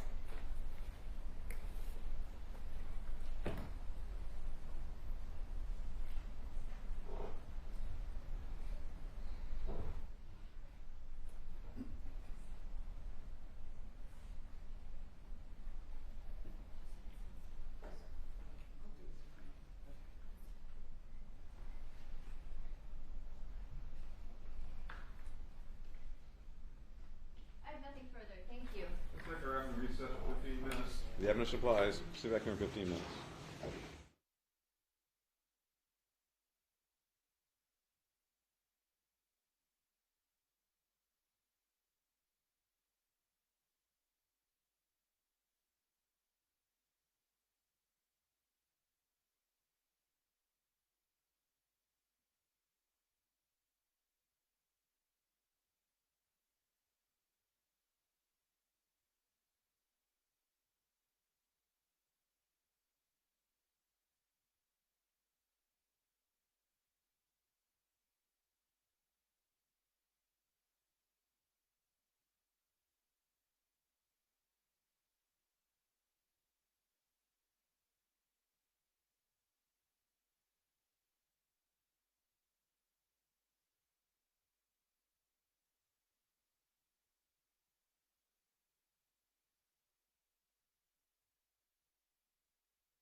Record, Fabio Sementilli, defendant is present, all counsel are present, jury and also present. And Ms. Hawk is still under oath. Ms. Levine, you may inquire.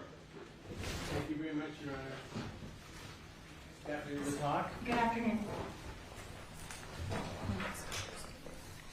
Let me ask you this. You examined an awful lot of evidence, biological evidence, blood, and so forth. Is that correct? Yes. And were you able, did you do any comparisons at all, that is, to match any of the evidence that you recovered with any known samples or other individuals to see if there was a match? I didn't perform any of the analysis for what I recovered. That was up to people that were in the lab. Okay. So I didn't do any of that, no. That's not your field of expertise, or is it? To do the analysis? Yes. Not anymore.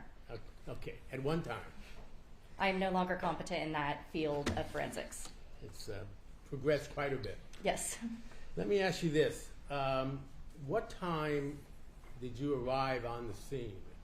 It would have been, I would have to refer to my notes to be more precise, but it was around 10 o'clock, somewhere in that range, on the 23rd. Okay, so as far as you knew, there had been a great number of police officers and other experts on the scene before you got there? Yes. Okay. But you operated on the assumption that everything had been maintained as best possible in a forum for you to recover evidence? Yes. You didn't see any evidence of any third parties or anyone who was involved with the investigation and somehow contaminating the evidence? Nothing that couldn't be accounted for. So a lot of the times when an officer or officers clear scenes, they're not going to be wearing the personal protective equipment like gloves and masks, but we do have the ability to eliminate their samples if need be, in case there was any contamination in the time. What about shoe prints or shoes? Anyone walking through the crime scene for whatever reason, would you be able to identify that as being someone from law enforcement as opposed to a potential suspect? If it is of question, a lot of the times I would recover what's called an exemplar of their shoe impression. So it's a sticky sheet that we would have them stand on, and it would take an impression of their shoes to be compared at the lab later with those comparison photographs that were taken. But nothing led you to do that in this case? No. Okay. Let me ask you this. You, during the course of your examination, it appears we're focusing on red stains or possible blood stains. Is that correct? Yes. Okay. So in terms of fingerprints, did you have any role in either uncovering or recovering any items or preserving them for possible fingerprint matches with a suspect or anybody else? None of the items that I recovered would have been optimal for fingerprint recovery, and fingerprint is a different discipline of forensics.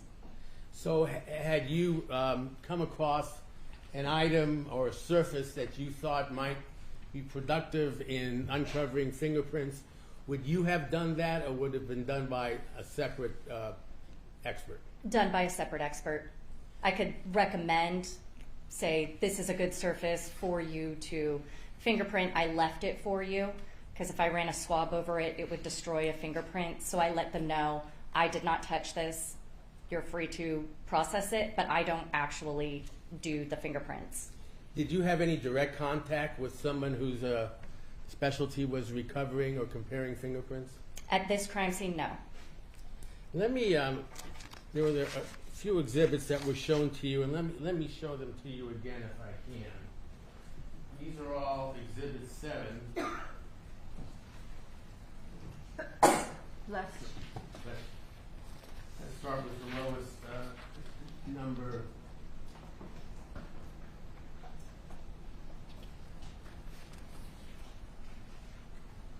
You see that? Yes. It's not the whole picture, but I'm sorry, which exhibit are we talking I'm about? sorry.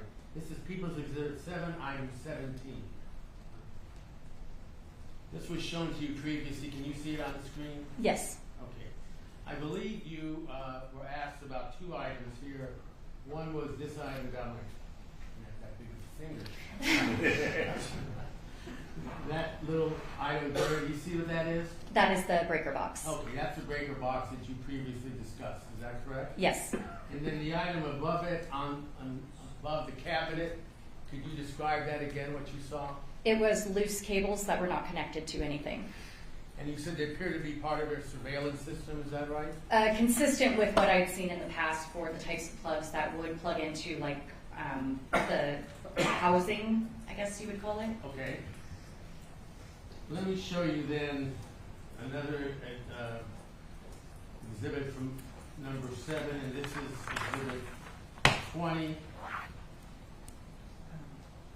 I think we're going to, exhibit 7, item 20. I think we ought to change the focus on this. I'm going to mess this up, I'm sure.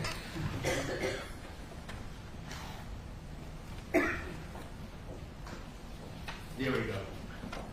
So again, looking at this, it appears to be 2 photographs here. One appears to be, again, the loose cables and wires you just discussed, is that right? Yes. And then here again is the breaker box, is that correct? Yes. And then finally, exhibit 7, item number 21, is that a close-up of the breaker box? Yes. Now, correct me if I'm wrong, when you were discussing that, you didn't find any blood or red stains on either of those 2 items, is that correct? Correct. But you did say, or correct me if I'm wrong, that the breaker box, perhaps the outside, might be right for, lack of a better word, fingerprints? Yes.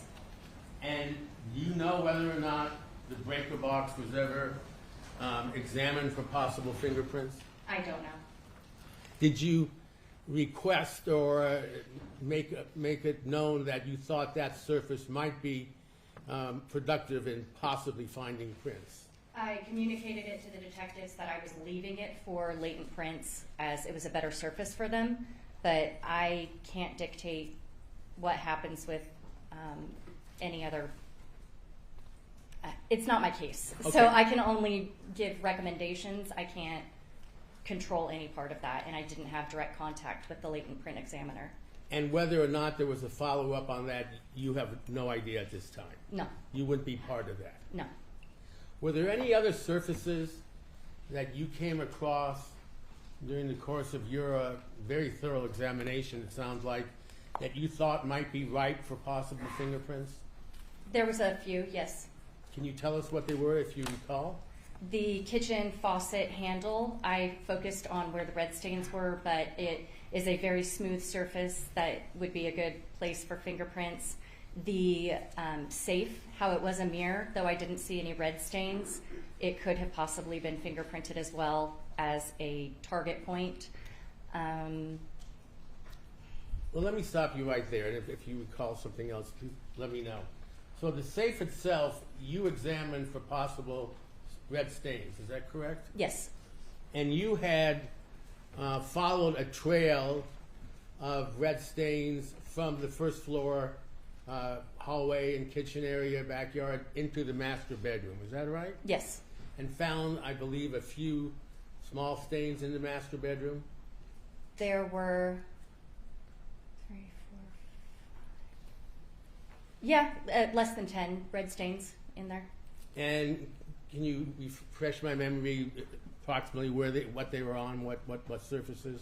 There was one that was on the top of the vanity that led to the hallway, and there was one on the drawer of that vanity as well. I'm sorry, door, cabinet door. And then on the dresser, there was the staining that was on the top drawer, and then on a door of the dresser as well. And then the it was like a fossil jewelry bag. There was some red stains on that as well that was in the room.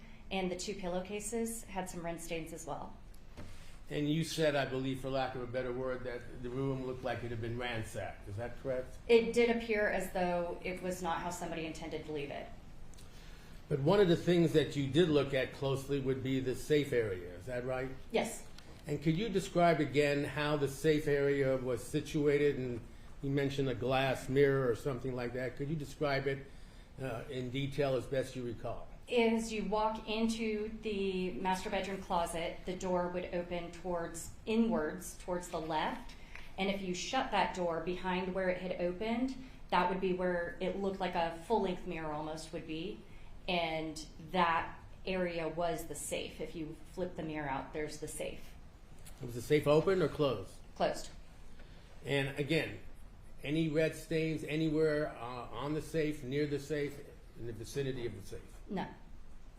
And again, you don't know if it was printed or not? No. You also testified to examining a pair of shoes. Is that right? Or recovering stains from a pair of shoes? Yes. Okay. You didn't do the comparisons of any of these items, DNA, blood, touch, whatever. You just recovered the items to be compared later. Correct. Right? Okay. Regarding those shoes, you found some blood stains on them. Is that right? There was red stains on them, yes. Okay. And you learned later that the shoes belonged to one of the daughters? Yes. Okay. So it seemed clear to you that perhaps the daughter who unfortunately had to discover the body may have walked through some of the red stains on the floor. Is that correct? Yes. Okay.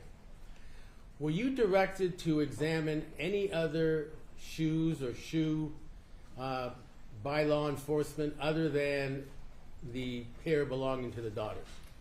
Any shoes that were visible, I looked at the soles of them to see if there was red stains. So there was extra shoes also outside of that kitchen door. So in addition to the boots that I recovered, there was, they might have been Vans. I looked at those soles.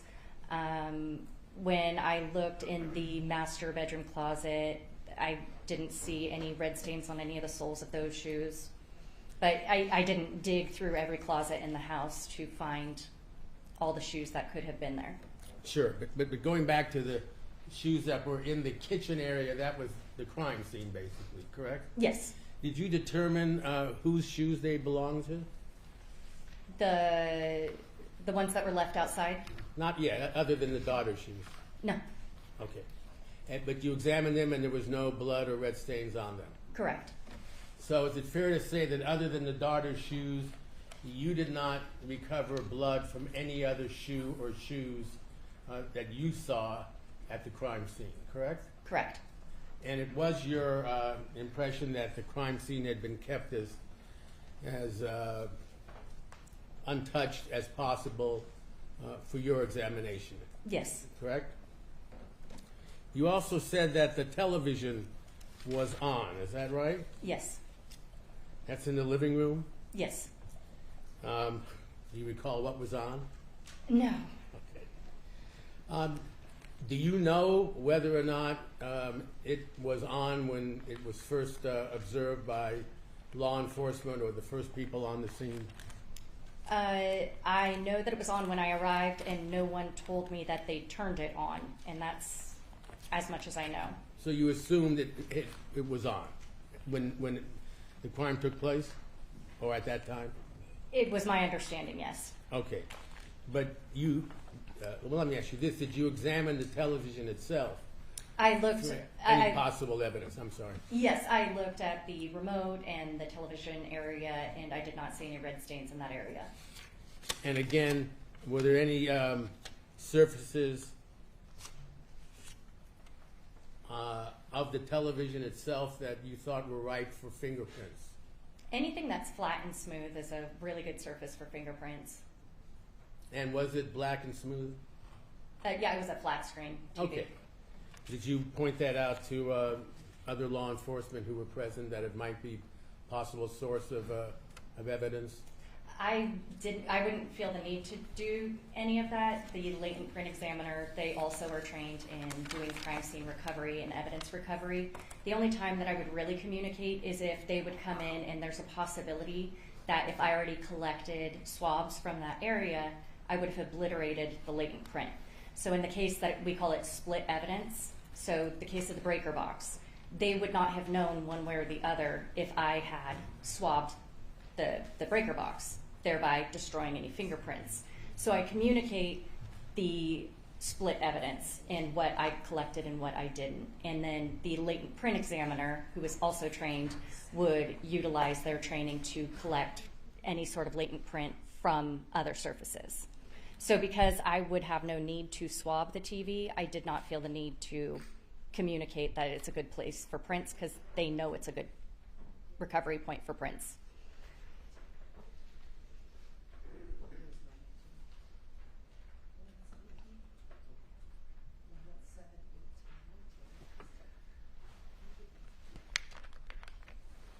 Let me ask you this then.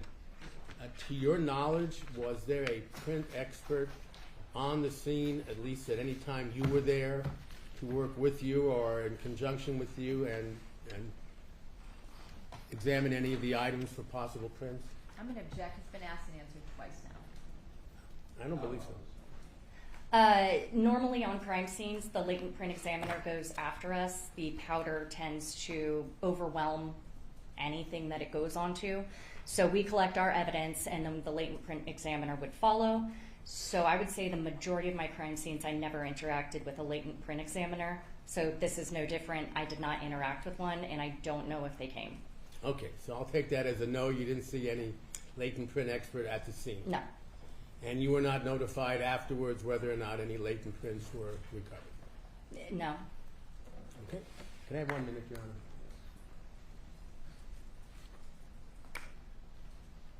Thank you very much. It's been a pleasure. Thank you. Anything for other people? I have 1 moment, Your Honor. No, thank you. Thank you, Ms. Hawk. You're excused. Thank you very much. May I call your next witness? Thank you. We'll call Detective Ryan Verna back on the stand.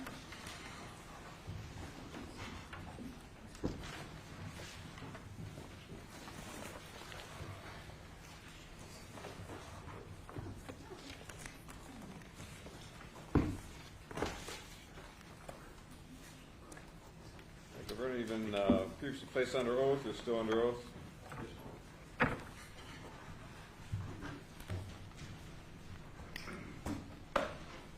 Proceed. Thank you, Your Honor.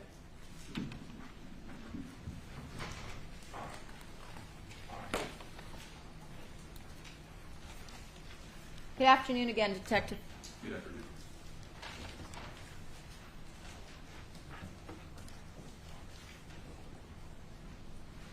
This morning we talked about the fact that you were assigned to investigate the murder of Fabio Sementilli along with your partner. Who was that in this case?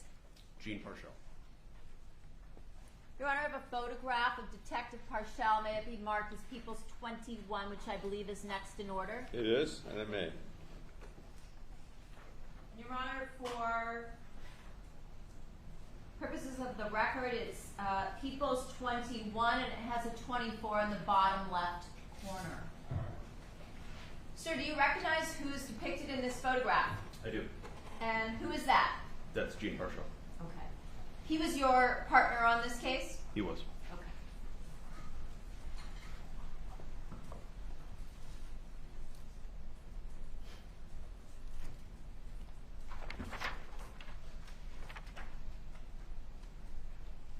Now, when you got to the scene, you told us earlier you got there at approximately 8:10 at night. Is that correct? Correct. And you were there until sometime around 2:30 in the morning? Roughly. When you were at the scene, were there other homicide detectives from Valley Bureau Homicide with you? There were. Okay. And was a supervisor also at the scene? Multiple. Okay. And was your direct supervisor at the scene? He was. And who was that? Detective Steve Castro.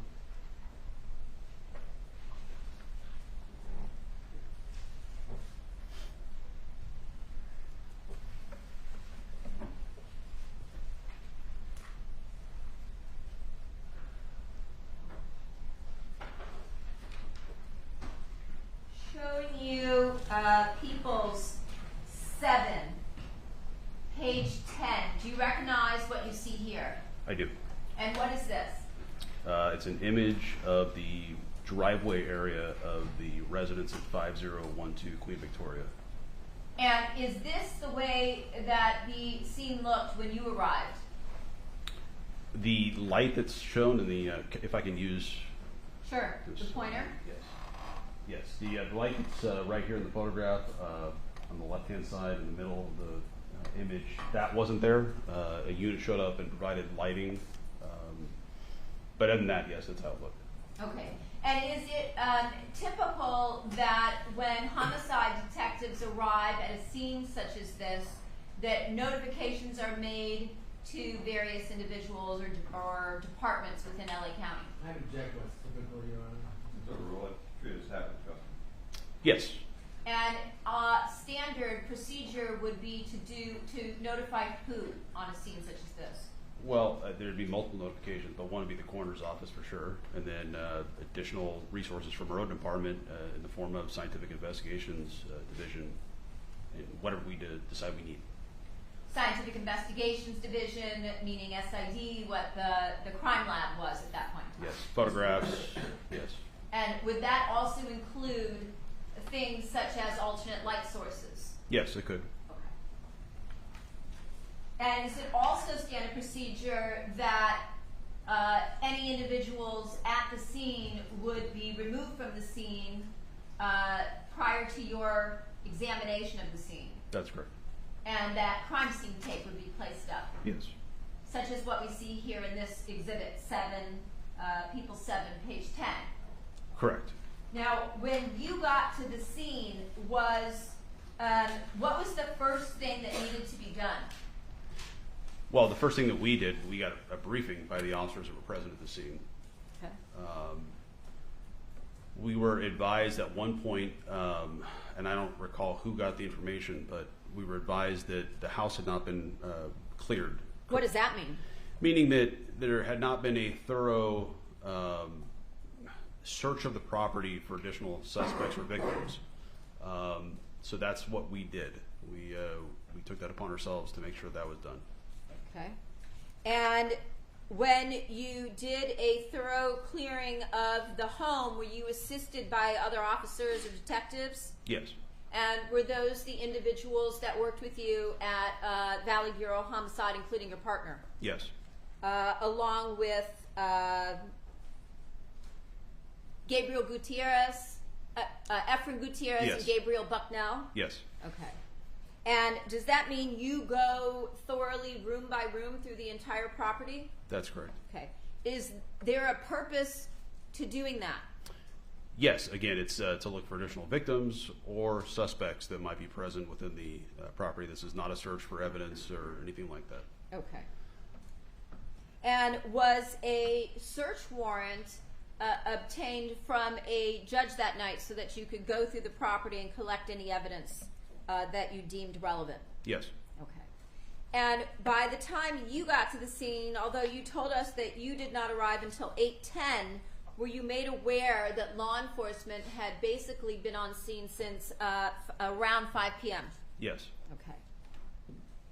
And did you receive a briefing from those officers that came from Devonshire and Topanga divisions?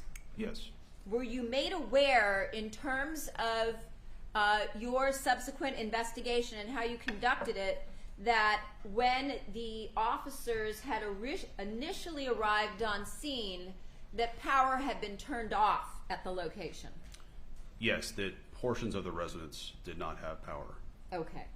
And as a result, were you also told that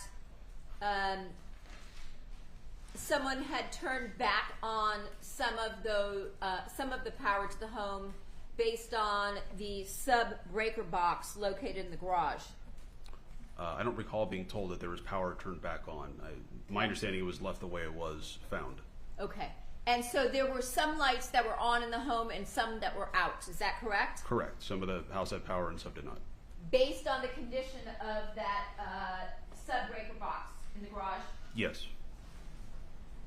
Showing you People 7, page 21. Is this something that you inspected yourself? Yes. And what did you determine with respect to your inspection? that it's hard to see in the photograph because the shininess of it. But if you look at the bottom row, there is 7 breakers that are turned off. There's 1, 2, 3, 4, 5, 6, 7. The 8th is in an on position. Okay. And so this breaker box, where was this located? In the garage. Just outside the door leading to the kitchen? Correct. And when you got to the scene, was the black Ford F-150 pickup truck that we see depicted here in People's 7, page 11. Let me see if I can focus this.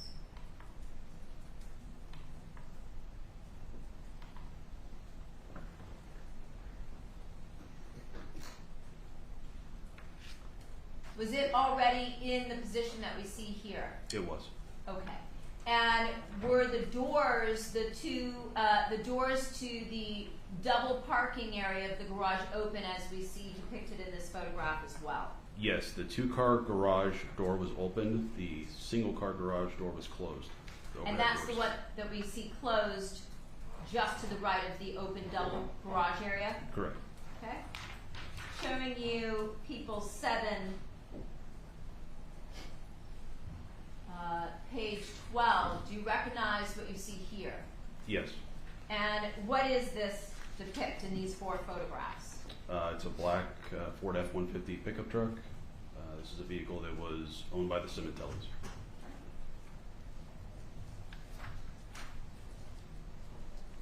Showing you People 7, page 69. Do you recognize what you see here?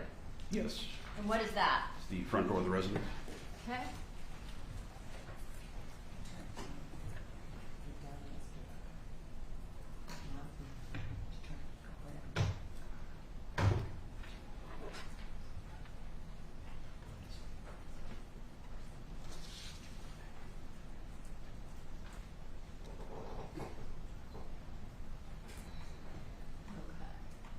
And if we look through the window to the left of the front door, does that depict the staircase that leads to the 2nd level? Yes. Now, in terms of this location, the Sementilli residence and where it's located, can you describe for us what we see here in People's Exhibit 9, page 3? Yeah. So Oakdale Avenue, if you come south from Ventura Boulevard, this is going south here, you could make a eastbound turn on Queen Victoria, and the house would be the 2nd house in on the left. Okay. On the north side of the street. And at the intersection where Oakdale Avenue meets Queen Victoria, was there a neighborhood surveillance camera at that location? There was. And looking at this exhibit, does this appear to be an aerial view of the Sementilli residence, including the pool behind it? Yes. Okay. Showing you People's 9, page 7. Again, is this an aerial view of the residence, including the pool area? It is, and it's the complete 180 orientation of the photo we just saw, essentially. Of the one that we saw in Exhibit 9, Correct. page 3. Okay. And showing you People's 9, page 14, does this appear to be an aerial view of the backyard area? Yes. Okay. Showing you People's Exhibit 9, page 15, does this appear to be, again, a view of the backyard at this point taken from near the covered patio area looking towards the back of the pool area? It does. Now, along this back area that I'm pointing to the top of the photograph, is there like a ravine behind this house area? Yeah, there was a set of stairs. You obviously can't see it in this photograph, but If you were to go around this corner of the house and go down, I don't know, probably about 40 feet or so, there was a set of stairs that went down to an area that was, we can call it a ravine, I guess. And if you were to go around the back side of the home, where I'm pointing here, towards the right along the residence, would there be a pathway that leads you to the 3 bedrooms that were on the first level of the home? Yes, there was a walkway behind the house.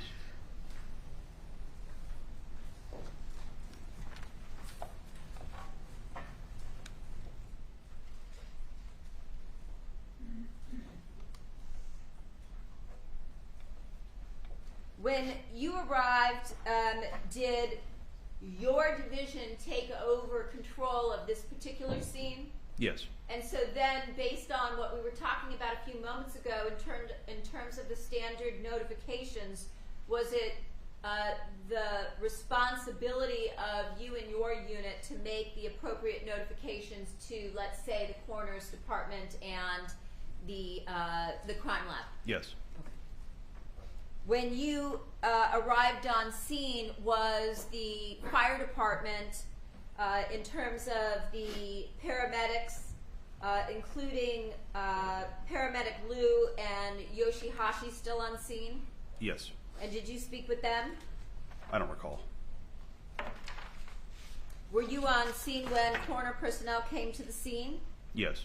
And typically, as in this case, when you call the coroner's department or the office of the LA County Medical Examiner, are you provided with a unique coroner's case number for this particular case? Yes. And was that received in this case? It was. And is that coroner case 2017-00688? I believe so. And as we spoke about earlier with respect to the divisional report number, where you indicated case numbers are assigned sequentially, is that also the case with the coroner's case number that you get assigned? Yes. And when the coroner's personnel arrived on scene, were you present when they moved the body of Fabio Sementilli onto some clean plastic sheeting onto his back so they could examine the decedent? Yes. And what, if anything, did you notice at that point in time? He had multiple sharp force injuries on his body. Okay. And did you note specifically to what particular areas at that time? Yes, chest and neck area. And were you also on scene when the crime lab personnel arrived? Yes. Did that include Corey Hawk and her partner? Yes. And did that also include a forensic photographer? Yes. And did that also include people from Leighton Prince? I believe so. Was a weapon recovered at the crime scene that you believe to be used in this particular murder? No. Was a crisis response team also called out to the scene? They were. And when the crisis response team arrived, were they directed to a particular location? Yes. And where was that? It was across the street from the location. And why were they directed across the street? The family members were there, including Monica and the 2 daughters. When you say Monica, are you referring to the defendant? Yes. Do you see her here in court today? I do. And did you have a conversation with her on the night of January 23rd of 2017? Yes. And can you identify her, please? Yeah, she's still seated to my left, blue blazer, white shirt. Thank you. And that night across the street, other than the defendant, did you speak to anybody else? Yes, the 2 daughters.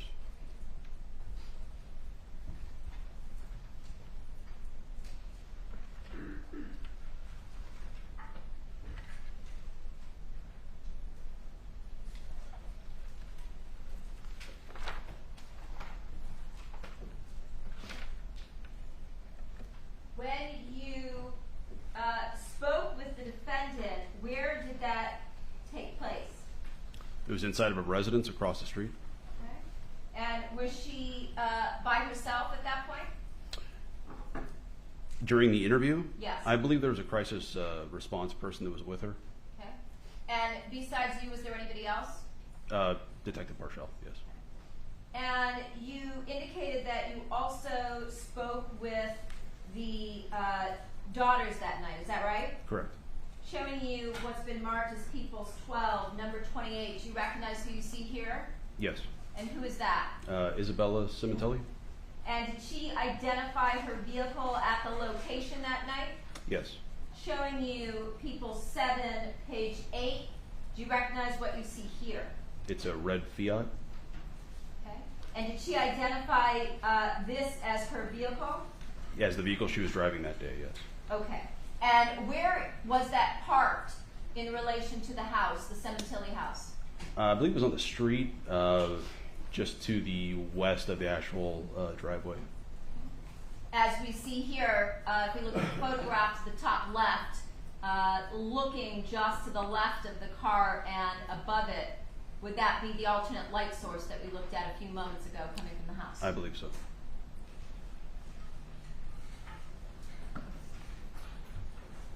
Showing you People's 11, page 25. Do you recognize this individual? Yes. And who is that? Jessica Sementilli. Was that the other daughter that you spoke to that night? The older of the two daughters, yes. Okay. And did she also identify her vehicle at the scene that night? Yes. And did she point out to you what we see here in People's 7, page 9, this red Mustang? Yes. Okay. And was that also parked along the street area? It was.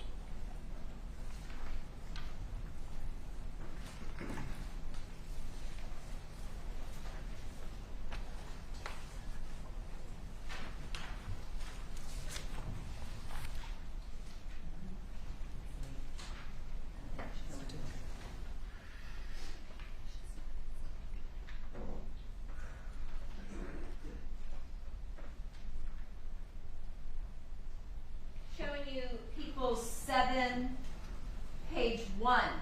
Do you recognize what you see here? Yes. And what does this depict?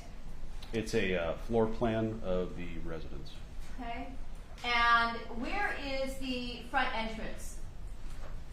Go back to the pointer here. The actual front door is right here, kind of center of the screen. Okay. And the diagram, the area that I'm pointing to right here, does this depict the location of the black Ford F-150 as it was parked that night? Approximately, yes. Okay. So it was basically in front of the home. Yes.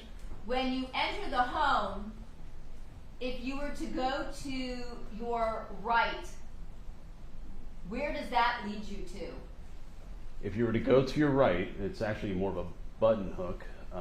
It would lead you down towards the master bedroom, and if you made a quick left, you would go up towards the other bedrooms that were connected via Jack and Jill bathroom. Okay. And that's what's depicted here where I'm pointing? Yes. Okay. And if you, as you said, if you were to do the button hook, that would lead you into the master suite? Yes. Okay. And if you were to enter the residence and go to the left, was there also a powder room or a small bathroom off that hallway to the left? I think you mean if you went to the right. Sorry, yes, right, and yes. then to the left. Correct. It's right here on the image, center towards the upper part of the picture. And if you were to follow this entryway from the front door straight forward, would that lead you into the joined living room area as well as the dining room? Yes, it was like one big long room that contained the kitchen, dining room, and living room. And all along where I'm pointing, this back wall here, were those windows that looked out onto the patio area and the pool? Yes. And from that area, could you see, depending on where you were, if you were in this area here, the covered patio area where the victim was, as indicated with an X and the word victim, the bottom left corner? exactly how you described it, depending on which angle you were standing at. Okay. Showing you People 7, page 2. Do you recognize what you see here? Yes. And what is that? This is the second story of the residence. Okay. And did you find anything of value, evidentiary-wise, that was relevant to your investigation at that point on the second level of the Sementilli home? We did not.